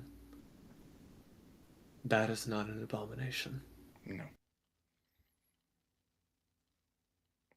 This was the exception my mistress had, and it is one that I will represent. And I will begin my work again. I will start working on that one spell to turn those that are too late into just that. Yeah. Reborn. A second chance, and nothing more. A second chance and nothing more. Not deep necromancy, not trying to extend your lifespan, going solely off of said lifespan. This is one way that I can help the mortals. Indeed. And in the meantime, I have a lot to prove for myself. Big shoes to fill, as you would say. And as your champion, just as you are helping me, if there's anything I can do for you, Carrion, you can ask. Of course. And I'll be there. Of course. Thank you, Blue Ward. Of course. Even as a god, now going to be the new god of ravens. Even you need help. Nobody's perfect. You see a smile on that bird-like face. Even the gods aren't perfect. And that's what gives mortals a chance.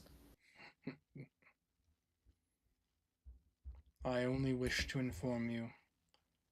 We may not be able to speak as much as we did before, but I will always be here. All you have to do is commune, and we can speak again.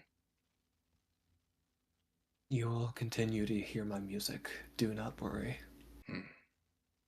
Your Spiritfarer, now your Spiritfarer, will continue to do their work. That is good.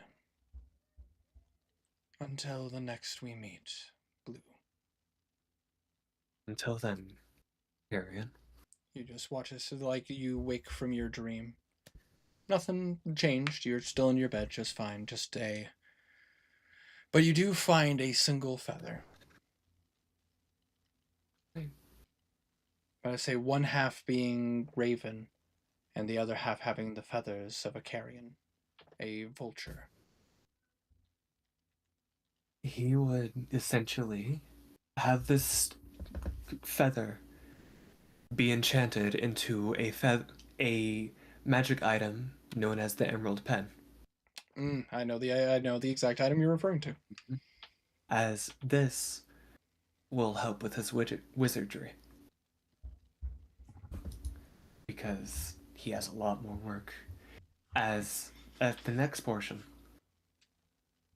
he can't trust the gods. He knows he can't trust the gods, but that doesn't mean he dislikes them. So he's decided to take it into his own hands, and he has decided to open Thorpic's cell and begin working on the reborn spell. Indeed. And this will take time, and you know that. It will take time. In between that, needing to take breaks, because knowing going into that can drive you mad. He has decided that transportation for mortals needs to be better. So he is going to employ people on top of his, like, making a larger business. He wants to increase the amount of magic circles, teleportation circles. That way people can go through, planning on charging uh the rich, but it helping like caravans and people move through safety. And with Wanderer would know this. He is attempting to try and make what the Emperor of Mankind did and make a webway. Hmm. A connection of magical circles. That way you can move in safety. But after that, after making sure to employ the right people, he spends some time following around with Henrik, looking into getting items for him, helping him find the Archmagi places, and essentially growing how many simulacrums he can have. But is one thing that has been gnawing at both mine and his mind, and I've decided to look into. I want to look into the Star Plague. Ooh. Because that is an issue that the gods can't help with, and they needed to help with last time. The mortals need a way to help themselves. And this is something that is going to take a lot of time. Yeah. Such limited knowledge scattered everywhere. Limited knowledge, spending a lot of time in communion. But that's for later time. Yeah. As years 11 through 15. He continues to grow his business, starting to actually do what he said he was going to, and grow the connections to different countries. Since Atharia had burned bridges with its long line of shit kings, starting with Chio, going to the dynasty, knowing that they have incredible blacksmiths. And he also makes many visits to Belwraith. As time continues, he continues spending time with Henrik and continues spending time with his mom and Roland, knowing Roland doesn't have much time left, but his mom had a little brother or sister. Yep. That part is up to you. But I say you would find out. But I say in a very short amount of time that you would have a brother. All right. Due to his lifespan, a lifespan of most of the party, he continues helping, doing everything in his power, very rarely resting, making sure that mortals are ready. And when the 20-year mark happens, when they said the abyss would be fixed, he continues working. And that is what is going to be left of Blue. The husband to Henrik, the face of the Solaris, friend of many businessmen, and one of the leaders of Atharia. And that is how he is spending the 40 years you said spend. Yeah. Just working because he knows something's going to happen. And he wants the mortals to be ready. I apologize if I went too far with It's Garnan's epilogue. It's okay. You are perfectly fine. I just wanted to stop it at 40 because he is going to be essentially doing the same thing, helping Henrik, being a diplomat. Right. As an elf, retirement is not going to come for a long time. Indeed. That being said, as the 30 years pass, the Solaires, having done so much good, helping as many people as they possibly could, saving as many lives as they possibly could, ending threats that could have wiped out the entirety of Atharia, Tuscadal, Uskar, Oshana, and various other lands, whole countries, even the world. However, not every good deed goes unpunished. For the end of this tale, for the end of these characters, 3 events still remain. For in the land blessed by the stars, its sand bathed in its light, you can feel a change. The country of Romhicht, you can see every star in the sky. But the one that stands out is the star that shines a purplish red, beating like a heart. It calls out to the aberrant forces of the far realms, welcoming them to a new home to colonize and claim for themselves.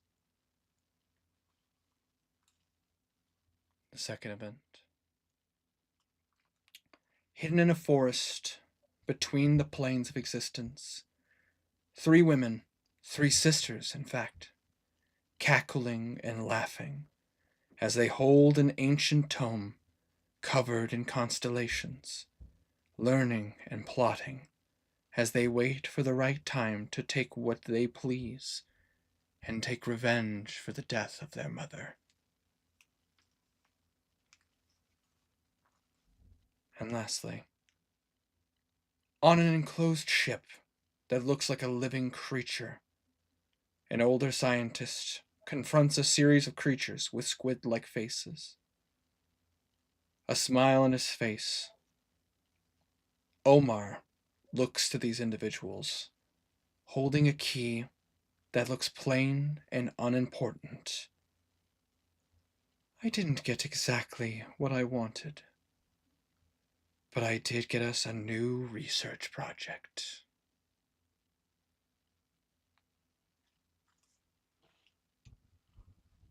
"5 years with the Solaires.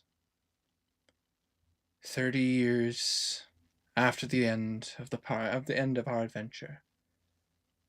That is the starting point for campaign 2. And Kazir died off screen. But with all these events, all these knowledge, these things that have happened, my friends, that is where we're going to end this campaign. Oh, that's fucked up. Before we end stream, I want to publicly apologize to Winter for making his wife cry. Mm. Sorry about that. My bad. It's all good. Before we end stream, I had something I wanted to say. Absolutely. Do you mind if I go first, Tiny? Go ahead. So, this is specifically just a message to Winter and to all of you. I want to, from the sincerest depths of my heart, thank all of you for spending a fourth of my life with this campaign. If this thing had not had happened, I truly do not know if I would be here today. I don't want to say that it saved my life or kept me from doing anything stupid, but it was definitely a big part of it. If I didn't get this campaign, if we had never started, never met, I would not have the wife or child I currently live in a different state with. So, Winter, once again, I just wish to give you the most humble thank you. And goddamn, you did a good-ass job. I expect better from campaign 2, but I don't know if you'll be able to top it. Much expect better. Much love, buddy. Much love. Well, that was like, what do we so cringe? Can you like well, put it back? a I little bit? will shoot you. That's The- the the stabbing thing- meter is like up here. Can you like take it down to here for me? The Thank thing you. about You what guys- Wealth just said, yeah, that's exactly what I was about to say. Much love, You but guys Thank are you. like, what do we so cringe? much love, buddy. You know Genuinely. what? Yeah, Karma, hold on. I got something just for this moment. Give me just a second. Let me find it. Like, just Oh, is that right? Oh, is that right? genuinely Yeah, thank you yeah. guys for Yeah. being. What do you think about that one? Yeah, Tiny. I feel you, bud. Also, it's just good storytelling. It Like, is. really is. in all honesty, me crying is just good storytelling. Yeah, as well, a message I want to give to you guys. Would it's- we never catch me dead crying over a D&D game? I'm gonna like, fucking what are we mute not even- Herma because holy shit, he does not stop, does he? I know I came into this campaign a little bit late. I appreciate you guys taking a risk on me like that. It was an honor to be able to give this character a Proper campaign, a proper campaign, not just a proper ending, but a proper campaign. Truly, this is the greatest game that I've ever been in. Winter, your world is so full of life and so rich. There's always something more that I'm feeling like I'm leaving behind, even though like I can cover every base that I know of, but I still feel like I'm leaving something behind. Throughout 5 years, all of us have grown together, both as people and as friends. And it's been a real honor getting to know all of you individually. Thank you. And Wanderer, fuck you.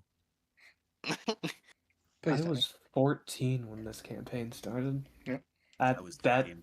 yeah, at that time, I was like already going through rough because I've said it to y'all before, and I'll say it again. I've been forced through a lot. Yeah. Just like all of you have told me, of the whole, if I got below an A, everything was gone. Yeah. And this was the only thing that could. Just having I started off on a tablet, and having just a set of earbuds. That was the one thing that kept me sane. Same here. I started with a phone after dealing with what you guys know now was not my child, but at the time I thought he was, with this crazy ass lady that is still insane and has had her 4th child now. So glad I don't have to deal with her ever again. But yeah, that was a very, very dark time in my life when we started. Now I'm probably the happiest I've ever been. Okay. From the bottom of my heart, thank you guys so much for letting me be able to run a campaign from level 1 all the way to level 20. It has been my pleasure to be able to write this story and allow you guys to make all the decisions you want, change things as you see fit, live in this world and enjoy every second of it, and it only makes my heart grow more the fact that not even halfway through the campaign, immediately I start getting asked, so what are we doing for campaign 2? What ideas do you have? For campaign 2, let's just look at next week. Next week we have Q&A that's going on. That's going to be hosted right here on the Wintercast Size channel, as always. It'll be a lot of yapping, a lot of talking, a lot of questions. A lot of yapping. We are going to do our very best to keep it focused on the D&D topic. I will be personally being like, hey, shut the fuck up, and I'm gonna be harsher than I usually. Fucking good luck. Because there's a lot of questions luck. that we gotta get through. We have a ton of questions on a document that Winter has not seen. We'll also be taking questions from the chat. I'm very excited for this. There's a lot to talk about, and a lot of questions I have for each of you. But as given from the DM's perspective, considering the fact that I've been writing questions for a long time, just to kind of see and and you guys might not remember some of it. Some of it you might just go like, Winter, we don't remember this. But I say, and that's I fine. expect that a lot during the. And that's okay, and that is perfectly okay. This is from like me as being the person behind the scenes, like writing like the details of the cities, writing the details of the enemies, writing plot hooks, and writing all that stuff. But I say this is just me curious what your guys' thoughts were and your ideas were for these characters. But that being said, I will say this: I would not change a damn thing of everything that I've been through, all the way to this point. Herma, would you like me to say that for you, for stream purposes? No, actually, I wouldn't. Okay, fair enough. That being said, though, just for stream, I'm sure the guys will probably be on here for just a little bit longer, just kind of talking and everything. But for stream, thank you guys so much for watching, and thank you for 5 years of this campaign. I hope you guys will come in next week for the Q&A roundtable wrap up as we talk about the campaign to this entire, all of Atharia. Talk about Oshana and Uskar and Tuscadal. To ask questions of each other that maybe we didn't think about at the time, or decisions we could have gone down. But until then, I gotta say thank you all so much for watching. I hope you guys are excited because next year, we're gonna come back and do more stuff. Do a mini campaign, probably explore a couple other things. But obviously, everybody is very excited for campaign 2, and we'll talk about that more next time. But for now, take care. Stay healthy, and most importantly, I hope you all stay frosty.